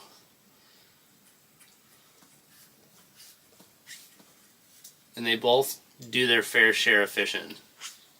They're less excited about ice fishing, but they do like casting for bass. Have you tried a topwater yet? Yeah, you know, I was using a topwater earlier, and they just weren't coming up for it, so I have abandoned the topwater. Favorite big body of water in Minnesota? Leech Lake, Red Lake, Mille Lacs, etc. I love red here, but I would say probably my favorite is probably Mille Lacs. Early ice on Mille Lacs. Mille Lacs can get a little tougher mid-season, but early ice on Mille Lacs is so fun.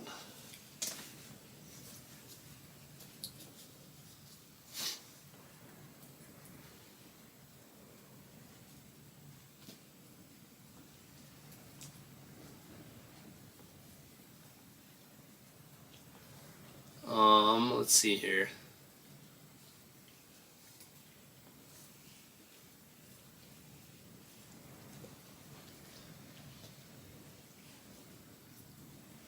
Favorite lake you fished in North Dakota? Gotta be Devil's Lake, honestly. I fished some of the smaller ones and stuff too. around there, around that area. Sloughs and all that, but Devils is just, it's neat. It's a big lake too, obviously. There's a lot of pressure on there, but a lot of fish.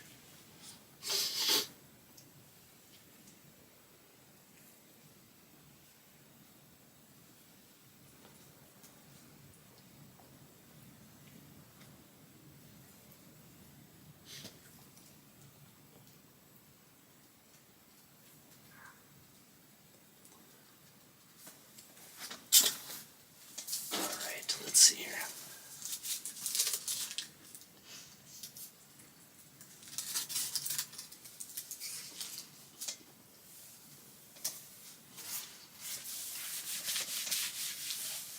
You're kind of blocking the heat cell though.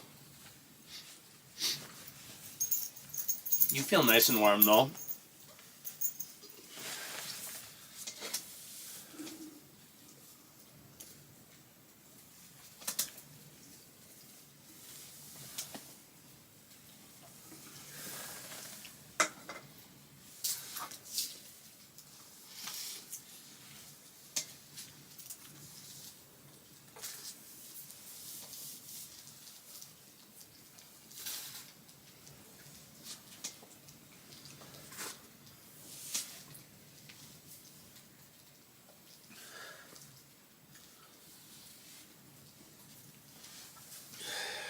What is your biggest walleye of your life?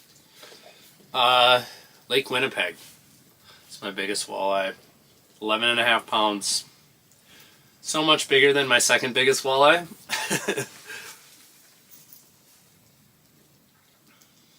Actually, I'm not even sure that was my longest walleye ever, though. It was definitely my heaviest, though. I had a couple this summer that were like pushing a little over 30. Like we fished at a tournament, and yeah, got some better ones, but not that heavy. Not even close to that heavy in Minnesota. Gosh, sorry. Oh gosh, I better deal with that. I'll be right back. I'm kind of sort of got like weird nasal stuff going on from when I was sick.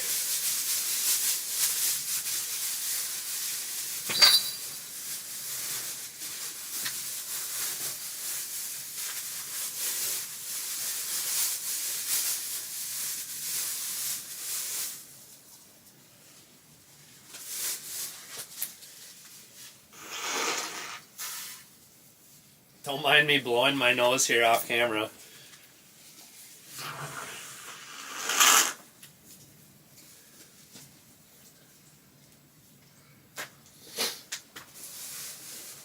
I have no idea if this is kosher to do during a live stream, but that's just bothering me so much.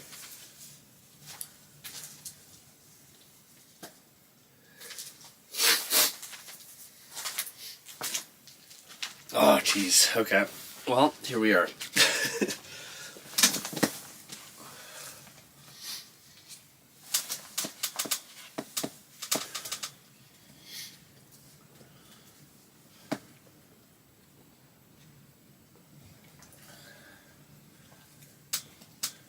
What is the smallest walleye of your life?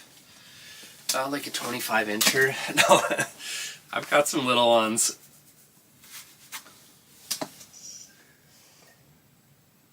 What do you use for a carbon monoxide detector?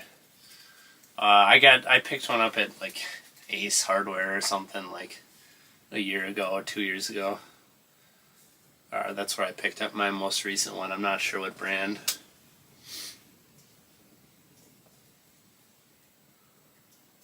Switch to forward view. Preston, this is forward view, actually. It doesn't look like it because I've got it all overlaid and yeah. But this is forward view. Zelda, kennel. Go lay down. Go. Good girl.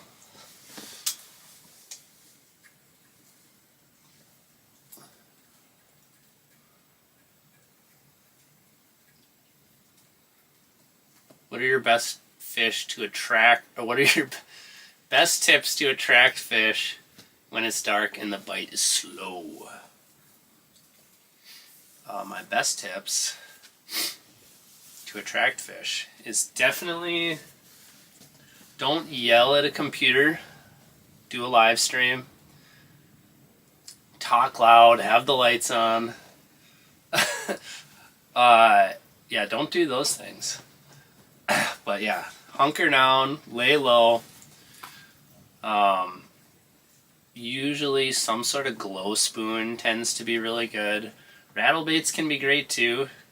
But if the fish are being, a little lethargic and not biting that good, sometimes you're doing more harm than good with a bait like that. So, little jigging spoon, glow it up every now and then. I could probably glow this one again. I think it's been 10-15 minutes since I glowed it up. And yeah, hunker down and wait for them to come to you if you're sitting in the fish house. But yeah, not making, we're pretty shallow as part of it too, but not making too much noise and just kind of taking it easy. I say as I yell to the camera. Where is home for you? So I live over near Brainerd. Brainerd area, born and raised.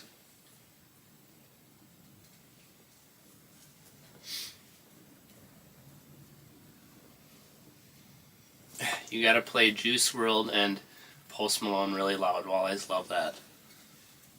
I'll have to try that. Maybe next stream we'll get that going.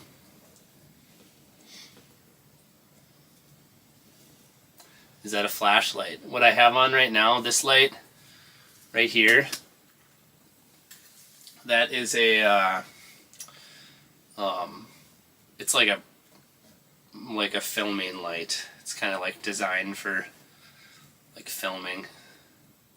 Or I think it's mostly designed for filming. I do know some folks will use it for camping or whatever.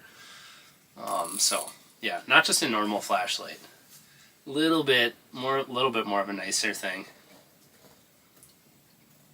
I was watching earlier, had to leave for a couple of hours. Have you caught any fish on the live feed?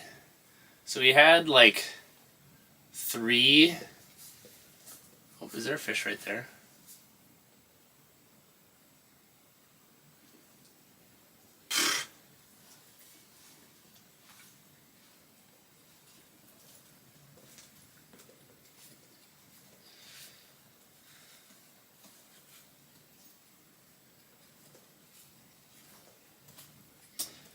We had 3 fish earlier, and then we did end up sticking. So the bite was really good at sunset. Well, I shouldn't say really. It was like pretty good at sunset. We got a few fish, and then it got like really hard. And now it's only kind of hard, I would say. And we did catch one. I don't know how long ago that was. 40-something minutes ago.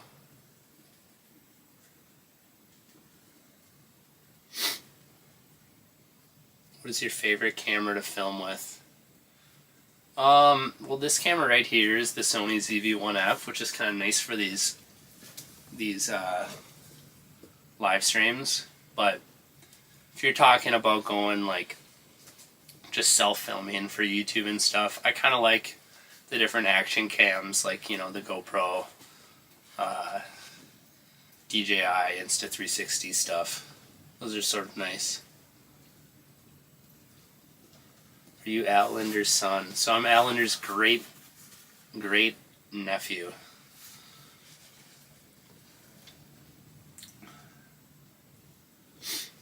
Stay tuned. Nick is bringing them topside. I do think we're gonna get some more. I think for sure. I think we're gonna get at least one more, if not maybe a little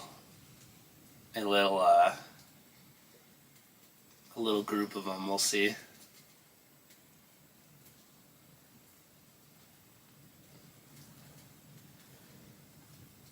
Why do walleyes cross the lake? To get away from Nick. Feels like it, doesn't it? Sometimes I think they just crossing the lake to do whatever they're doing, and but they do try to avoid Nick on the way around.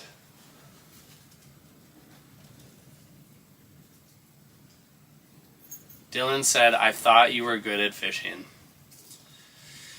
I know, Dylan. It's a tough scene. I'm trying to get better. Just trying to improve my skills. Usually I catch a fish every 5 to 6 minutes, nonstop. Walleyes to the ice. You know, that would be normal, but this is one of those days where it's tougher. You only catch 4 on a live stream.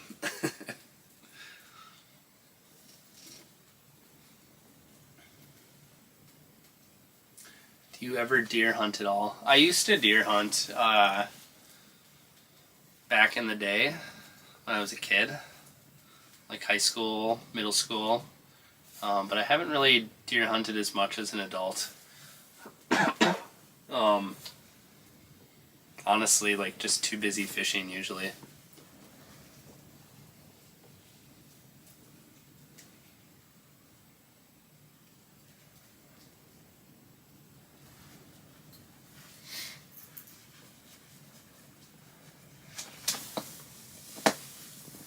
Good dog.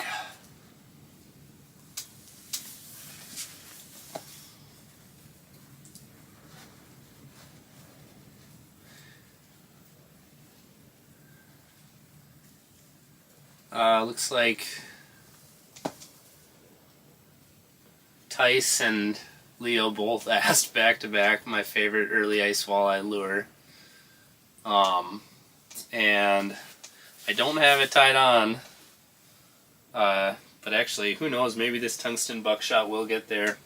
But I really like the glass buckshots. Those are, if I had to only pick one, that would probably be it. So like probably like an 1/8 ounce or maybe a 1/4 ounce in some sort of natural colors. Really my favorite. If you only had to pursue one fish for the rest of your life, what would it be? And if you could only choose one lure for that species, what would it be? Well, I think like my favorite fish is probably a lake trout. But we don't really have lake trout opportunities near home, so if I picked that to be my only fish, I probably wouldn't get to fish very much. So if lake trout were everywhere, I mean, that would probably be my pick. It would probably be lake trout. And if I can only pick one lure, that's tough. Probably just like a white tube, honestly. Maybe a big flutter spoon or something. But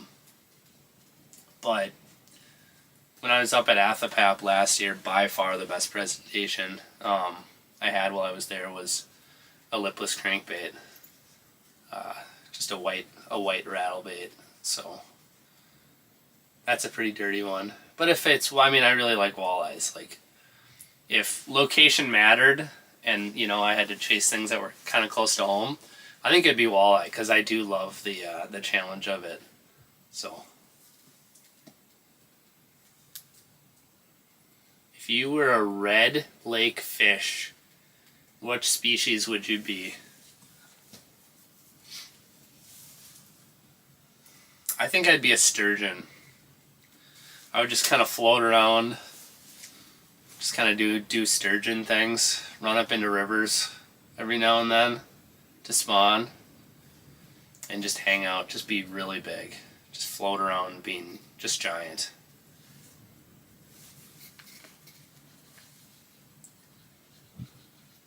Fish haping on live streams, they like to be caught when you are alone the day before you take your buddy and tell him the fishing was super good and then get skunked. Hey, Caleb, when me and you fished, we didn't get skunked. When we fished together, it just wasn't a super, super easy bite. Yeah, we didn't get skunked, but I thought it was a great day of fishing, and I enjoyed it. I know you were a little disappointed by the bite, but I thought it was great. Do you fish Devil's Lake a lot? I fish Devil's Lake some, not a lot. I try and get out there like once a year if I can. So I was over, is there a fish over there?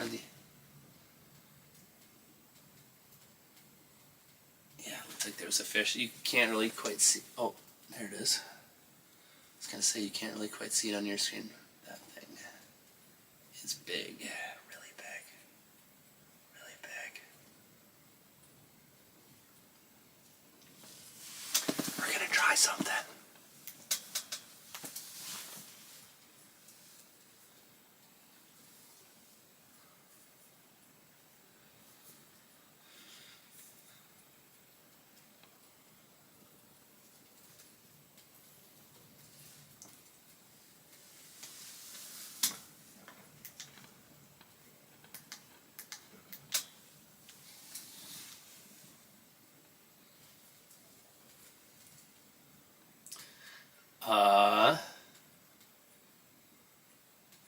That was a big fish, I thought, based on the mark. I'd say definitely a better one, like in over 20 probably, if it was a walleye. Have you tried a more aggressive bait, like a rattle puppet minnow? Yeah, we were running a more aggressive bait earlier. It's no bones. No bones for the aggressive baits right now. Not going to be a viable presentation at the moment. Excuse me. Do you ever fish lakes in Brainerd? Yeah, definitely all the time. Oop, there we go.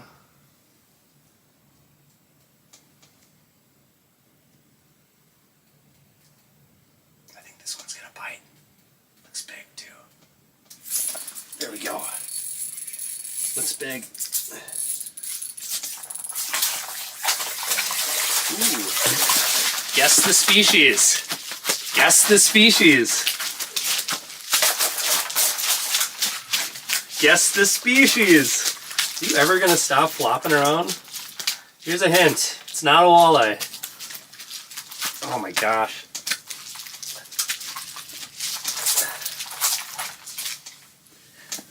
Woohoo!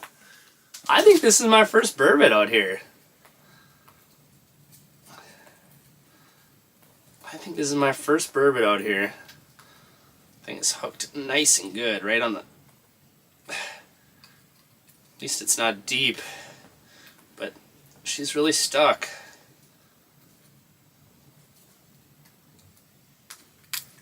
There we go. All you burbot lovers are ready for it. Best thing about the burb is you can grab them back here. It's easy to get a hold of them right there. But then once you got them, you can lip them, just like this. We're on the board with the burb, boys. There we go. I love burbot. And this guy came in and whooped it. Well, if we can get into a little burbot bite here, I won't be too upset about that. Alright. It's hard to get burbot to stretch out, but here's our last look at the burb before I send her back. What do you think, Zelda? Does this thing kind of freak you out?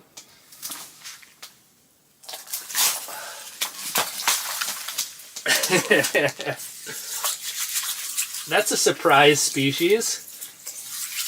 What do you think? Is that Zelda's sniffing the hole? Zelda's like, what the heck was that thing?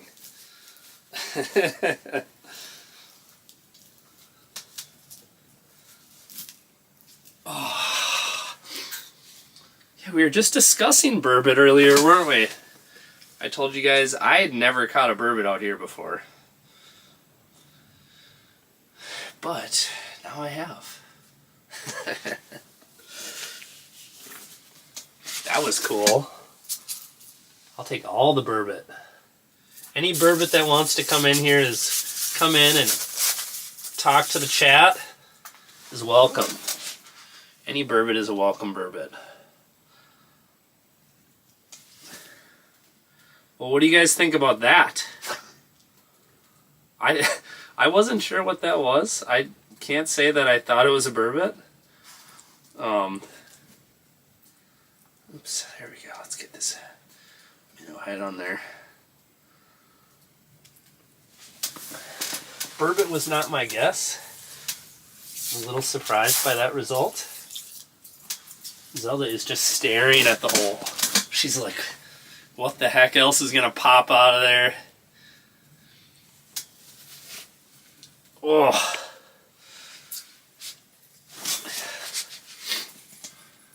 How do I top that? We should just end the stream right here, honestly. Oh, what are you doing, Zelda? Zelda's not sure what she thinks about. Nope, stay. Oh, that was cool. That was cool.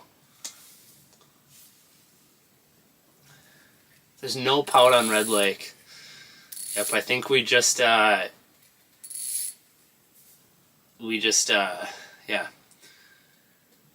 What's the word? My brain's not working. I've been talking to you guys for too long here.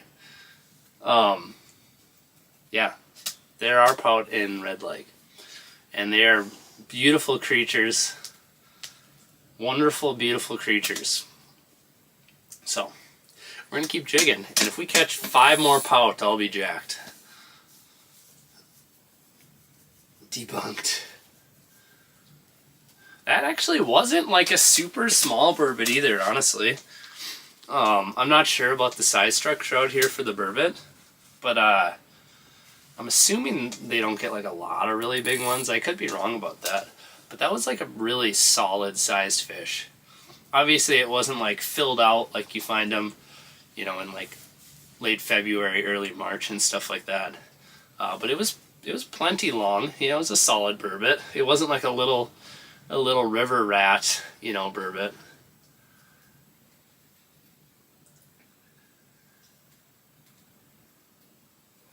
You could pretty much see the tail structure on the live scope. Yeah, I agree with that. You know, it really stretched out big in the live scope for sure. It looked really long. And I guess I wasn't thinking about burbot at the time, but in retrospect, now that I know that it's a burbot, and in retrospect, thinking back, I'm like, yeah, actually, it was kind of burboty. But it came in so hot too.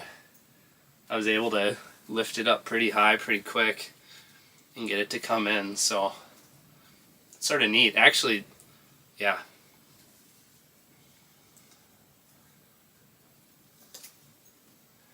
The way that it moved on the graph was different than on the other fish. Yeah, I agree with that too. And I saw it sort of in the corner of the screen. So actually, if I just move this really quick, I can show you. So like, I saw it like kind of, wait, how do I do this? Kind of like down in here, underneath the screen, which is weird. Like, that doesn't happen very often. Where you can actually see stuff down beneath the screen. But you guys obviously couldn't see that because I have that kind of hidden down here. But I kind of saw something swirling around there, and I was like, oh, that's interesting. And then eventually, yeah, it came over, so.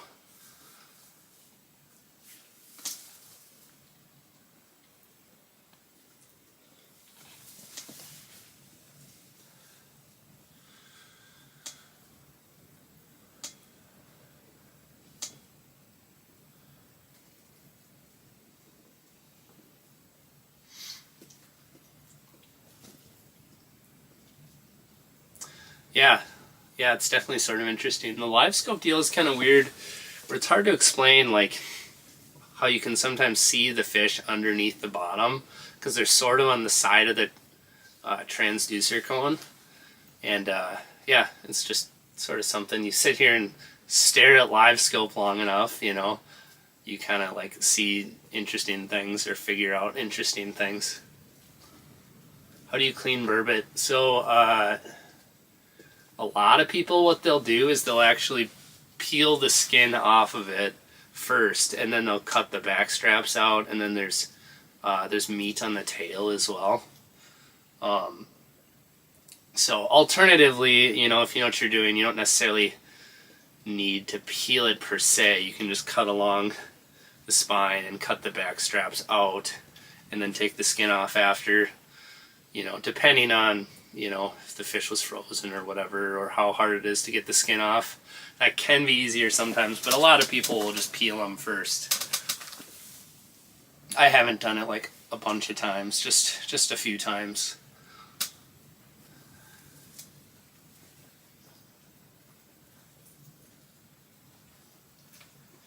Yeah, TJ, you missed the burb. You missed out on the burb if you just got back in here. The cool thing about the YouTube live stream is you can rewind. I know like on Twitch and stuff, you can't rewind, but on YouTube you can hit the rewind button. There's not a rewind button, but you can hit the back arrow if you're on your computer, and you can rewind a little bit. And if you try and drag, you know, because how long this video is, if you try and drag to go back to it, you're going to struggle. But like 5 minutes ago, we caught that burbot. So if anybody's just tuning in now, rewind a little bit and watch the burbot catch. But with that being said, after you've watched it, fast forward back to the present and hang out with us in real time.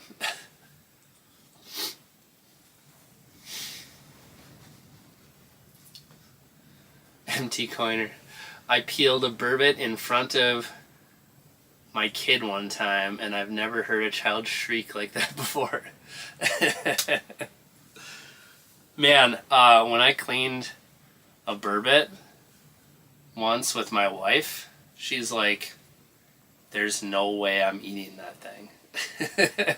She thought it was the grossest thing ever. Like, if you just cut that thing up, you know, and you know, boiled it and fed it to her, she probably would have thought it was the greatest thing ever. But she helped with the cleaning, and she's like, after cleaning it, there's no way I'm gonna eat this fish. Like, that is way too disgusting.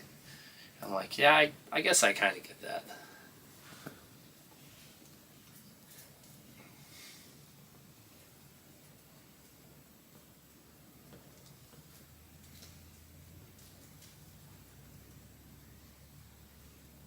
Muskrat jawbone, dude, I'm just logging off for the night. I miss everything.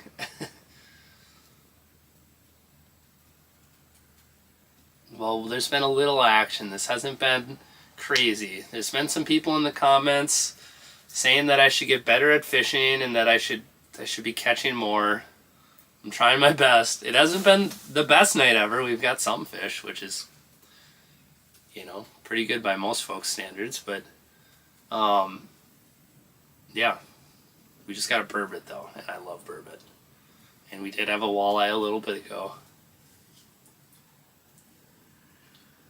Coming up tomorrow morning, gonna be cold. How's the bite with this cold snap? Okay, so here's a rundown on what I saw today. And I just sat in this house all day, so take this for what you will. I was not running and gunning out in negative 20 something wind chill or whatever. The bite in the morning was very good, so you're gonna want to get here in the morning. There's a walleye or a burbot.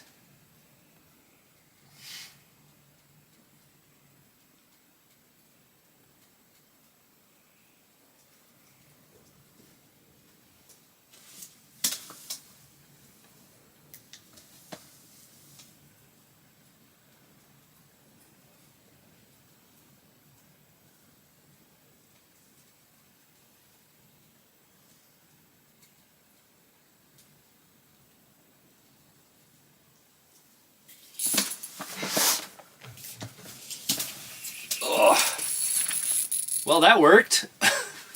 Oh no, still got him.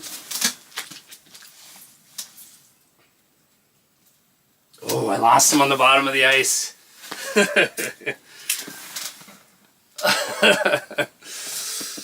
Oh, that sucks.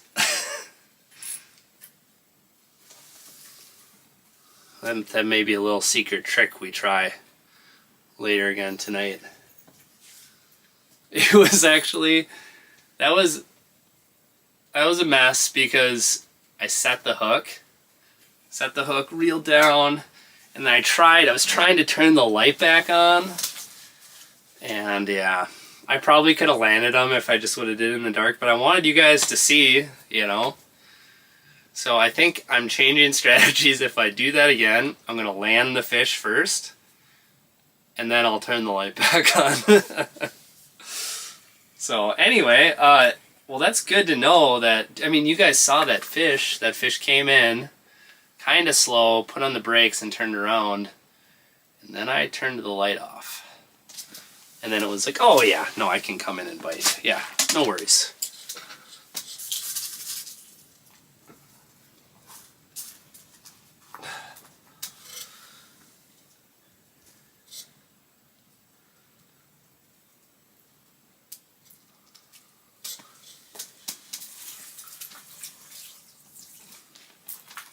I'm a little worried I'm going to have to fish in the dark.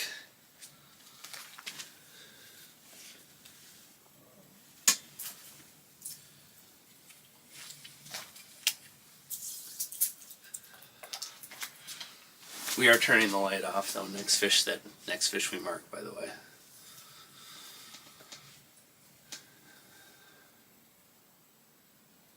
There's a fish down there? Where? I missed it.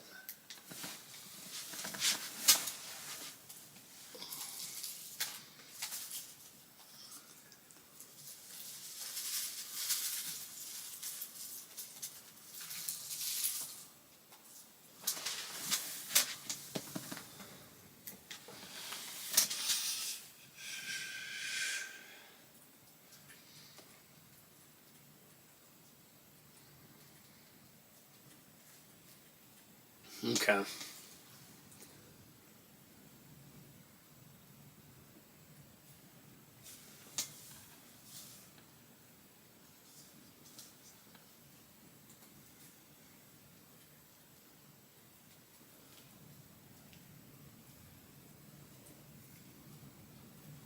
Low light is perfect. What does this look like when I turn it off? You pretty much just get the heater.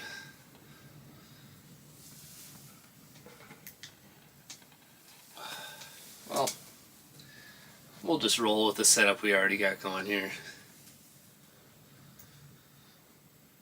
What rod? Justin asked. This is the tuned up Power Precision. Kind of my favorite all around walleye rod, I'd say.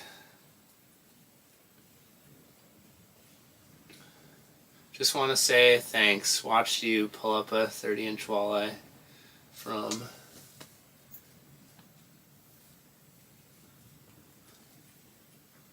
any crappie schools come through. No crappies. No crappies.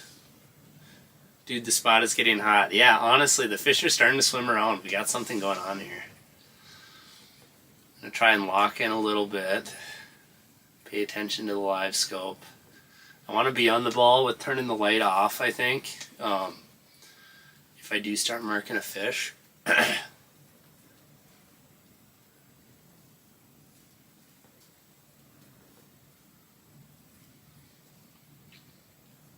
It did seem to help with that one fish that came in. He did not want to bite, and then we turned the light off, and it worked. It bit. Seafood or steak? Why not both? That's tough. I don't have a good answer. I feel like really good seafood. If you said really good seafood or really good steak, I'd probably have to say really good seafood, honestly. Is that a swivel above the bait? Yeah. Yep, I got a swivel above. How deep? I'm in 8 feet of water.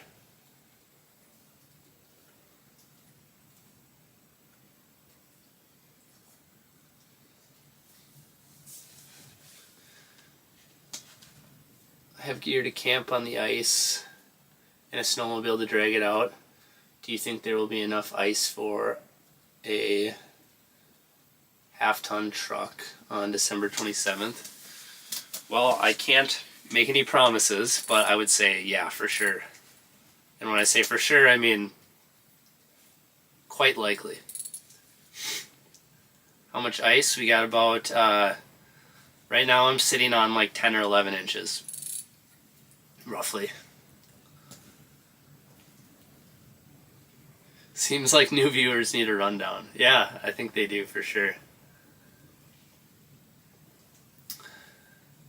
My buddy Jared said he'll send me some jambalaya. Now that sounds good. I am really hankering for Jared's jambalaya. I had that several years ago and it's tasty as heck.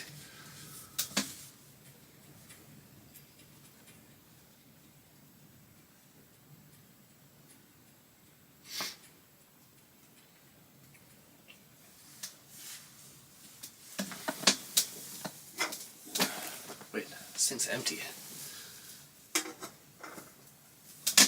What's new from Northland this ice year? They've got the bait I'm using right now, which is tungsten buckshot, and they have a tungsten slim spoon, which is basically a no rattle, basically just a chunk of tungsten, skinny chunk of tungsten. Kind of hard to say, a little tongue twister. There we go. What is that little guy?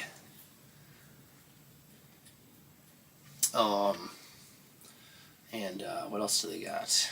The thumper spoon. It's really neat. Probably caught the most fish on that thumper spoon today than anything.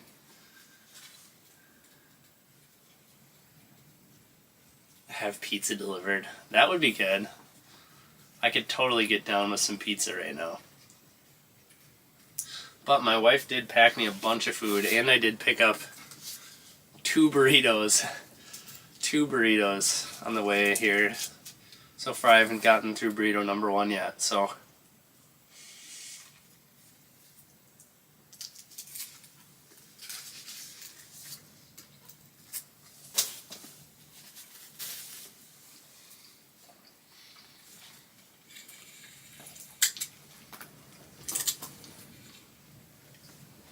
I think we're due for a glow up.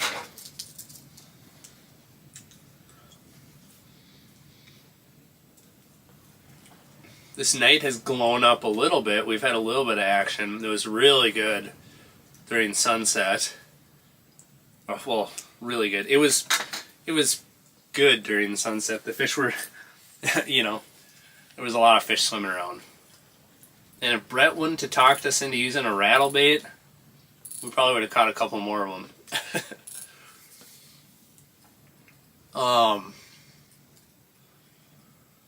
Yeah. But yeah, it was pretty darn slow after sunset. But things have picked up a little bit. I always tell people that, like, when you are fishing, like, for walleyes, more often than not, you're going to have some sort of some sort of sunset bite window. That is usually very good. And then, like, things will always slow down after that. Or not always, but will oftentimes slow down after that. And then it seems like on most bodies of water, like, there's going to be some sort of bite window that happens after if you just wait a little bit longer. So sunset was like around 5 or whatever today. And seems like, I don't know, 7:30 or so, things have started to pick up a little bit more where we've seen a few fish. Maybe it was 7 or so when it started to pick up again.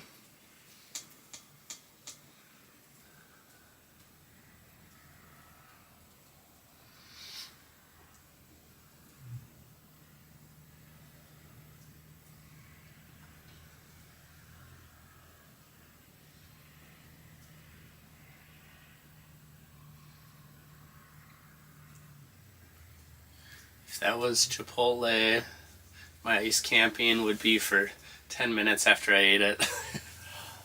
Yeah, Chipotle goes right through me too, for sure. That's why I got good old California burrito right out of Brainerd, Minnesota. What's your favorite species to catch? If we're talking about, like, through the ice, I love lake trout. Honestly, lake trout are so fun. They're so exciting. We don't have as many good lake trout opportunities around home, but I do love lake trout. Yep, I'm still streaming. We're still doing this. I suppose it's probably been probably been like 5 hours, probably. Well, what time? Yeah, we started right around 3 o'clock.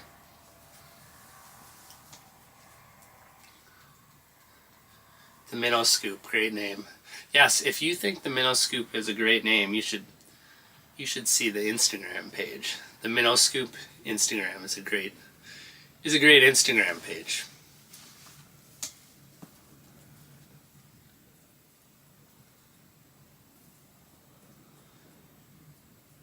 What happened to your minnows? Freeze out.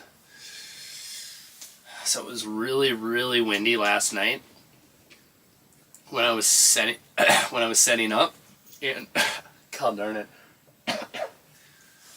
It was really windy when I was setting up last night, and I don't know how it happened. It's like a 6-gallon bucket that's like basically halfway filled with water, but it got knocked over in the wind, and all the minnows went onto the ice for, I don't even know, a few minutes, and they all froze up and died. So I have a bunch of stiff minnows.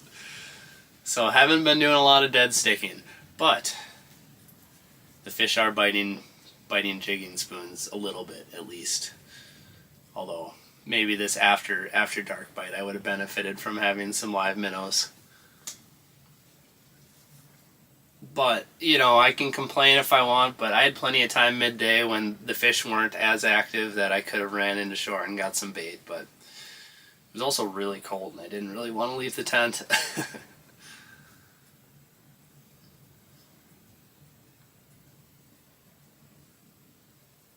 Nick, what is the best advice you ever got from your dad? What is the best advice you got from Alan? What is the best? And who is the better stick? Oh, man. They're both phenomenal sticks. So, I don't know if I can say there's a better stick. What's the best piece of advice I got from those guys? I don't know that I've gotten like pieces of advice from them. More so just like fishing with those guys and just seeing how they operate, what they do. You know, I fished a lot more with my dad than with Al. I fished with Al a few times.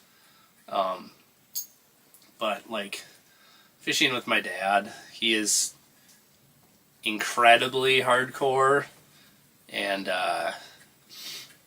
yeah, like, just learned a lot watching, you know?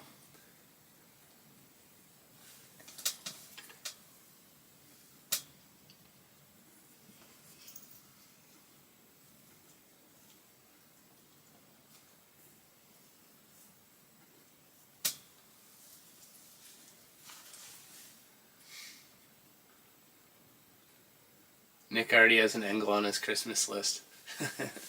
Hey, I wanted to make like some sort of bucket setup work for minnows. I just like the way buckets store. Like that Otter Monster box has like a bucket holder attachment on it.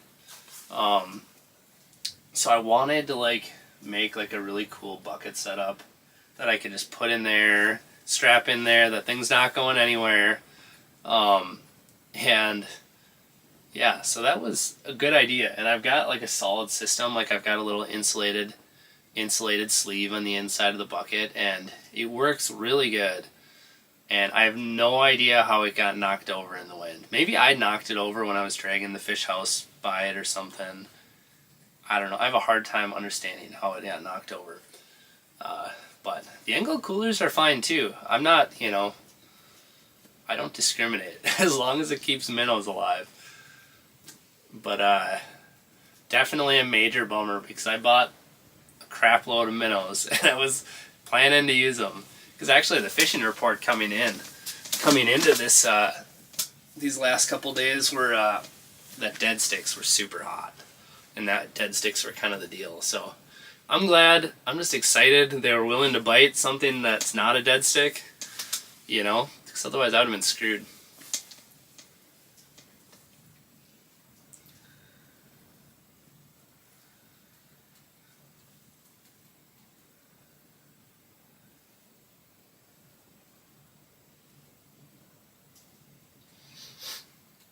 Blow it up. Damon said it's time to glow up.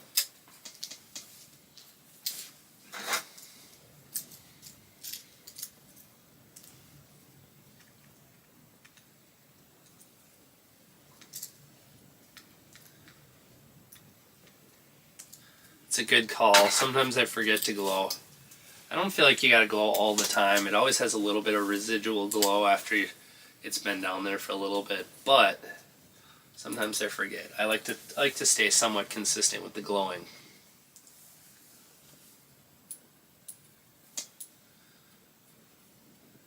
I'm a little worried it's gonna be like really cold tonight. I hope that wind starts to lay down tonight. I'm crossing my fingers. I think that's gonna happen. It's definitely still blowing a little bit out there. It's like an igloo in here though.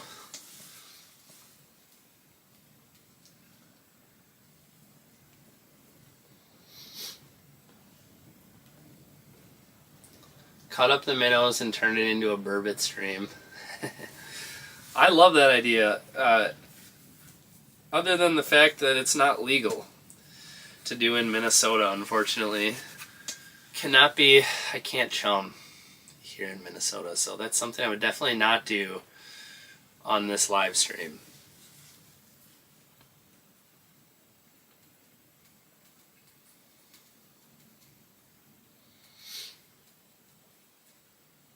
Pup will curl up with you in the sleeping bag, free furnace.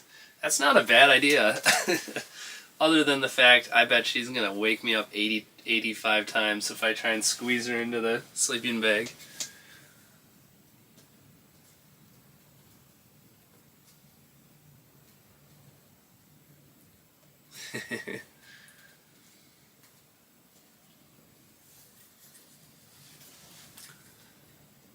Will the walleyes not hit frozen minnow on a jig?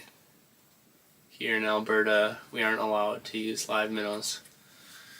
It probably would be viable, honestly. I could drop a minnow down on like a little spoon or on a drop shot rig in that other hole, but I kind of anticipated just fishing with one. So I have my live stream table over there and whatever. I feel like if a fish comes in, I want to try to coax them in with the spoon anyway. So it's just how we're set up today, kind of is what it is. But I promise y'all, I will have us some live minnows next time. But sometimes you gotta make do with what you got. Tip the jig with a minnow head. Yes, Brian, thank you for the tip. I do have a minnow head on there already.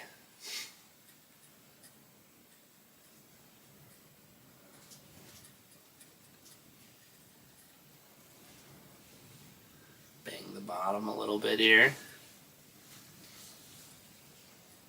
Pound, pound, pound.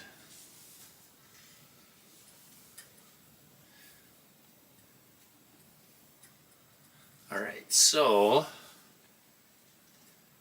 do we got over there? Just a little bait fish floating around.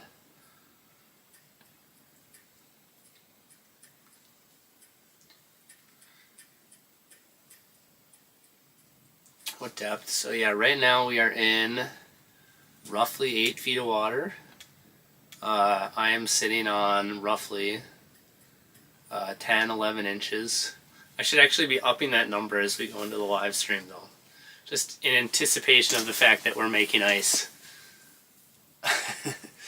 12 to 13, 13 to 14. It's making ice real fast. I'd like to check the ice, tomorrow morning. See where we're at, or even tomorrow night, because it's going to be cold all day tomorrow.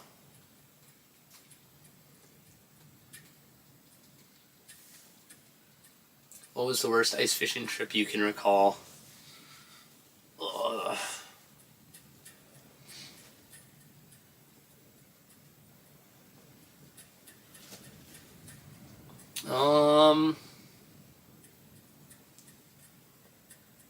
Man, you know what was a really bad one?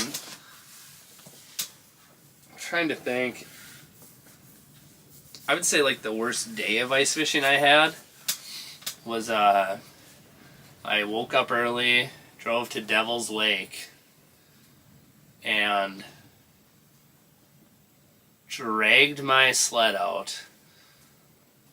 All the reports were it's just walkout only, no machines, whatever. And I got there, and like by the time I got there, it was machine time, I guess. So I miscalculated that by not bringing a snowmobile, and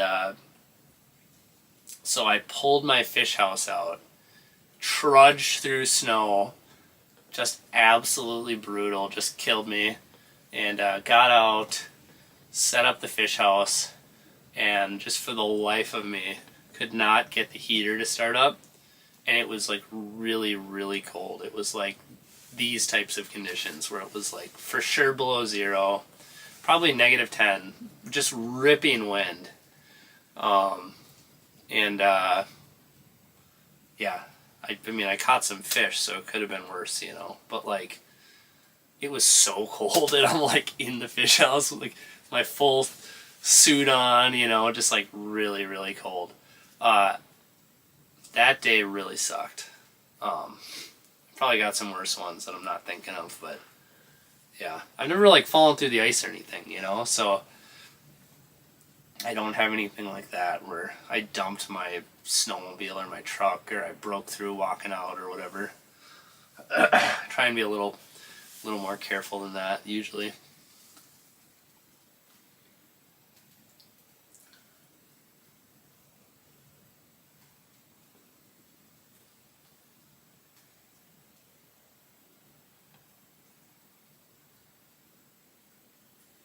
Oh, did I just lose? I just lost the minnow head.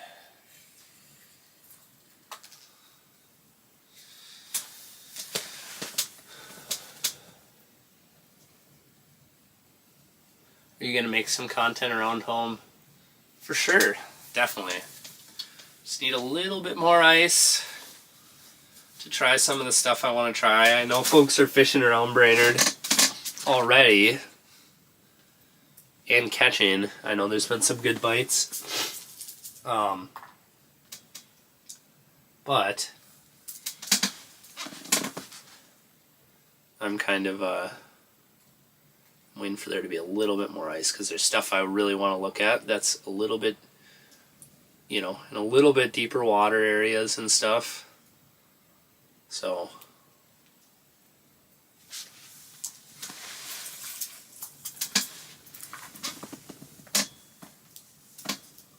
this is a minnow tail. We'll see how that goes. I kind of feel like it's going to fall off, honestly. Luckily, one of the benefits of live scope is if it does fall off, I'll notice. So that's always good.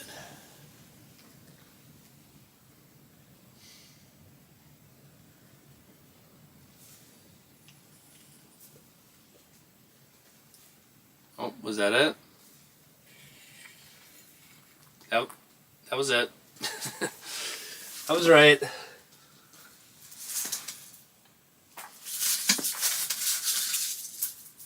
I don't want to dig into that minnow bucket again. I just laid some out here on the ice, on the floor.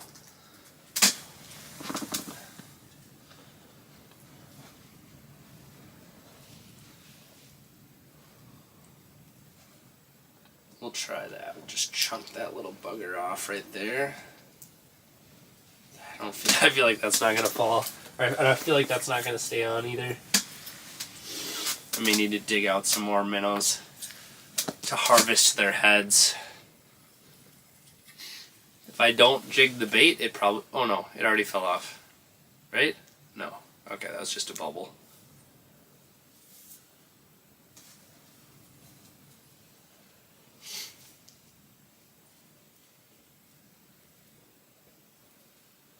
Yeah, no, I think you're right. I think we're gonna have a lot of ice around home by this weekend.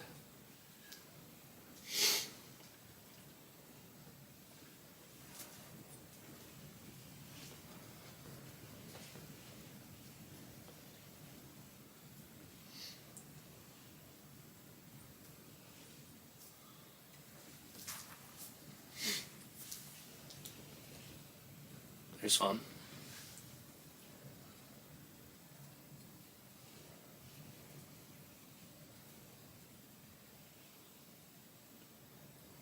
He's coming in hot.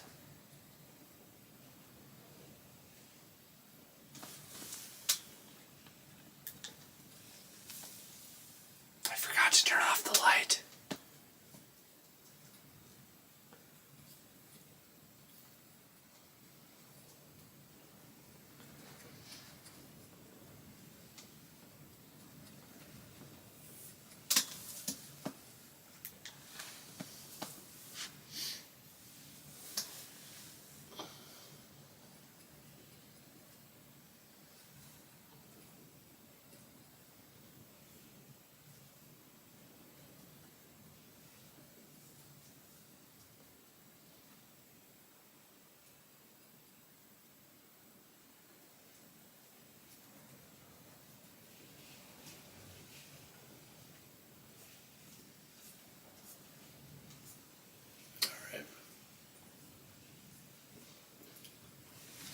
Oh, we missed that one, guys.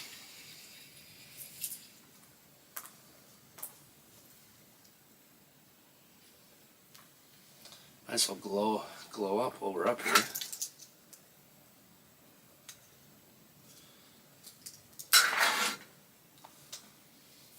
You guys gotta remind me though, if we mark a fish, I gotta turn the light off. I kinda think it helps.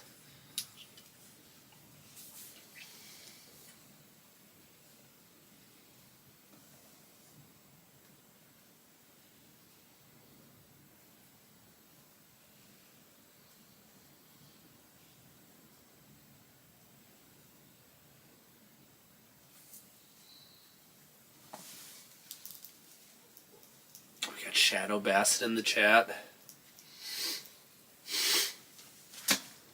Guys, I don't have any alcohol on the ice today. It's just not that day. It's not that day today. This is a grind it out, sleep on the ice for 2 nights, do a live stream, shoot some videos, meet with a buddy on day 2. This is a full couple days of fishing here.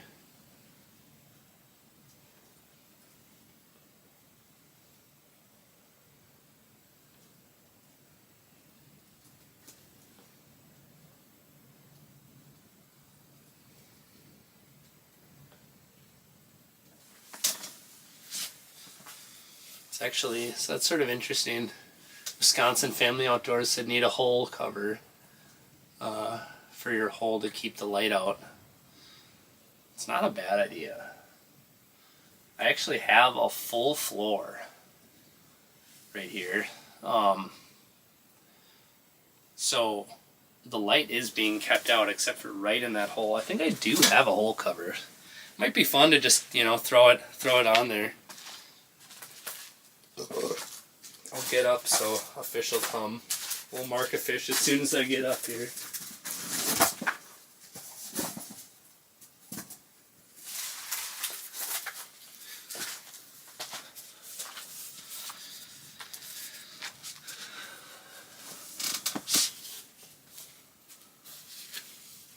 Oh, there's one. Of course. That looked big, of course. You can't even get up, like, you just, it's like,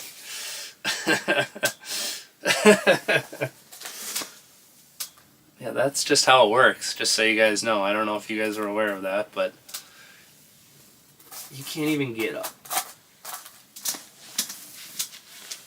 Okay, now I actually have a hole cover now. So we're pretty stealth. I don't think I have to turn the lights off now. You guys think it was a burb? That's the guesstimation. How big is your shelter? Bob asked. How big would this be? I don't know how many square feet it is, but it is the Otter Resort. They have all the stats on the website there, but it's got to be like, I don't know, like 10 feet across or something. And it's kind of an octagon shape.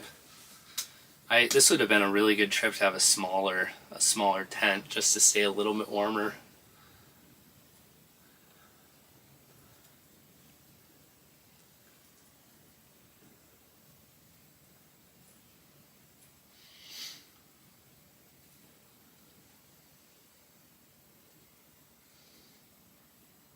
Oh, Shadow Bassin said he's been here for 5 hours. Yeah, well, I don't think I saw you earlier. Jaslyn asked if we've caught anything. We've caught a few fish.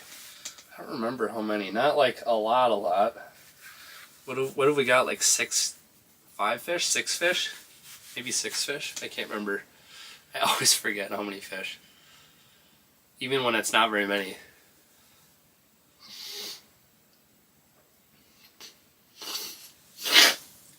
Jeez. Well, we gotta do the whole blow. Oh, jeez, there's a fish.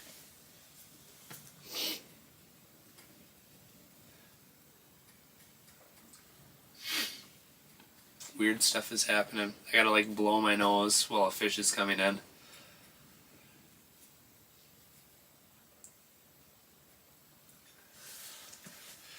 Rookie mistake.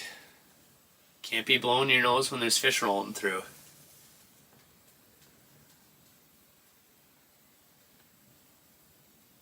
Reel 'em in Outdoors says you suck. You're right, I suck. Worst fisherman that you watch. But you do watch me.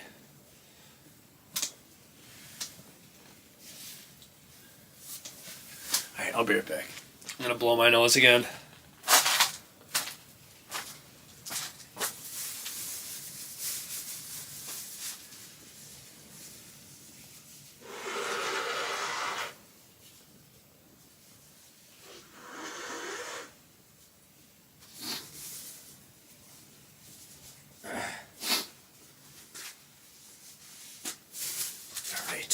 Is there one down there probably? Not yet.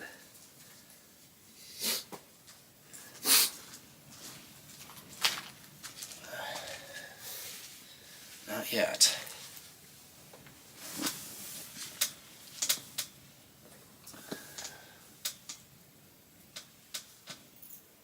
Pretend to leave the shack. Should we do that? Should we get kind of sneaky with it? Oh, guys, I think I'm gonna go to bed. Oh, I gotta get some snacks over here.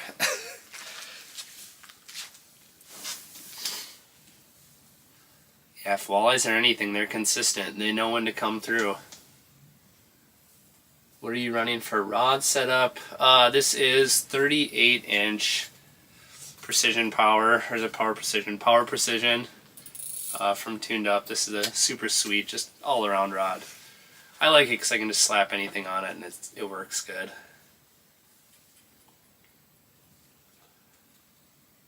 Oh, we got Wango Tangos back in the chat again. This is the typical COVID fisherman. I can spot one when I see him. So Wango Tango, you are right. I did fish during COVID. You're right. You nailed it. Did you not fish during COVID? Did you quit?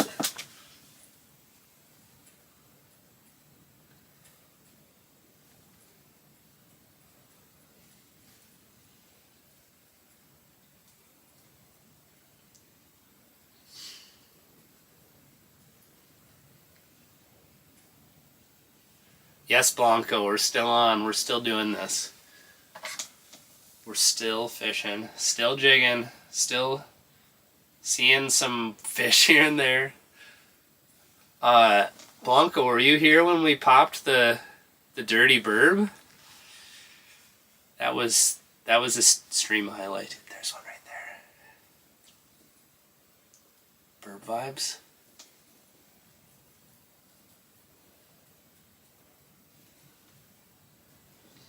Come on.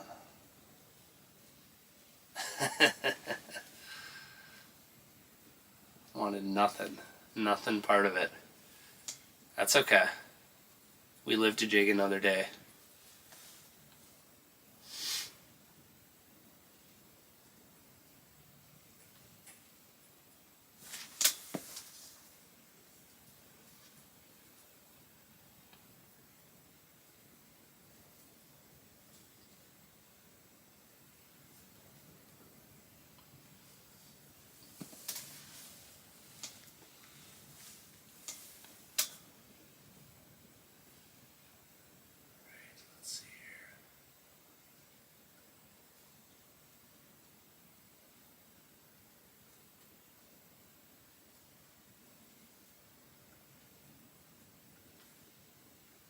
Let's see here. Sorry.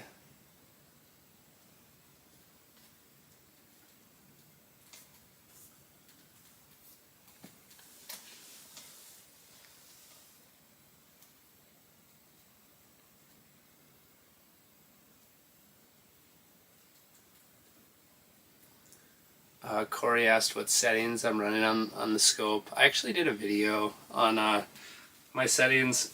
It was open water when I did the video, but my settings are basically the same for ice. So obviously, you know, you can use the settings if you want, but then just kind of tweak it from there based on what you're seeing when you're on the ice and just looking around with the unit.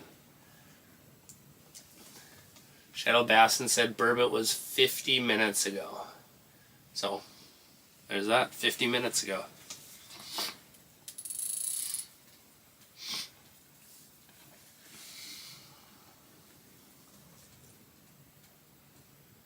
Captain Dominic in the chat. 740 people in live. Let's go, Nick. Heck yeah, man.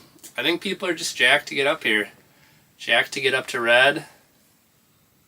I'm guessing most of the people that are going to be coming up in the next few weekends or so probably won't be fishing this late, although I guess, yeah, you know what, there are a lot of sleepers getting pulled out now, so yeah, don't quit jigging after that sunset bite. There's more to come. There's more fish. The bite can get tougher, but I've also seen it where the bite gets better after the sun goes down.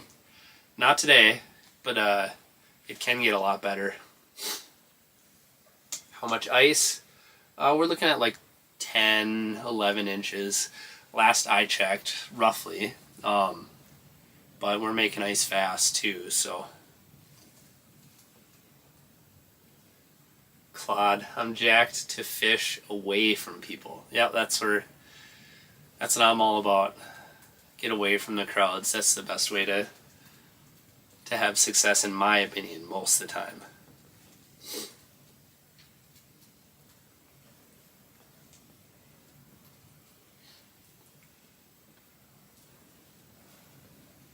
Why aren't you running a dead stick or a rattle reel? Well, that is that's a sore subject. Early in this trip, we had an incident where all of my minnows died. So, yeah. So I don't have any live minnows, so I don't really see a point in it, honestly. So that's why I don't have it down. But yes, I would highly recommend setting a dead stick or a rattle reel down if you're going to be doing this.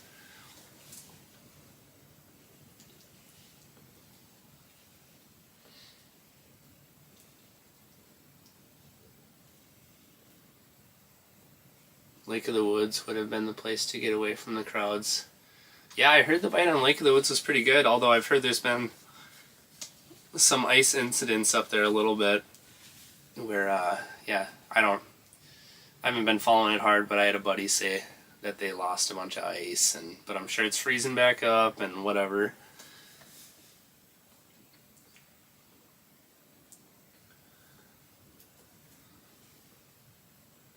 John said, man, must get hard answering the same question over and over.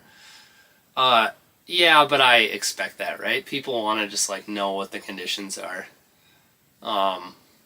So I could, like, pin that or something on the screen so people know.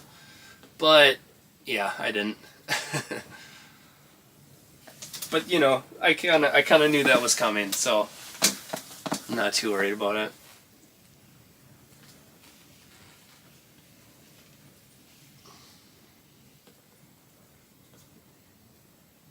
I'd set it with a dead minnow because I'm stubborn.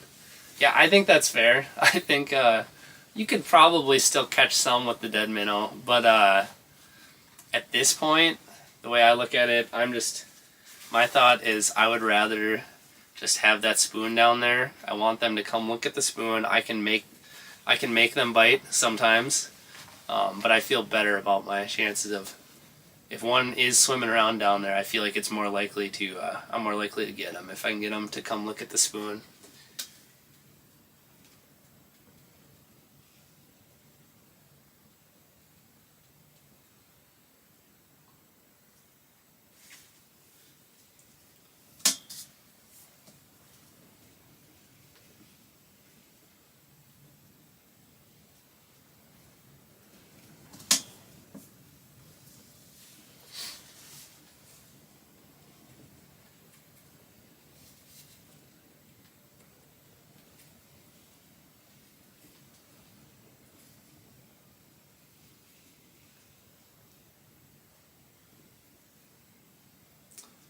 How's it going living for the outdoors?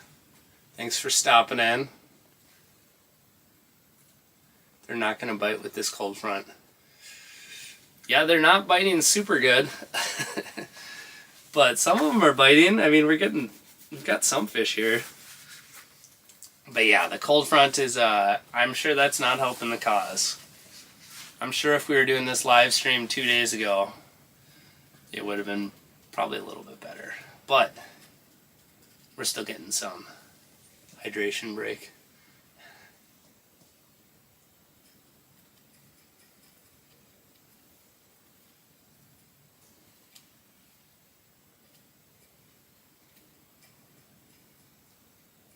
Should be running a Lindner rig. I like that.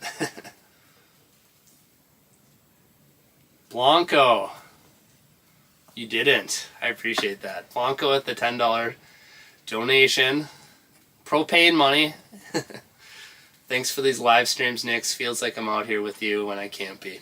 Glad to help. Glad some folks can enjoy it. There's always going to be some folks who, you know, have negative things to say, but I think 99% of folks are probably going to enjoy it. So I appreciate that, man. Appreciate the kind words. Minnow money. Yeah, exactly.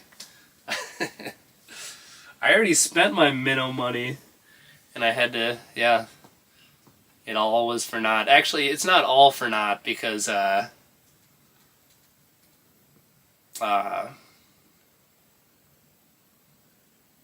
because I get to use the minnow heads still, so.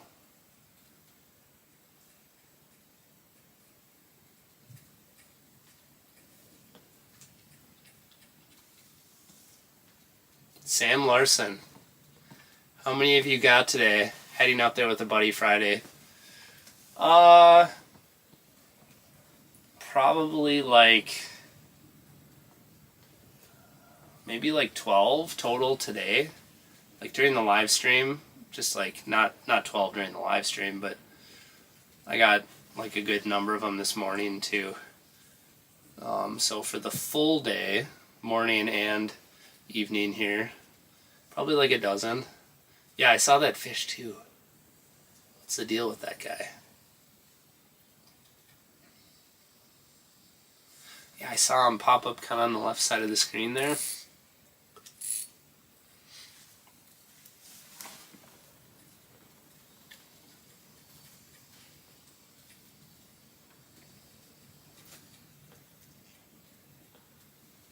I'm assuming you're staying in the house or on shore. Yeah, I'm staying in the house here tonight. Although I should just pack up and go home. My gosh, it's cold. And it's gonna be just as bad tomorrow. Woof.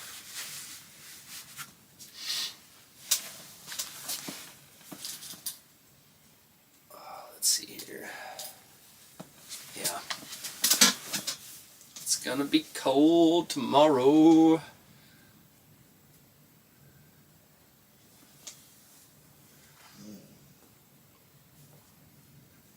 What are your tips on fishing a new lake?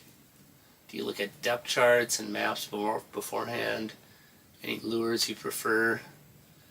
My best advice for a new lake would just be, well, if you're talking about ice fishing, you know, just spend time moving around, looking at different stuff. Look for, like, you know, weeds are really good. I'm assuming we're talking about walleyes too.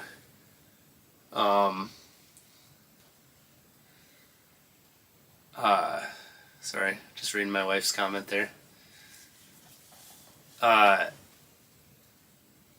Yeah, the like weeds can be really good too. So if you can find good healthy weeds, that's usually, like, fishing right on the edge of those can be a really high percentage proposition. Yeah,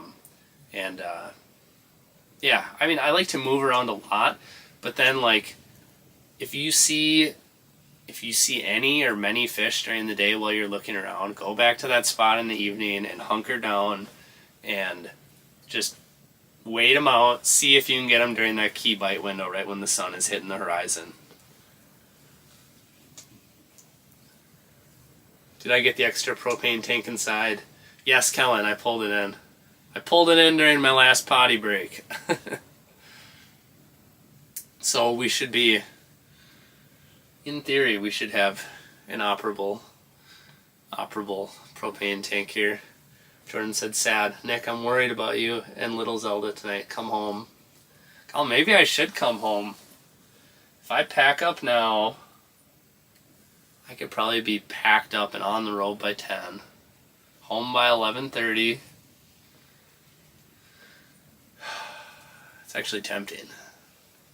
It's just so cold. Like I'm pretty comfortable in here, like not too bad, but it's probably gonna get really cold tonight sleeping in here, because it's like you're right on the edge here, and there's, yeah, all fun and games until it's time to pack everything up. Yeah, exactly.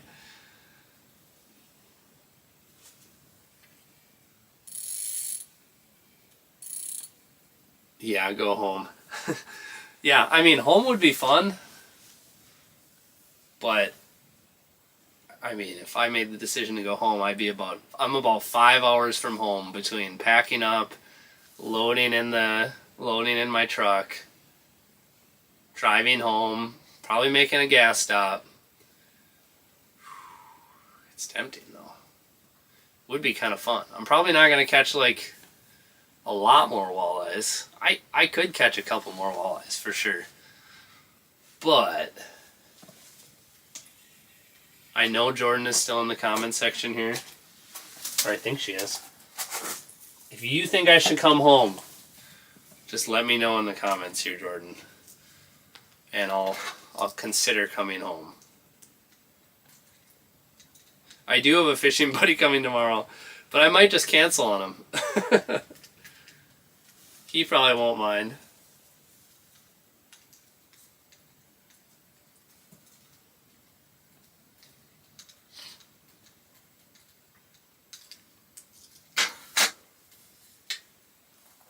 Just slam 5 Red Bulls. Yeah, that's an option.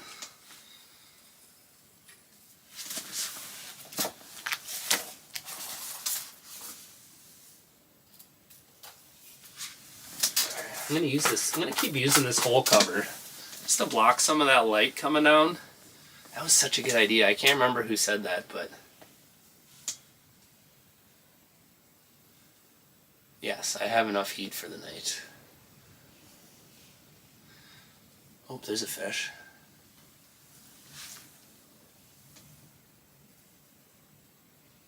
I think he's gonna bite. Is that another burb?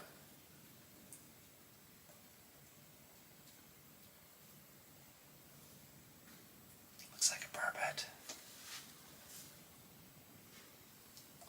That's a burbot. What do you guys think? I say that's a burbot.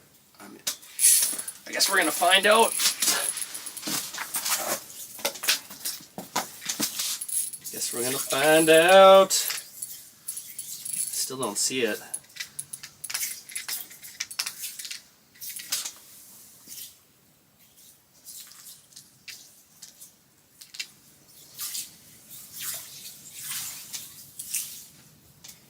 Dirty burb. I think. Yep. Oh, that's burb. Yeah. Woohoo! Burb time. All right. Oh, this is gonna be tricky. Sliming up my arm. There you go, burb. There you go, burb.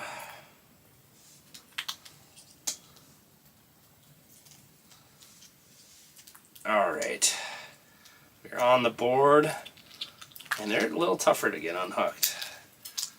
I don't really want to dig out my plier. There we go.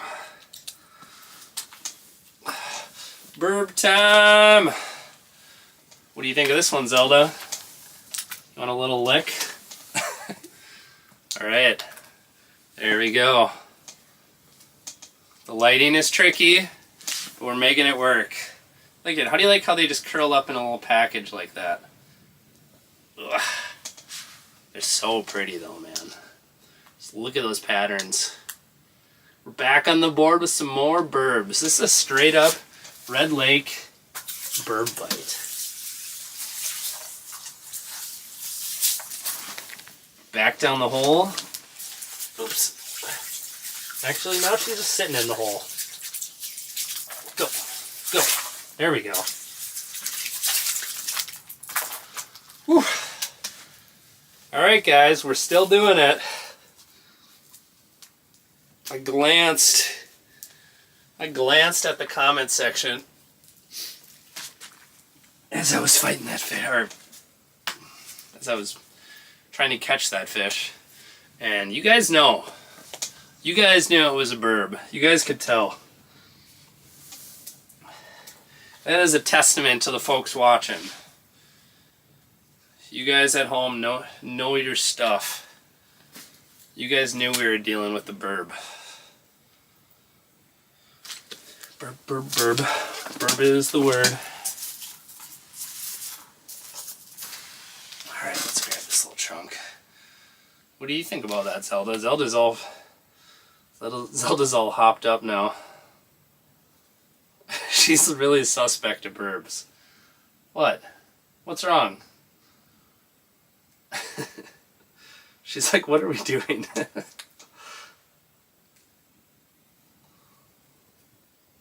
She's like, is this what we're going to do all night? We're just going to catch weird, slimy burbs.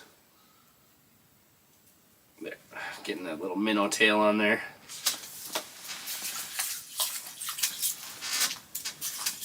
That burb fought pretty good there. Nice hard fighting burb. Okay, let's glow up here. Oh, Carter's in the chat. What's going on, Carter? Did you brush your teeth yet?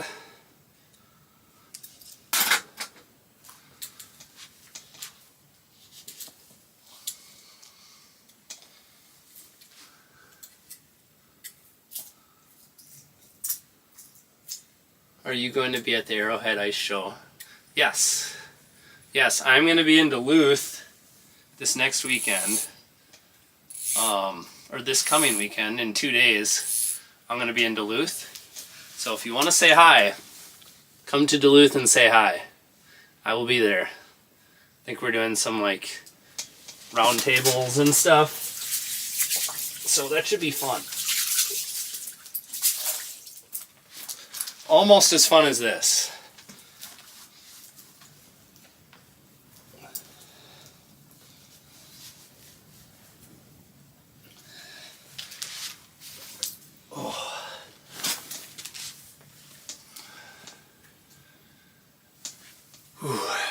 How does Zelda like the ice house? Zelda loves the ice house. Right, Zelda? Do you guys want to see Zelda? I think my kiddo Carter wants to see Zelda. Let me get this on here first. Alright. Alright, come here. Come here. Come on. We're stretching. Alright, come here. Come on, get your head up here. What are you looking at? No. Come on. There you go. Good dog. Who named your dog? We named her as a family. After my great aunt Zelda.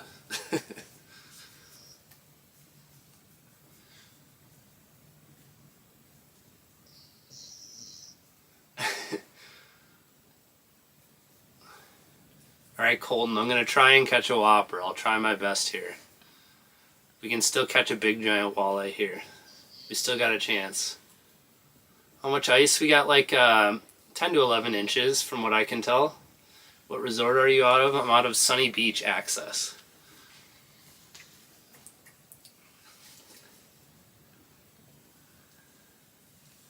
Don't let her tail hit the heater. I'm definitely keeping an eye on her.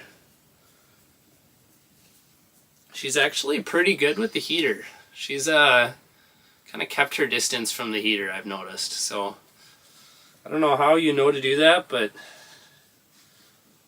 you aren't trying to lick the heater or anything, so that's good.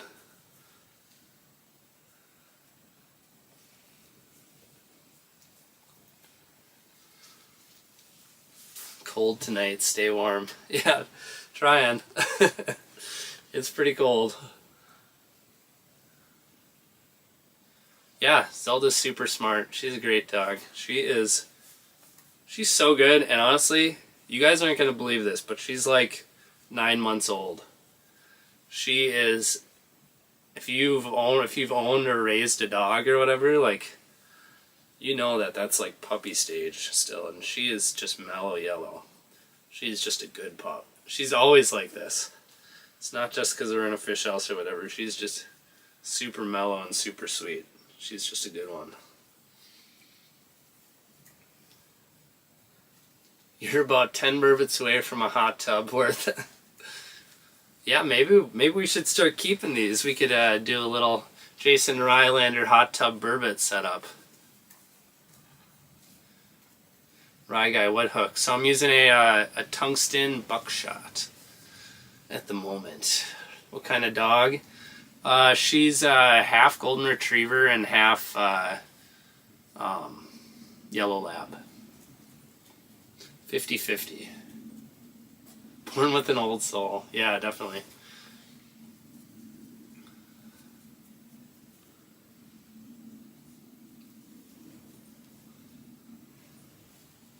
Can't leave now. The Burb Fest is on like Donkey Kong. You nailed it, Chris. It's just heating up. The last 2 fish were burbs, though. Come here. You're kind of in the way of my jigging hand.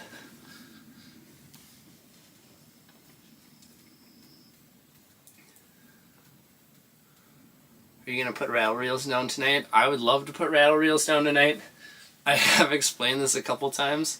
I had an unfortunate situation where all my minnows are dead, so I'm not going to put rattle reels down tonight. I don't, I would have a dead stick, but don't have any live minnows.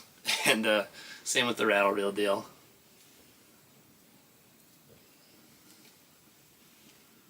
Do you have a striker suit for your dog? You know what? She kind of likes running around when it's cold out, that I've seen. She was running around earlier today. I mean, it got a little cold for her, but yeah, I don't have a suit for her. We just let her sleep in the house and we call it good. Burbs will hit a rattle reel with the dead minnow. I know, but I don't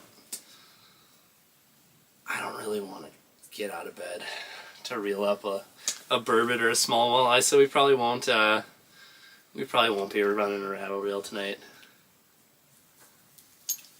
Yeah, TJ, you for sure nailed it. Dead minnow does scream walleye, or scream burbot for sure.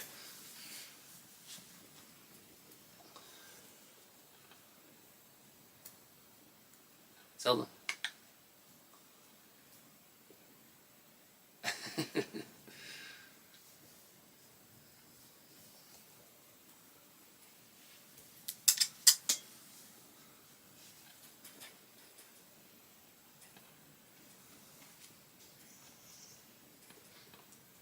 Whoever said boil the burbot in Sprite and serve it with butter like lobster, thank you. That went into my head, bounced around, and stuck. Impressive. Yeah, that's the deal. That's how you gotta do it. That's the deal for burbot, for sure. Poor man's lobster. Freshwater poor man's lobster.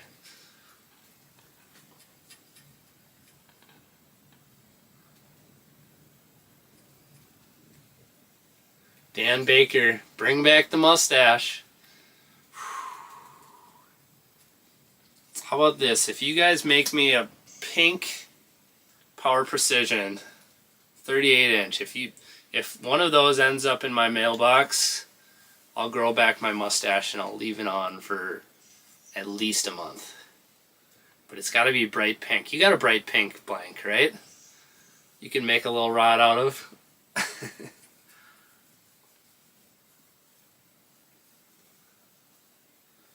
No, I might, in all seriousness, I might bring back the mustache. We'll see. Sometimes that's like a winter thing for me.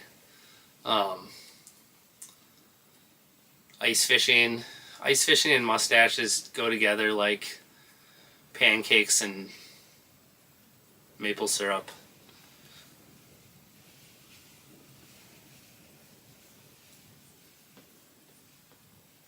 You can't bring back the mustache. It's unfair to the fish.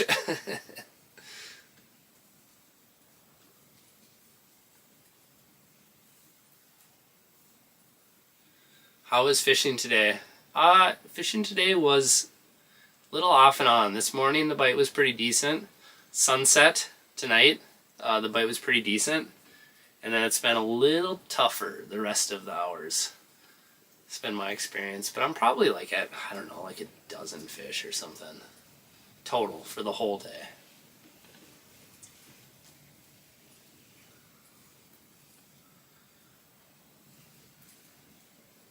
Any crappies? No, I haven't seen any crappies. For sure have not marked any crappies. I would tell you, I would know it if I saw them, luckily with the live scope here, so.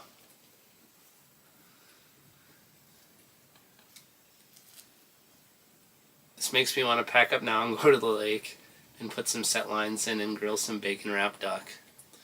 Well, you should wait one day, because it's going to be, you should wait about 24 hours, 36 hours. It's going to be a lot warmer soon. You good? You're just straight chilling. You want to go outside and run around for a little bit?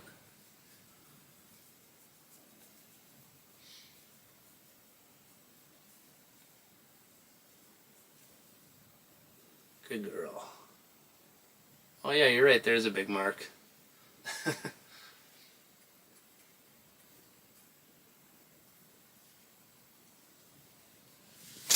Stay. Stay.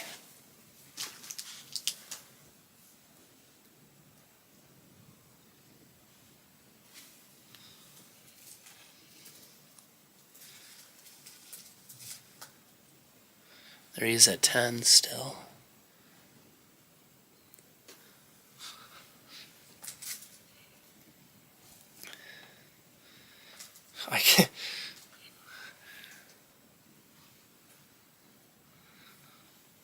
I can look at him. I can look at him, but I can't drive my fish hole over to him, so. That's about all I can do.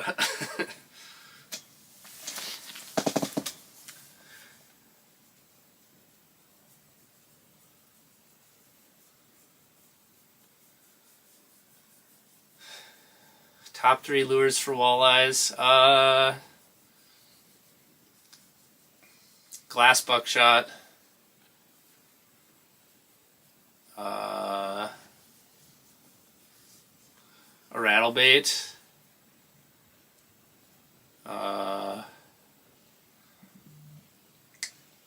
A forage minnow jig. That's my top 3. How many caught in the last hour? Having a hard time keeping track of time, but the last two fish we caught, I think were both within the last hour. 2 burbot in the last hour is what we're at here.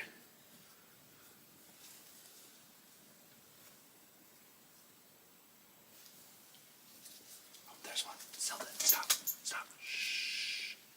Shh.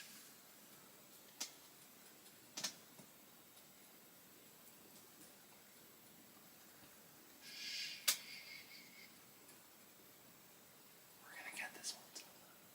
Shh.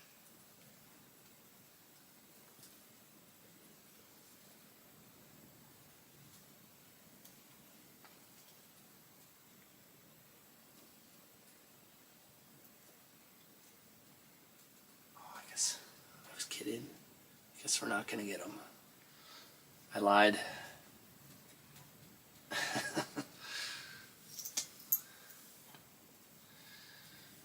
U-turn.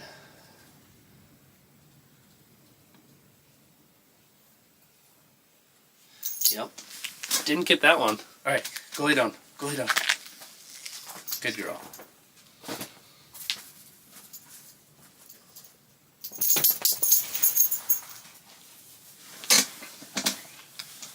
Alright.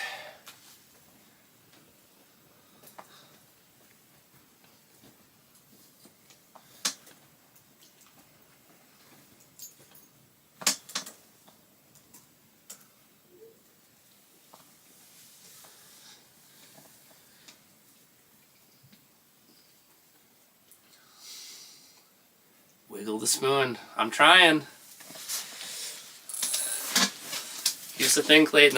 I'm just not wiggling good enough. I need to up my wiggle game. It's one of those deals where it's turning into a little bit of a burb fest over here. And the walleyes are maybe going to sleep. Yeah, take your puppy out. The pup's good. Let's try and catch this one. How about? Let's get up here. Come on. Come on. Over here. Come on.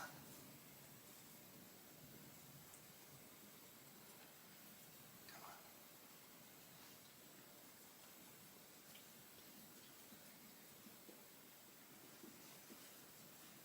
Come on.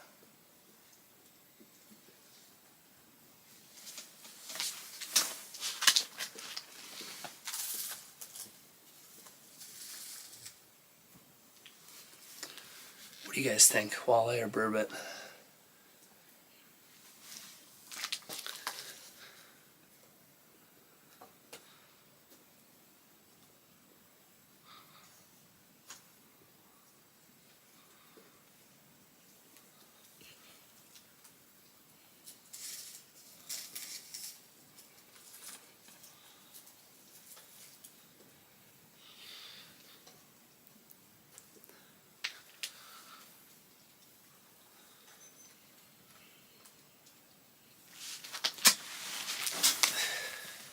Clearly a catfish.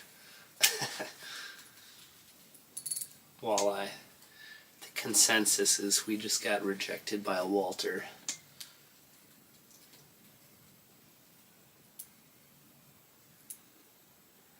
This is such a better telling people how to catch them than people telling me how to catch them.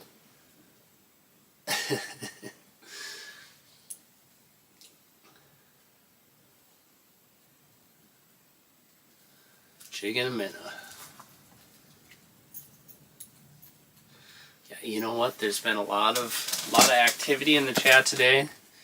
So Clayton, I think we ran into that. I think we got that same guy you were dealing with on one of your last live streams. The dude who just keeps on making accounts. He's just gotta spew violence from his mouth. No, that wasn't a crappie that we saw up high. A crappie would mark a little bit bigger than that. Yeah, the Wango Tango, he had a bunch of other names. My wife came in with the moderation and really was knocking them out though, so.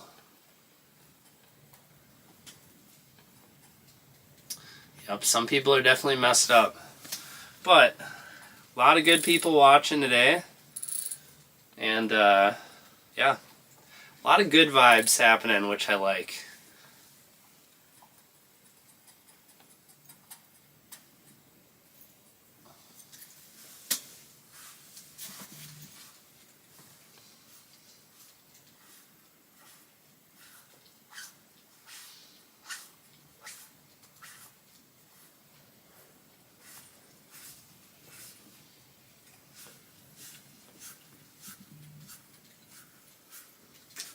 Best tuned up rod for the 15 to 20 inch walleye through the ice. I would say a Precision would be a go-to for that size range. Way more good people than bad. Yes, 100%. I agree with that. Well, it's like if 600, 700 people are watching and there's like one dude spewing vomit out of his mouth, like, that tells you way more good people than bad, right? Just by the numbers. Less than 1% of people are very, very sad and just want to be mean to people to make themselves feel better. Or feel worse, or whatever, you know. Some people have no lives but to troll others. Sad life to live. Yeah, you nailed it, Cody. TJ's back. Yep, Clayton's in the chat. Yeah, TJ, what were you doing? What was so important? Were you hanging out with your wife who's about to have a baby any moment now? Is that what you were doing?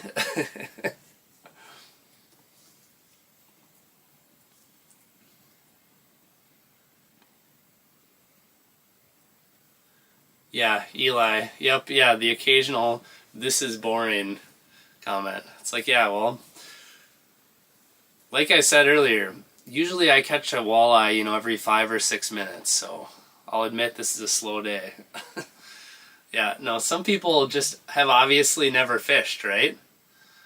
Like, yeah, I mean, you don't catch like hand over fist walleyes left and right.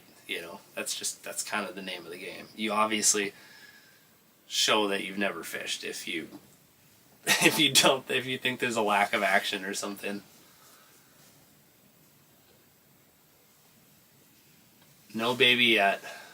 So my buddy TJ Erickson, he is a fishing freak, great YouTube channel, and he has a baby on the way. I keep inviting him to come fishing with me, just so he feels bad, because we both know that he has to be close to home, because he's going to be a dad any minute now, any hour now, any day now. So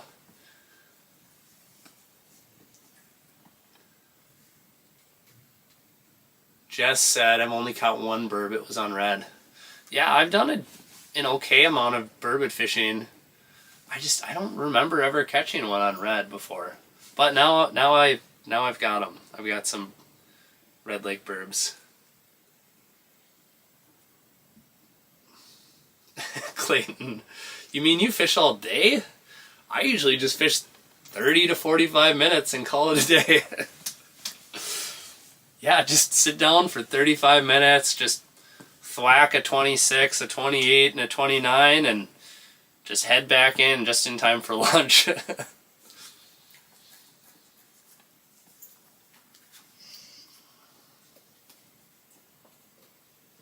This is honestly a normal day of fishing. It's not uncommon to go hours without even seeing a fish.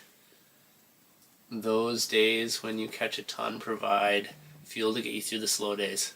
Yeah, you nailed it, MT. And honestly, like, this is not incredible, but like, how many walleyes have we caught on stream here? 4? 3, 4? I don't know. I don't want to accidentally overestimate, so I'll just say 3. And then plus 2 burbots.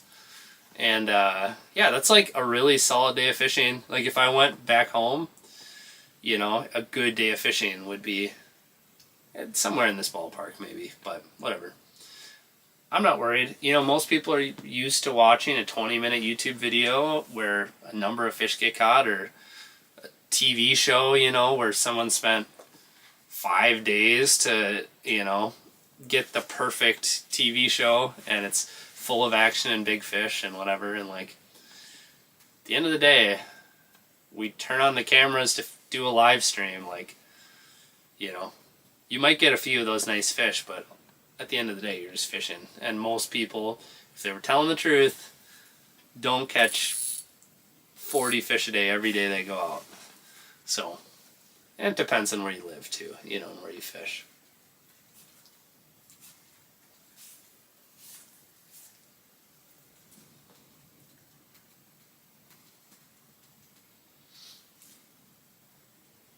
I've caught 50 fish on red and got skunked other days. It's very unpredictable. Yeah, I would say like early in the year, especially, it can be unpredictable. I've had days where I've caught 0 fish, and I also have had days where you catch like 50. So it just is where it is. It depends on what day you show up oftentimes, but it's like negative 15 degrees right now. So, and it wasn't negative 15 degrees yesterday. That might have something to do with the fact that I only caught like 12 fish today. Half of them in the morning, half of them in the evening. So, but 12 fish back home, 12 fish on Gull Lake, on, wherever, like, is a killer day. So it's all just relative to where you're fishing and whatever.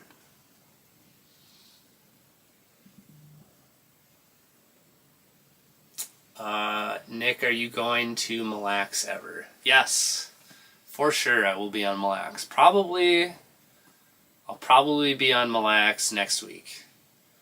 And I will put out a video from Mille Lacs next week.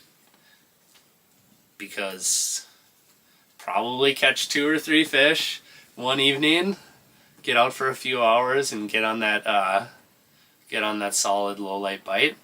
Catch some fish, share some tips, and yeah, I love Mille Lacs. I live pretty close to Mille Lacs, so that's definitely a favorite for me.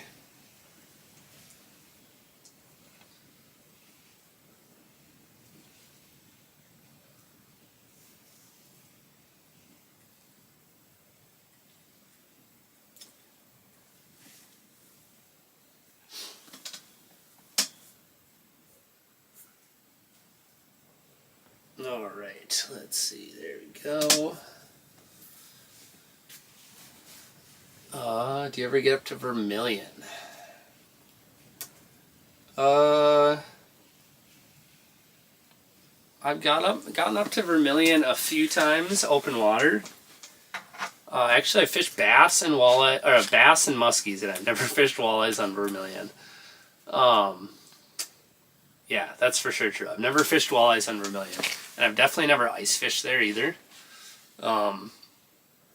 But Vermilion's really cool. Vermilion's an awesome lake. Super good fish in Vermilion. Big ones and numbers. But I need to go up there more because it's kind of far, but it's not that far. I think it's actually closer than Red for me.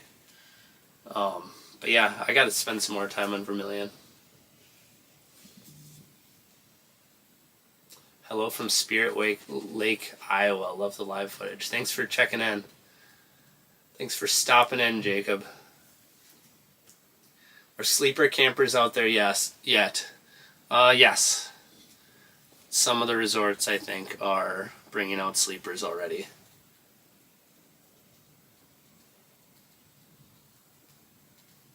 Oh, there's one. Just zipping through quick.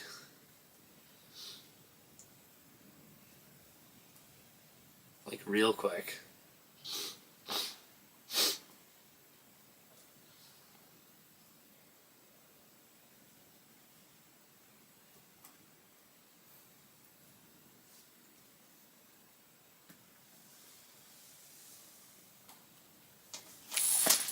There we go.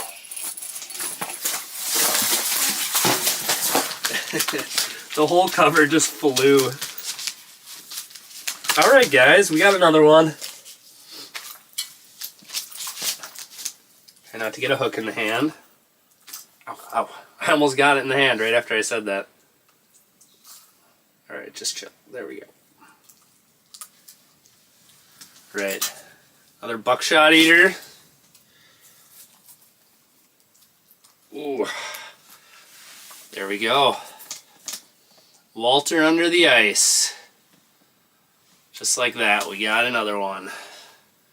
Would be perfect eater size if we were eating the classic line. But we're not eating.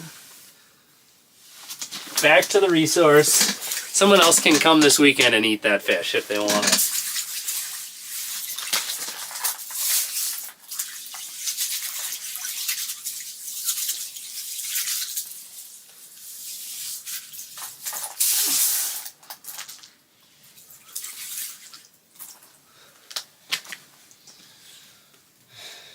All right, we got another one.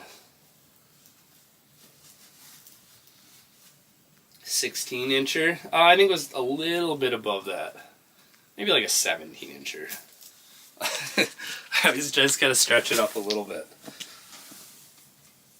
All right, where did my rod go? There we go. All right, so here's a little interesting tidbit while we're sitting here. So, right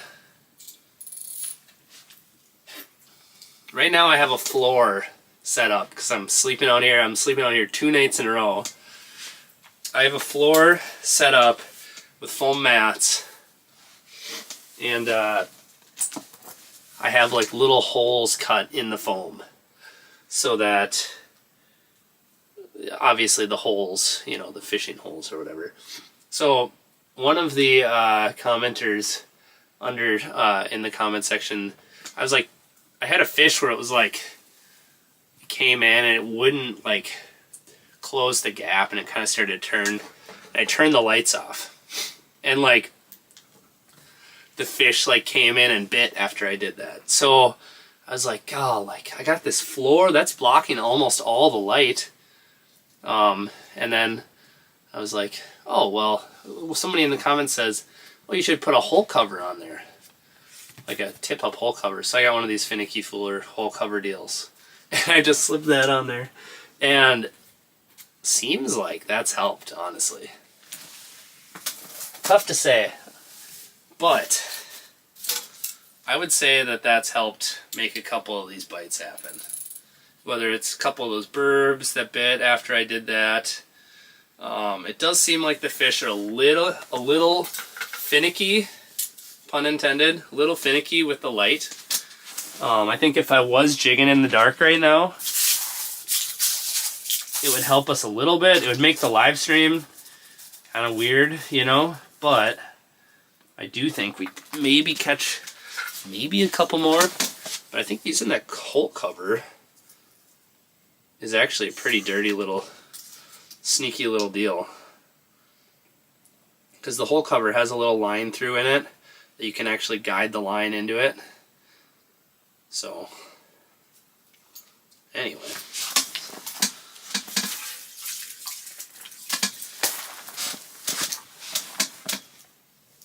Alright.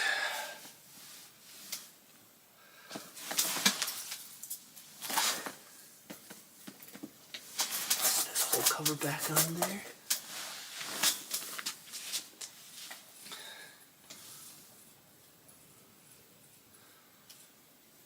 There we go. Back in action. We got another Walter. Another Walter. Excuse me.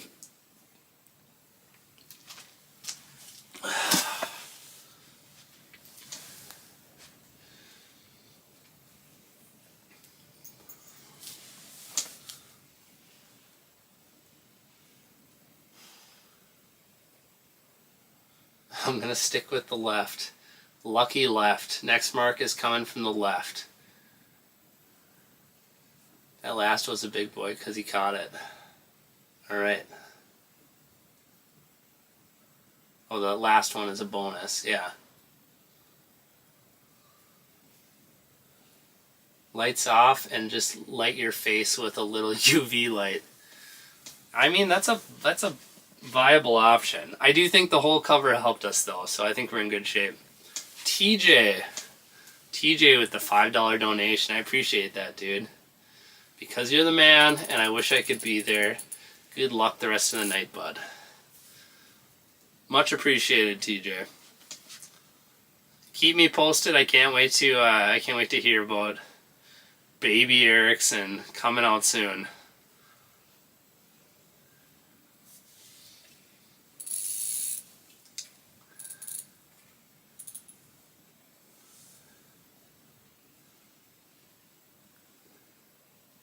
What a change from last... Dave said, what a change from last year. I hope it keeps up. Yeah, honestly, some good ice-making weather this year. This is going to be a really good winter. Get your wheelhouses ready. Get your... respool all your reels. Ice season is here.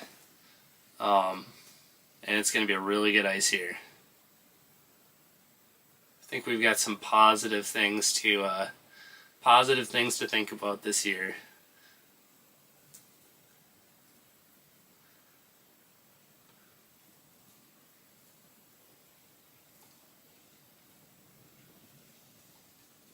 That's cool.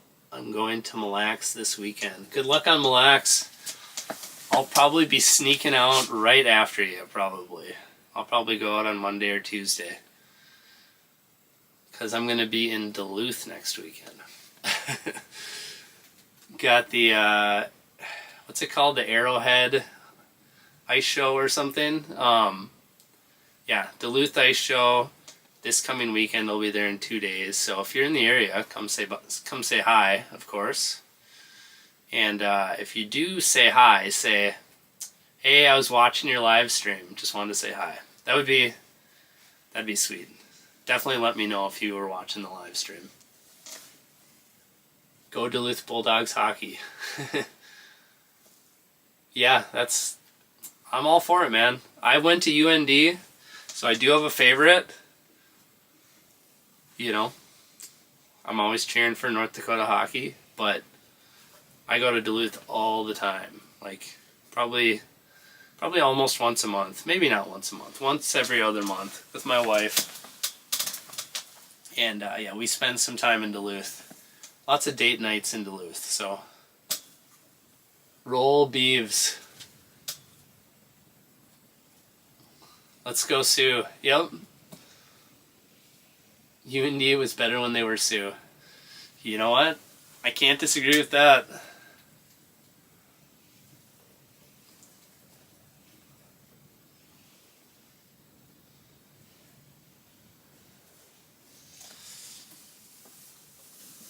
Oh. Definitely can't go to bed yet.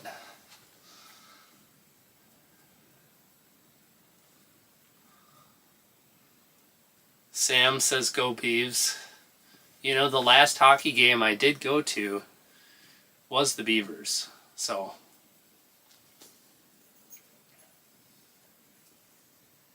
I'm an equal opportunity hockey fan. unless it's UND and then it's slightly less equal.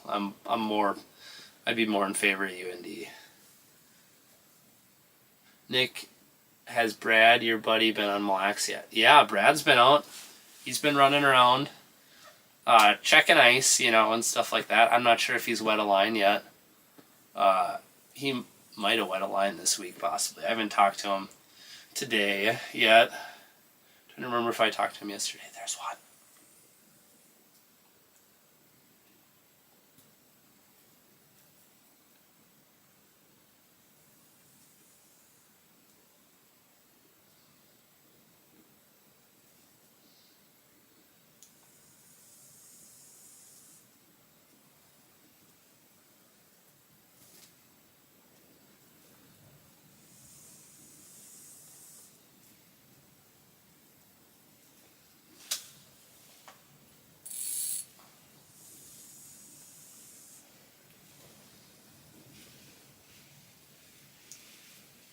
Just gonna soak it on the bottom here, see if he picks it up. Might be a burbot.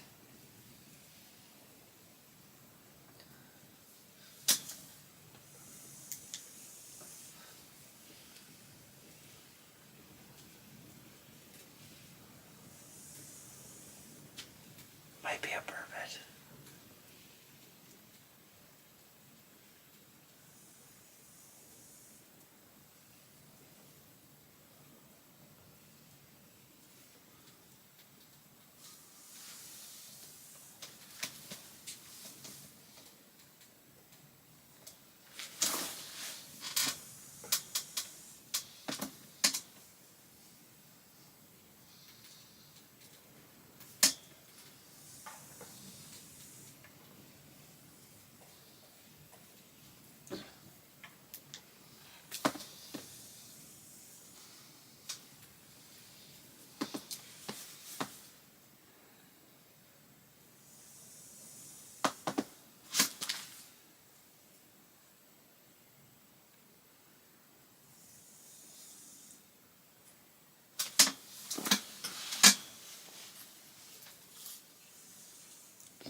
Isn't that weird?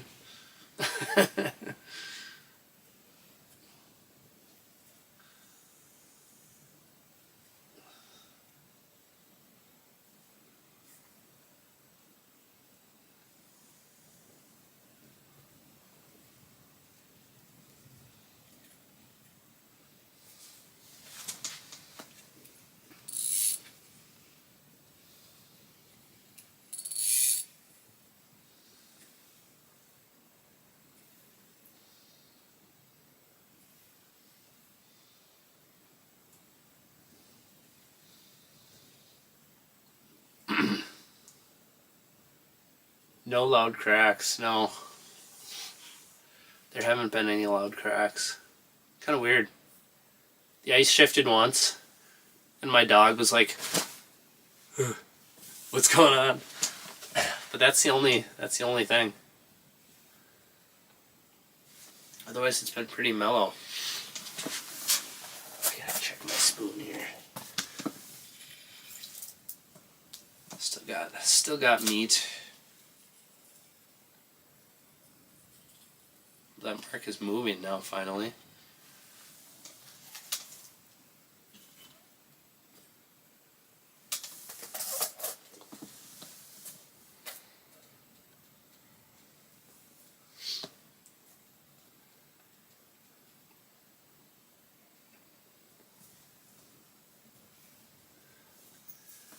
Nick, are you out of JR's corner? No, I'm out of Sunny Beach access.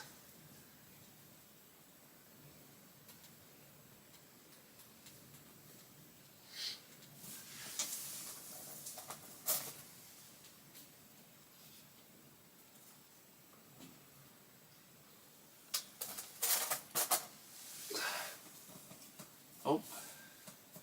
I'm messing around and there's a big giant mark. Can I turn him around? There we go, I turned him around.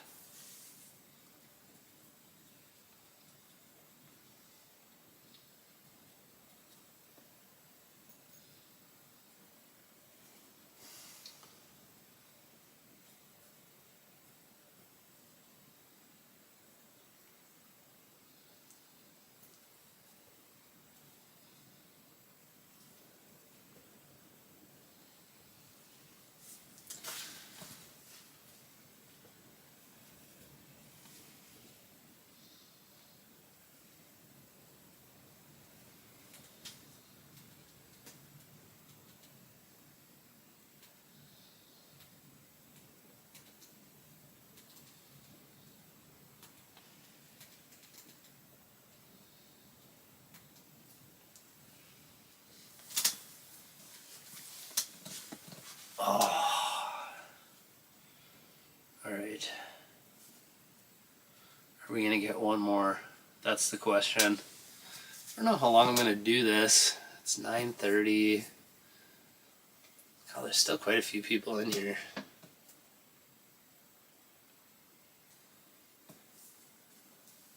Quite a few of y'all still watching.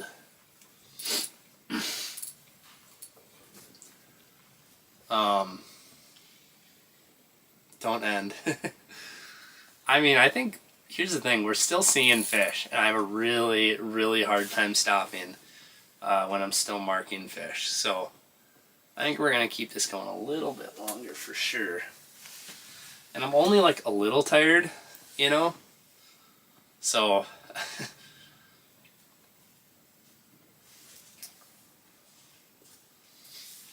it's that top mark. The top mark is my swivel.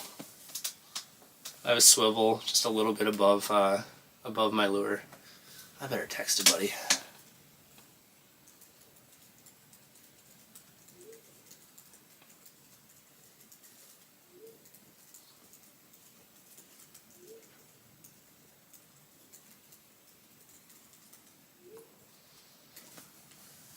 Um, 24-hour live stream. Dude, that would be so fun. I'd be down. There's just one little tricky thing. I don't understand what's wrong with YouTube, but they won't let you live stream longer than 12 hours. So I haven't ran into that issue yet. But it would be really fun to do like a 24-hour live stream or something. But I would have to break it into 2 different live streams, which is kind of lame. Excuse me. So Connor said, you can't end until I'm done with my beer. I'm like, okay, deal. Yeah, I'm not gonna call it yet. We're still marking enough fish. I think like for sure won't end until at least 10. Gotta sleep, my guy. Yeah.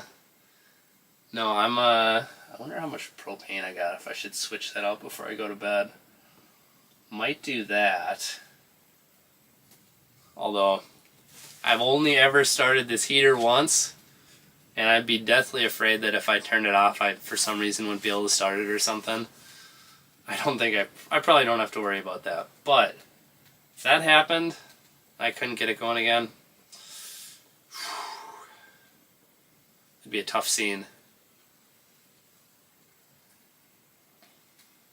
Did the wind die down? Yeah, it does. It seems like the wind's died down for sure. Oh, and I say that and a nice big gust comes through. It's not that bad. It's pretty reasonable. It's not. I've been out in a lot worse.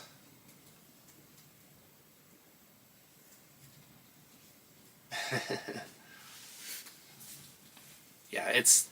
I guess I can hear the wind still rustling around out there. I do think it's supposed to drop off tonight, though, which would be really pleasant.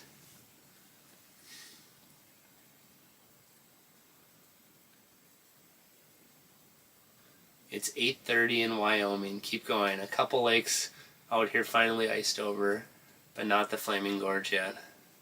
Right on. I was just talking to a dude about Flaming Gorge, and I kind of want to go there and fish for lake trout. Not gonna lie.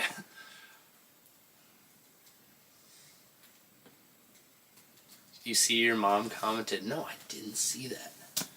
Did she? Oh, my mom commented from the Angling Buzz page. What's going on, Mom?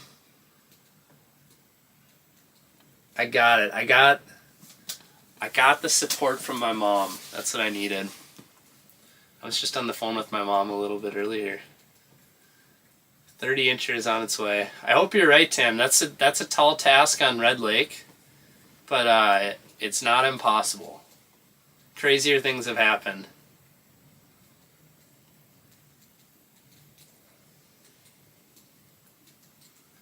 What days are you going to be at the show in Duluth? I think I'm going to be at the show for the entirety of the show. So Friday, Saturday. I'll be there all day Friday, all day Saturday. So I'll be around. Yeah, come say hi. How deep? Jake, so we are fishing in 8 feet of water right now. And I am sitting on like roughly 10, 11, who knows, with how cold it's been, maybe 12 inches of ice.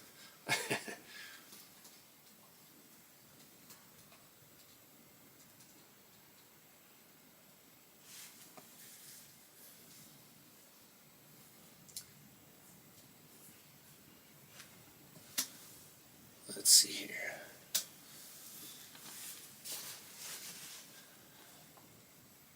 Connor, you got rescued off Red last year. How did that go? How was that experience? You know, one thing I'm curious about, someone was saying they got rescued off Red. Or, when you get rescued off Red, do you get to bring your gear with you? Or do you have to leave it out there? How does that work? I've always been curious about that. And I feel like someone told me once, but I can't remember what they said.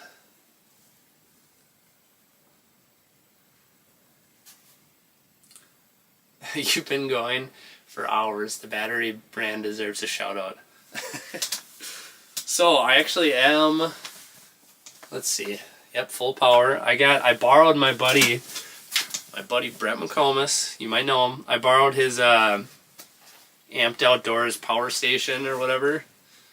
And yeah, so that's been keeping me running red hot. So that's been good. Chilly in the house. It is a little bit chilly in the house. It's actually, if you feel the air, it's like not that cold.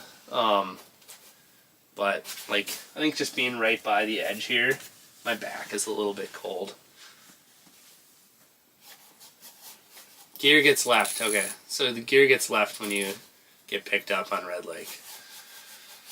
Yeah, I feel like I've always heard that. So just be smart when you're going on Red Lake. Everybody's excited to get out here. Like, yeah, it's awesome. It's exciting. But just like look at the weather, follow the reports. Like especially if it's blowing, I mean, just understand like what direction the wind is blowing from so you can not be stranded if something does break off. That's how I like to think about it anyway.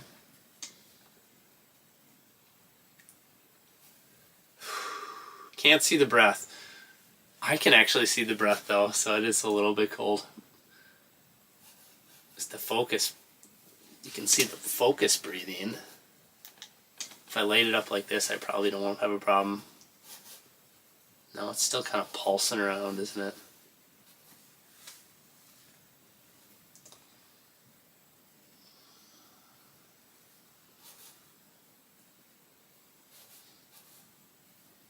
Zelda's having a dream over there.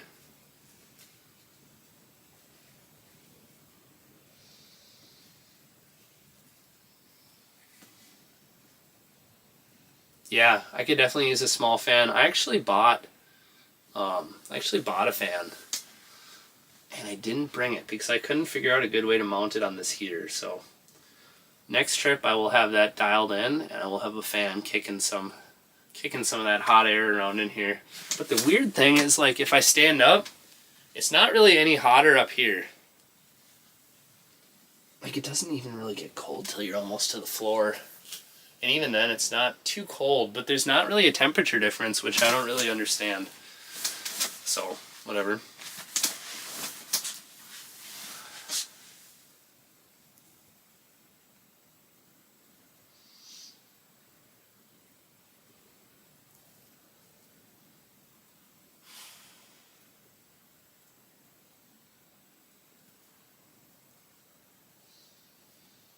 Has Zelda caught anything yet? It's so funny. So this is, trying to remember, I mean, this is definitely her first time ice fishing, because she wasn't even alive for last season's ice fishing, because she's basically just a puppy. So this is her first year ice fishing. So pulled some walleyes out of the hole earlier, and she's just like she doesn't get all excited and try and like lick the fish or whatever, but like she just kind of looks at it. But after I catch the fish, she just like sits with her nose pointed at the hole. She's just looking at the hole. She's just like, is something else gonna pop out of that hole? She's like, why are there little animals coming out of that hole? It's kind of like when we're driving in the car and she sees a squirrel. She's just like, so. Anyway.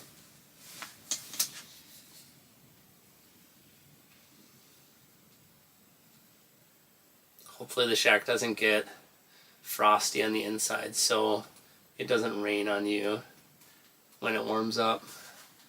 You know what? It's already frosty on the inside. I don't think it's going to get warm enough to rain on me, if I'm being honest. I'm going to have to take this thing, set it up inside a warm garage, because there's so much frost in here. But tomorrow is going to be like just as cold. So I don't think I have to worry about, I don't have to worry about it getting like raining or anything.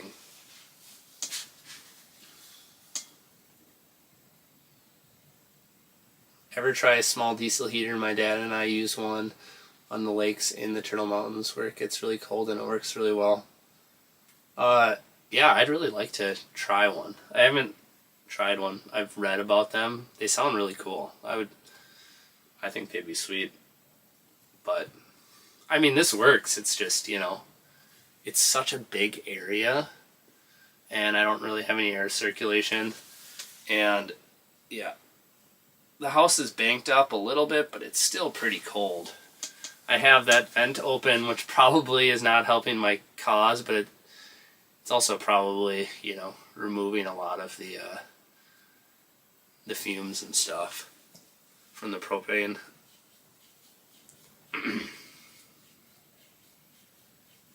I'm not tired. If I ever try to waxing a tungsten for walleyes, it gets them when the bite is slow. Yeah, I have done that before. A little bit. I kind of like wax these on like little micro spoons too.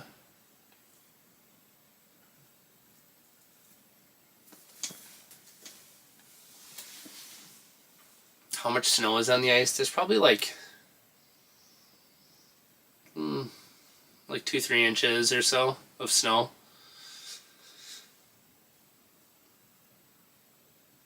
What shelter is this? This is the Otter Resort.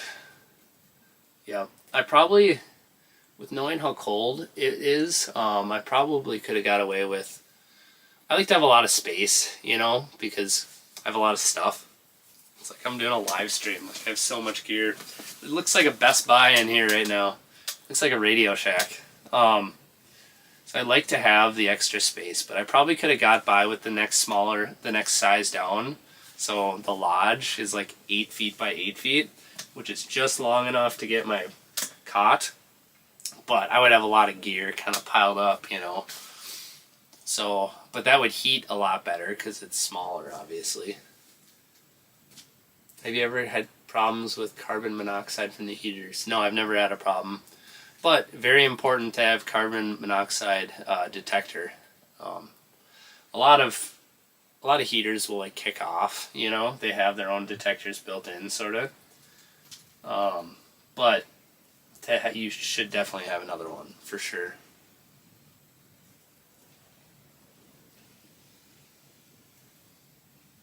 Yeah, Tyler, I've been live for a while. Been popping in and out. Any fish in the last couple hours? I would say last couple hours. Well, okay, so I'm trying to remember. We have for sure within the last hour and a half or so, roughly, we've got 2 burbot and a walleye. We actually just got a walleye. I don't know, what was that, 15 minutes ago? Ben asked, are you camping? Yes, I'm camping. Sleeping out here. It's a cold night to camp, but we're going to do it. I got my army bag, and I've got a big double-sided heater. Trying out the heat hog, seeing how that's going to fare. It's been good so far. So we've got heat, we've got propane, we've got really warm blankets, and yeah, it's like a military sleeping bag, so you almost can't get cold. Last fish was an hour ago. What about that walleye? That one was more recent than an hour. Yeah, the walleye was 15. Yep. 15 minutes ago. Okay. Did you see Buddy Jaren is in a cozy, warm house? Well, good for Buddy. This house is not uncomfortable. I'm good. The walls are starting to look like an igloo though, because I've been set up for so long. Fish houses aren't meant to be out this long. Oh, I'm gonna text my buddy Charlie back. Got Charlie buzzing in.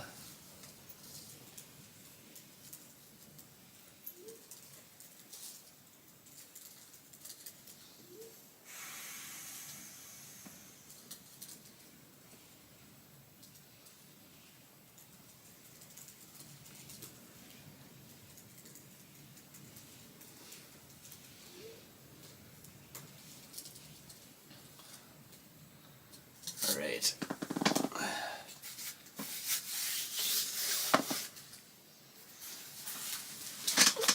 Ooh. Well, if Buddy's on Red Lake, he should live stream on Instagram. And then you guys can have both live streams up at the same time.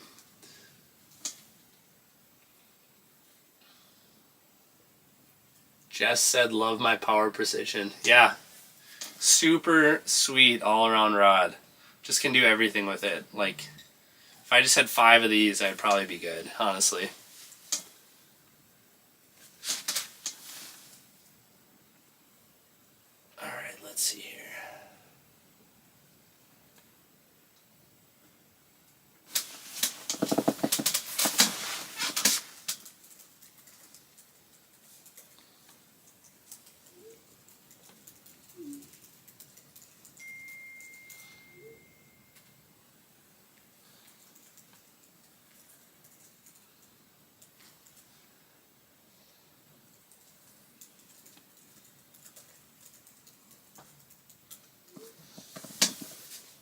right. Riley asked what access I'm out of. I'm out of Sunny Beach. Sunny Beach access. The hub house would be way more comfortable if Otter comes out with a folding old man recliner. I like that. I did buy at Costco. I bought a really nice folding chair, like a camping chair.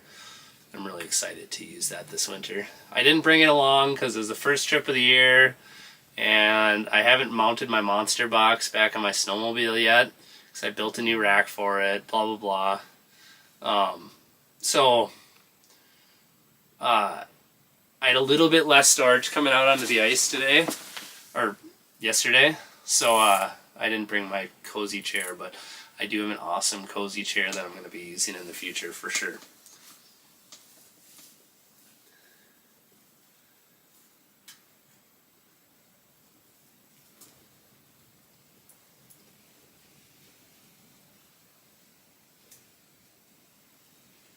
Shigma, I think is how you pronounce that. Thanks for the 279 quickie walleye. Appreciate the donation. Propane money. How far are you out? Not very far. Well, I'm in 8 feet of water, so whatever that ends up being, you know. But yeah, like I don't even know, a half a mile, not even. Yeah, maybe like a half mile. Pretty close to shore. I could walk back to shore, 5 minutes probably. Fusion works great for smaller spoons. Yeah, actually, the Fusion is like a really good, like, small walleye, like, perch rod. I'd love to see a video on the Monster Box mount. Yeah, so I did do a snowmobile walkthrough last winter, and a lot of people really enjoyed that one. That one was cool, but I do have a new mounting system for my Monster Box, and I'm kind of excited about it. It's pretty cool, not gonna lie. But me and my brother-in-law welded it up, and mostly him. I did a teeny bit of welding, just a teeny tiny, because he's the more skilled welder. So he was kind of teaching me how to do it, I guess. But we built a rack, and it's pretty sweet. It's got some accessory type things, and yeah. So, but I guess long story short, what I was getting at is,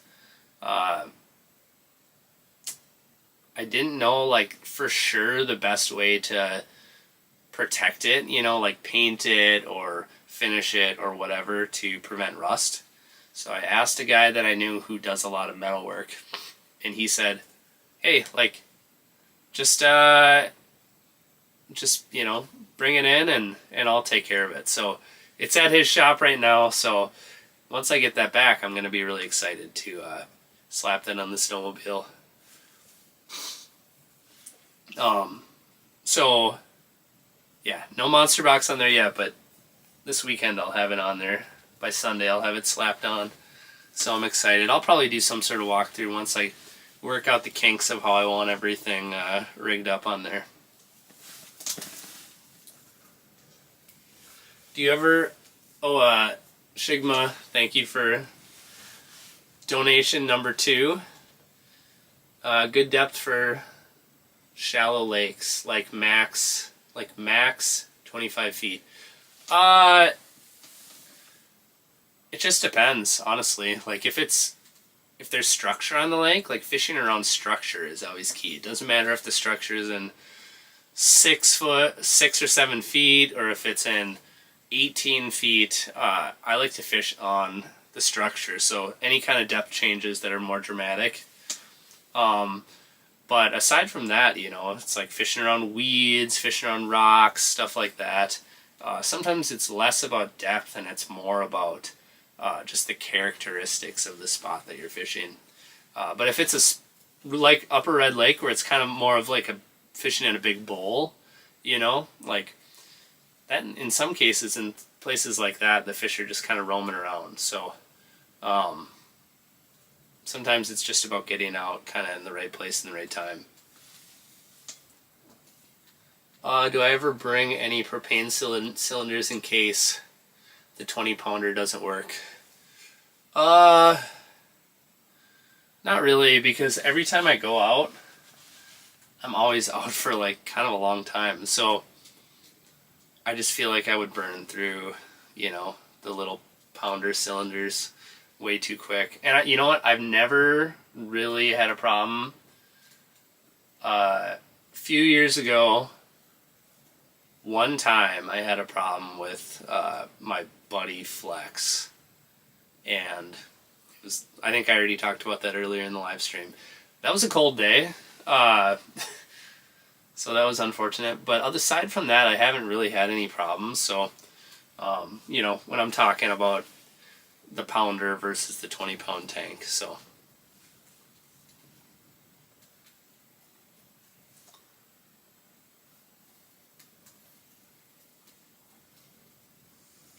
The only time I would, where I do feel like it would be a decent idea to have the pounders is if you were just kind of in a situation where the 20-pounder might run out and you just wanted some backup propane, just to keep you warm a little bit longer, maybe while you're packing up or while you're fishing for that last hour or whatever.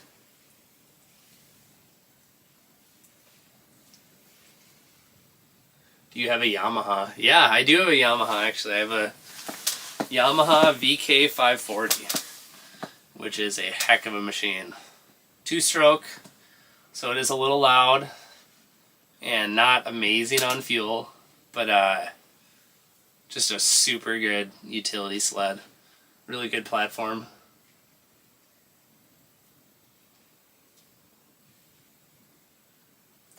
What are you using? So for bait, I actually have like a little, oh, I forgot I have the whole cover on. I don't know if I want to reel it up. Little tungsten buckshot spoon, which is a deadly little finesse number. I actually have the, I don't know who showed up late or whatever. I have the a hole cover over my hole because I have foam floor set up right now, but I put a hole cover over the hole I'm jigging in just to kind of minimize the light going down underneath us. It's been really, really quiet though, like the last half hour, 40 minutes. There was a bite window there going on from like, I don't know what it was, like 8 something to 9 or so, but it's definitely slowed down. It's been a while since we've marked anything. How thick is the ice? Right now probably on like 10, 11, 12 inches, somewhere in there. To Sunny Beach Access, have live bait. I got a sleeper there next Tuesday. I don't actually know. So if they do, I should wise up and go get some tomorrow morning. Tip number 1, leave the metro. Yeah, if you didn't leave the metro, you're right, Joe. If you didn't leave the metro last year, you didn't do much ice fishing.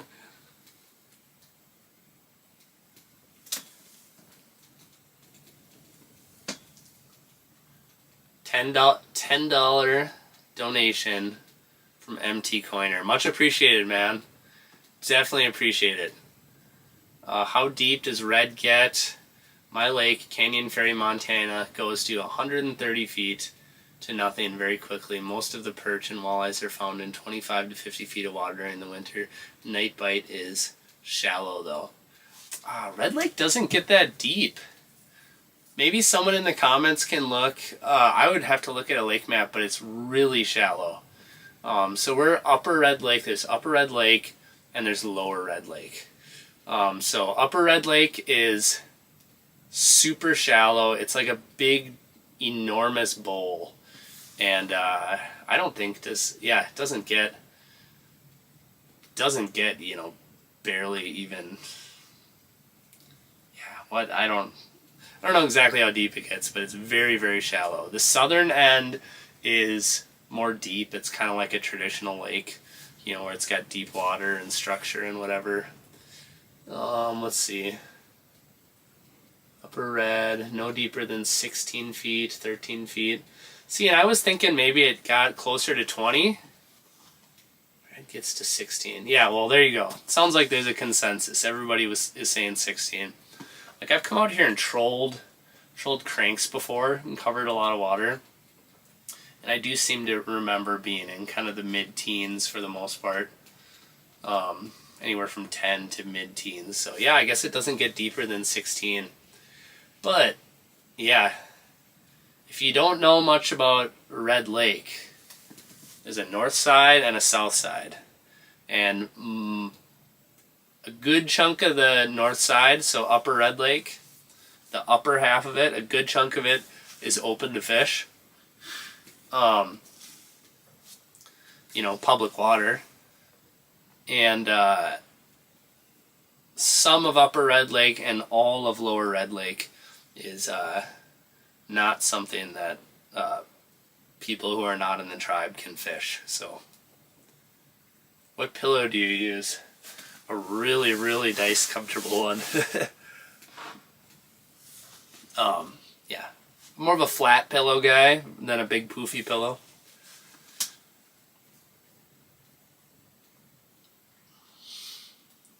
Have you ever been out of Greater Minnesota? Yes, I've definitely been out of Greater Minnesota.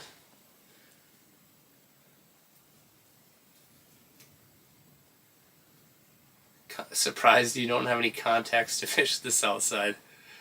I don't think anyone who's not in the tribe is allowed on the south side.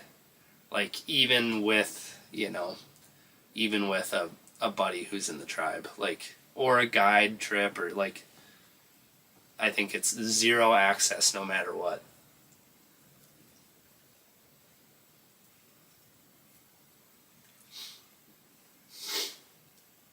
Have I ever fished in northern Wisconsin? Just a little bit. I've spent like a teeny tiny bit of time, you know. I haven't fished like Wisconsin that much. Like, I've obviously fished Minnesota a ton. Been to the Dakotas quite a bit. Been to Canada quite a bit. But just don't go east that much for whatever reason. I think part of it is I just like don't really, it would just be probably a lot of work to figure out good spots to go. Because it's like there's so many small lakes and whatever in different areas, and yeah, there's different regions with, you know, big pods of lakes and stuff, and I'm just, my thought is, yeah, I just haven't taken the time to go out there. There's a fish. Or no, is that not a fish?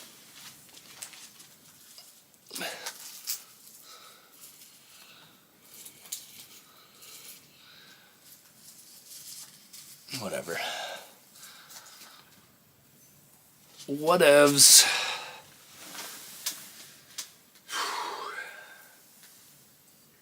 Third burbot, yeah. Could have been.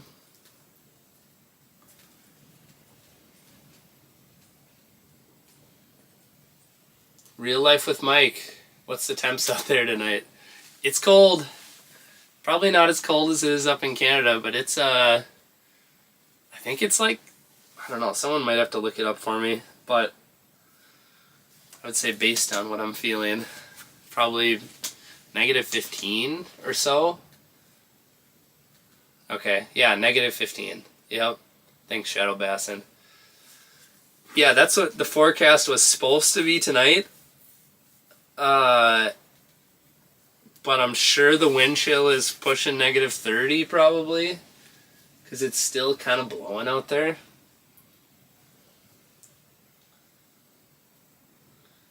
Mike said, yeah, heading out on my first overnight of the year and it's negative 40. Yeah. Almost makes you think that it would be nice to just wait a day, right? But ultimately, you can get out the days you can get out, and it sort of is what it is. You can't always pick the days.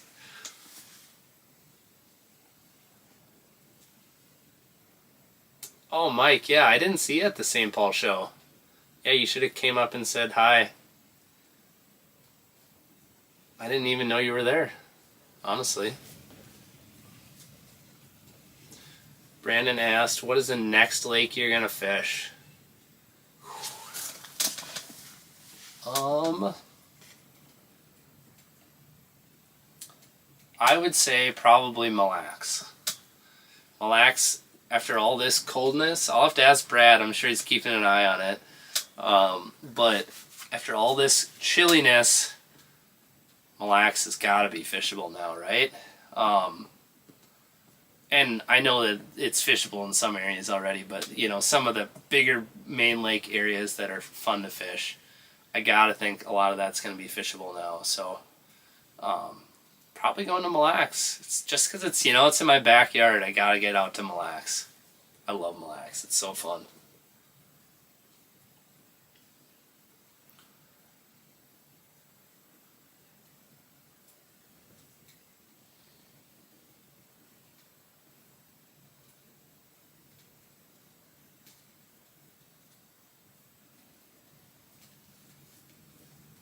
Let's see here. Actually, I should get into this. Well, I should get into that burrito. I should finish that before bed.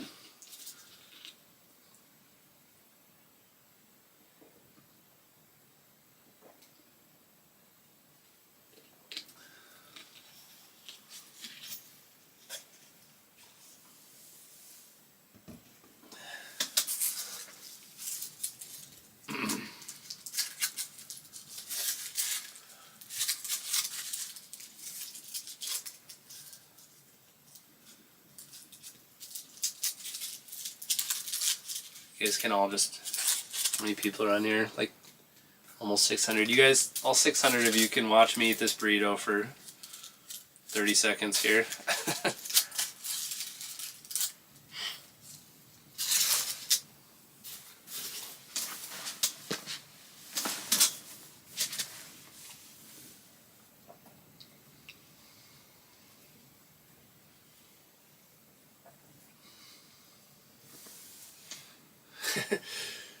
Burrito emojis in the comments. If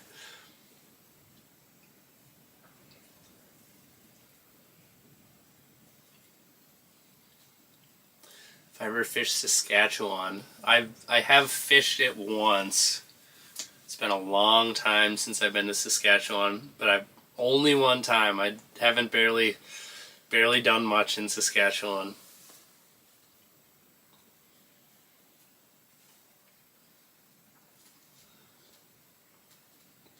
Take her easy, Jim. Good night. If the fish don't bite, you will. Yo, that's for sure. Well, I gotta bite no matter what. Unlike the fish, sometimes I get hungry.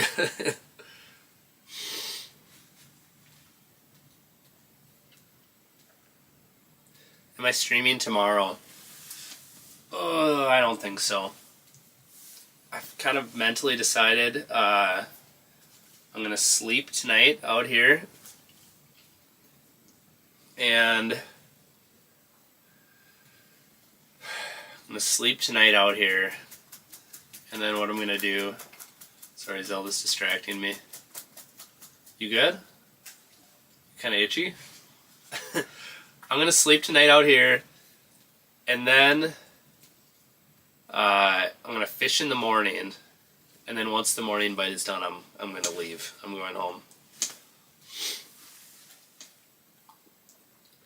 Do you think you can make that burrito last 8 hours? I just started work, and that's how long I need you to keep me entertained. Well, unfortunately, okay, there's a fortunate and an unfortunate. Fortunately, I have another burrito. This isn't my only burrito. I have another one packed away. So I've got a good burrito supply. Now for the unfortunate part. Unfortunately, I'm probably going to like quit here pretty soon because I'm getting a little bit tired. And yeah, I just want to organize things before it gets too late and plan to wake up early.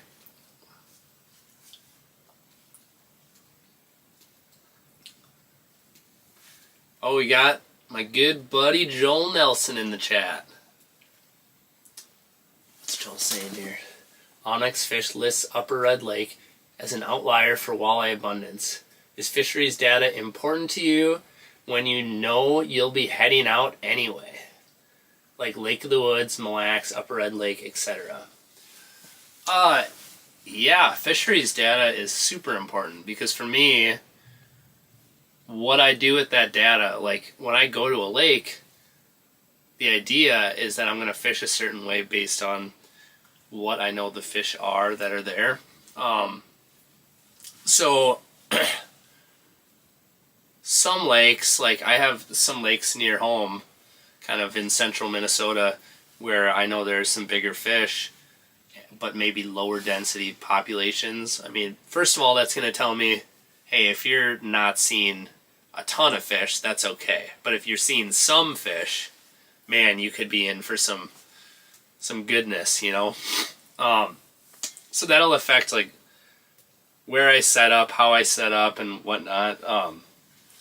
But it'll also just, like, inform, like, how much I'm going to be moving around and, like, what, like, good is as far as, like, how much, you know, how many fish I'm marking and whatnot. So that's kind of my thought with it.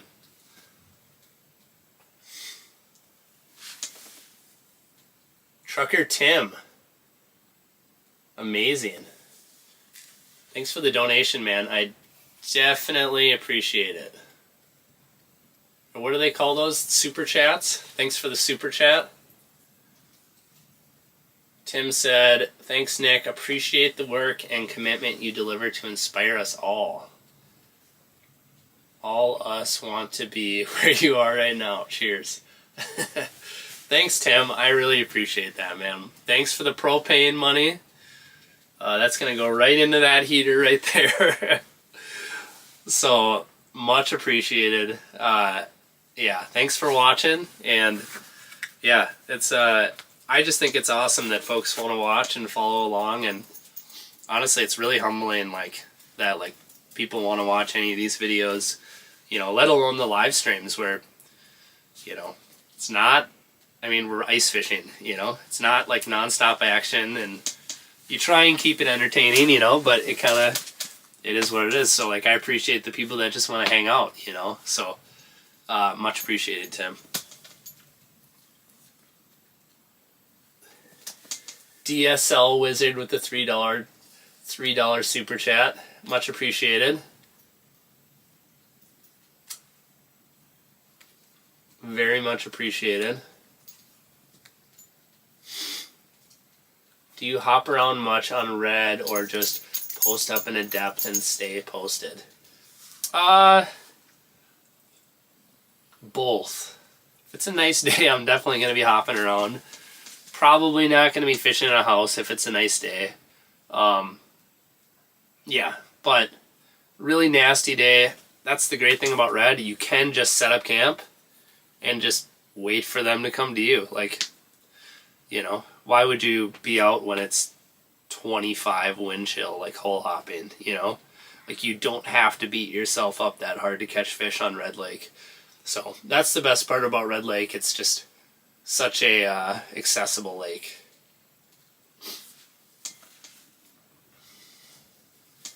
Let's see here.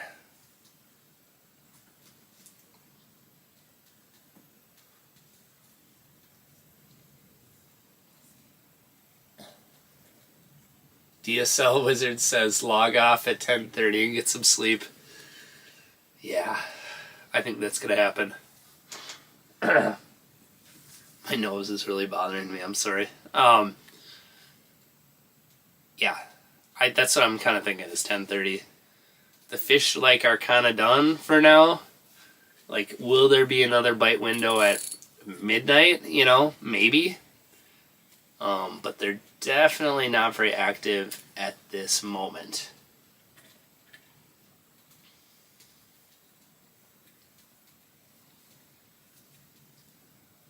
When are you going to eat that burrito again? Why not now, right? That was a good question, Jim. Why not now?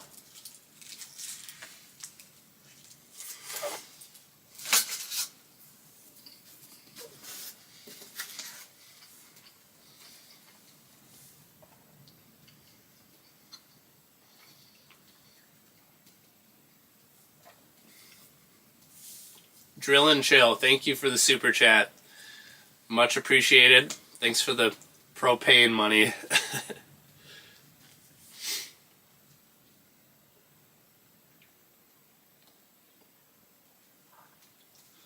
Tyler asks, what time did you start fishing today? I started fishing when I roll out of bed at like 7 a.m. this morning. So I slept out here last night. And yeah, so that's how long I've been fishing for. All day. Yes, Burrito, California. Nailed it. God, you know what's funny? I don't even know if there's like any Chipotle's. Jeez. I don't even know if there's any Chipotle's north of Brainerd. I guess there's a Qdoba in Bemidji. That is a viable place to pick up a burrito. Walker, I don't think so. Yeah, so Brainerd, I mean, California burrito is about as far north as you get for a good burrito.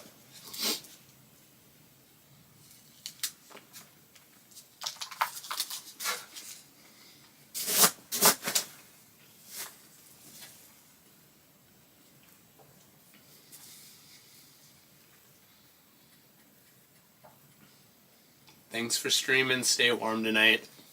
Looking forward to future content. Keep up the great work. Thanks, Matt. Much appreciated, man.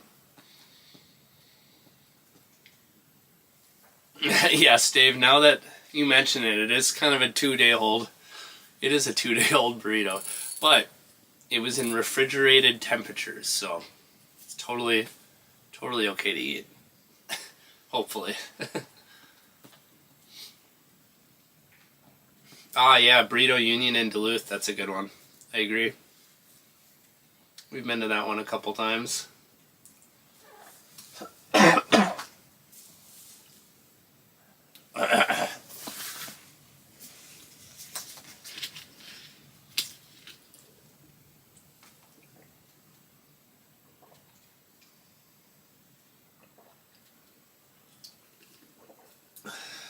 Still better than a fresh McRib. Yeah, I can't disagree with that.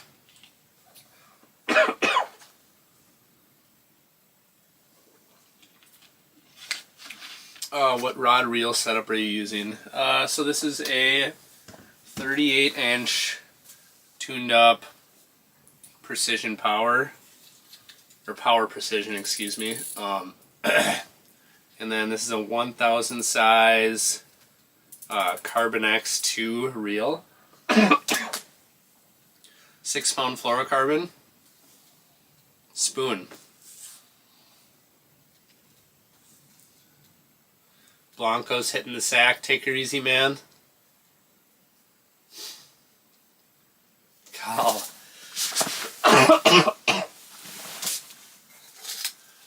That last bite was a tough one. Went down the wrong pipe.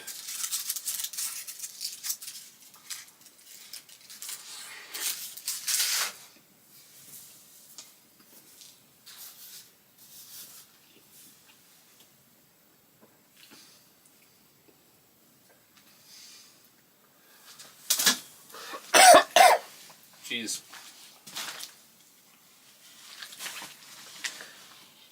Alright guys, I think I'm going to pack up.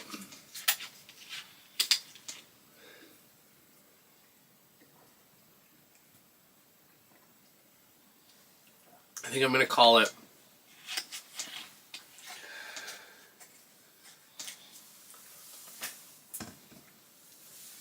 So,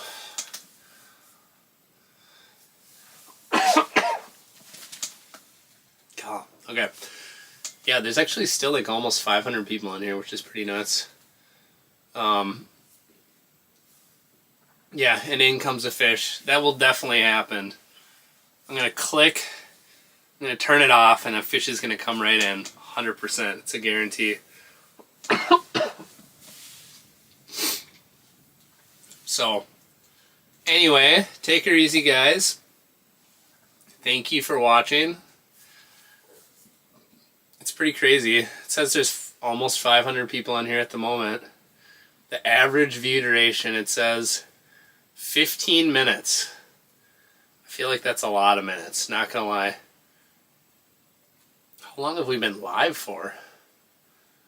Well, 3 o'clock. 3 o'clock all the way to 10. It's like 7 hours. Is this our longest live stream yet? I think it might be. Yeah, thanks to everybody dropping comments.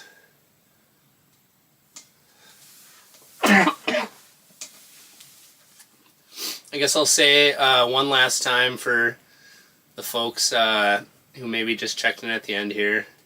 I'm out of Sunny Beach access. I saw someone ask. The fish are kind of biting a little bit. Cold front conditions, but there's still some action. I'm on 10 to 11 inches of ice. And yeah, that's kind of the report. You guys got to watch the last 7 hours of fishing. It hasn't been hot. Gosh. Hasn't been hot and heavy. But the burbits do come out at night, I've noticed. So, yeah, it's a pretty cool one. So, pretty cool bite despite the fact that it's like -30 wind chill. Let's see. I don't know if I have total viewer time, but looks like almost 20,000 people. Almost 20,000 people watched at least 30 seconds. So that's how many people popped in at different points in time. So I don't think I can look at any other stats yet until I turn off the live stream. So yeah, kind of neat. Alright guys, well, I'm going to close this thing up. Take her easy. Thanks for watching. It's been a rip. It's been a real rip. And I appreciate you guys for watching this deep. And actually, I see in the comments, some of you have been here for like the whole the whole live stream basically. What the heck was that? That wasn't even a fish. That was fake. Looked like a little bait or something. Yeah, some of you have been here the whole time, which is pretty nuts, and I appreciate it. And yeah, we're gonna do more live streams in the future. Maybe I'll come back up here. Maybe I'll be on Mille Lacs. Either way, whether it's a live stream or not, I'll have more videos definitely coming in the future. I want to get really aggressive, really aggressive with getting a bunch of stuff out. Oh gosh.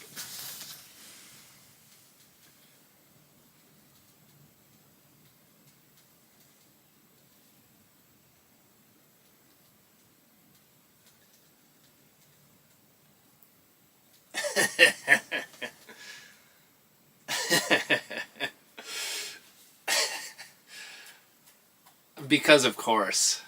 Because of course.